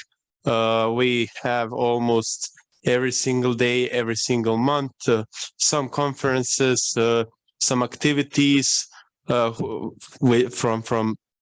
the donators, and the topic is almost every time the same: how to do and what to do after war 30 years ago. And it is a small we can see some prospect in that, but it's still far away from the perfect situation here. Thank you, Mateo. Humbly. Yeah, the situation like this also can happen for the reason that I mentioned, that often donors, they don't want to risk and try something new, right? Everyone knows, like, I'm pretty sure that all of us, like from Ukraine, from Bosnia and Herzegovina, Kosovo, Serbia, we were on all of those, round tables or discussions talking about peace and what to do with the country many times. But this is something that, we got used to. Yeah, we're doing those things and doing, and there is no big change. But sometimes it's important to try something new, but it's difficult to risk. But that leads also to another phenomena, that especially when we talk about inter-ethnic reconciliation, that there is some formal requirements often to have like representatives of different ethnic groups on events like this that I mentioned, some trainings or round tables.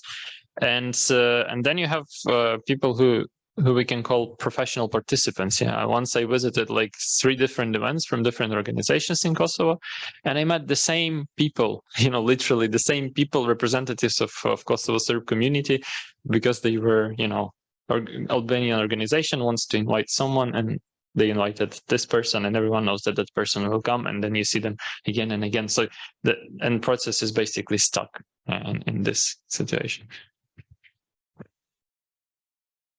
Thank you, Fiona. Maybe on the occasion of sharing good practices, I've been working with civil society for almost 8 or 9 years now. And one of the things I've noticed during this period, it's that maybe 10 years ago, it would be kind of unimaginable for Albanian youth to sit with youth from the region, from Montenegro, Serbia, or even Bosnia. And during this year's, seen with the work of National Youth Congress of Albania and also partner organizations, we have raised the number of youth exchanges in the region. And this is like something that has had common investment from all the Western Balkan 6 countries. And in a way, maybe this is one of the best manners to fight the stigma and also the prejudice that, or even the bad relationships that we have within countries. I believe that process of reconciliation, especially in the Western Balkan 6, comes with the integration of youth, and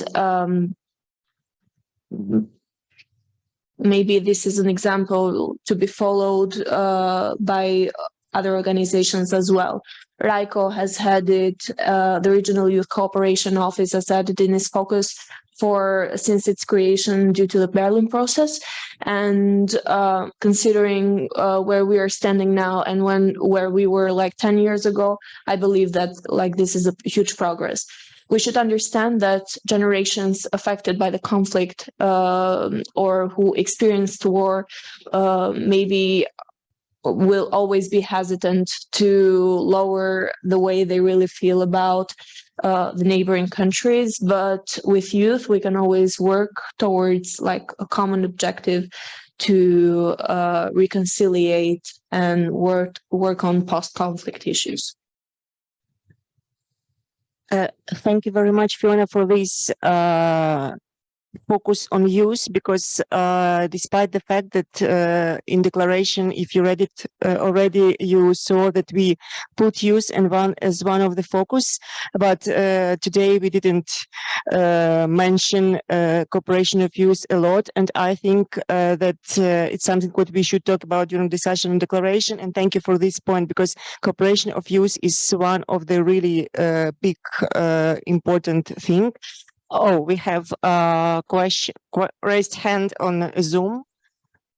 Olena Podobet-Frankivska.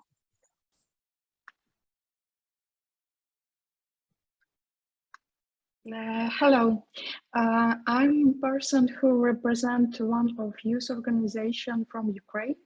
It's the biggest umbrella organization. We have 10 organizations in this umbrella who have really big presence in Ukraine. So thank you so much that you also talk about this problem with youth, because still in Ukraine we have any knowledge about what with youth who going abroad, who going from Ukraine, and still we have a big problem to understand in which situation are these youth and what they can do. So we try to understand, to do some focus group, but still we don't have any support from government and from some donors, because all initiative about humanitarian crisis. So it will be really good if we can be in this, maybe some recommendation of roadmap for next day of this conference. So thank you so much. Thank you, Elena, and thank you for your comments. I think that we can include this both to our declaration, if we still didn't, or we can also make concrete plan within our future work of working group. Fiona, you wanted to add something? Yeah, just something small. We maybe should up until some years ago, after the annexation of Crimea, sorry, I'm only saying it in how we say it in Albanian.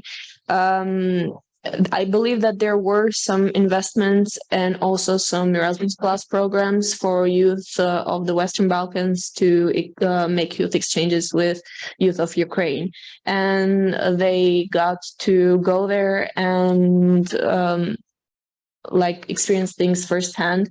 So it was easier for them to understand the similarities and how we could build bridges of cooperation together. And I do believe that in a reasonable time, there should be a recommendation for the Western Balkan countries and also Ukraine to apply for Erasmus Plus project that would be focused on youth exchange between these regions. And in this way, we could find like a way to flourish or build a network of young people who know about their situations, know about each other's perspective. And this generation, of course, would be the big pusher of making our relations more more developed. Yeah, thank you for this idea to connect our young people with Erasmus program, and I really happy that here at this table we have young activists from different countries and from Ukraine, from Western Balkans, and maybe we will really, if you young activists decided, we could create this Western Balkan Ukrainian youth group within our network. So like one very specific area of youth would be addressed through this network. If you agree, we can work further on this. Olena, did you wanted to add something more, please? Yeah, I just need maybe proposes something really close that you talk, because we really need this network, this connect with our colleagues, because from Ukraine moved maybe 3 million young people. So it could be a really good possibility to us to connect. And I think many of them cannot return maybe 1 or 3 years to Ukraine. So it's will be really good possibility to have this connect with them and with our colleagues and partners from Balkan. Thank you. Thank you very much. Any more comments? Okay, so actually now we really I like this group dynamic when we as group move very smoothly from one topic to another without actually like agreement, but we do this, and now actually we came to the point when we will go through the declaration, which will be the main let's say guide for our future cooperation. I again ask you to read through it, and then we'll discuss her. But of course, for this very active discussion, I think people need coffee.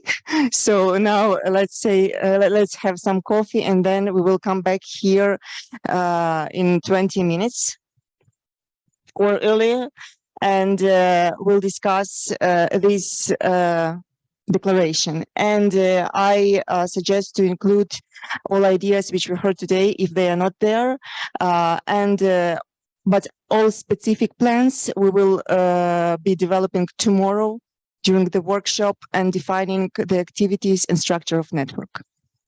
Great. We have also observers here who witnesses this really, I think, big moment, and official collaboration is established, and I wish us good luck, and I really believe in this initiative, and I hope that we really change the situation and will be the motivators for change here in Western Balkans and in Ukraine. And this network will be something new, what we really like new perspectives will be offered to the world, and we'll work together on better future actually. If someone also want to add some final words, please. Yeah. From my side, I just want to thank you being here, and to be honest, I'm very surprised that so interest from your side, from the entire region.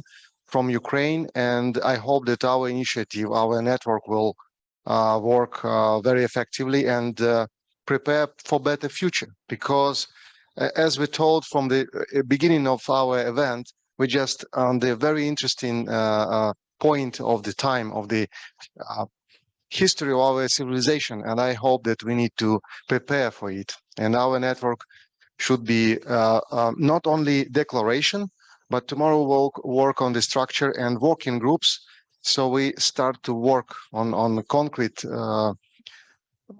topics, concrete directions, concrete projects, and not only talking about it, but bringing some results. Thank you very much, and let's do it. Thank you.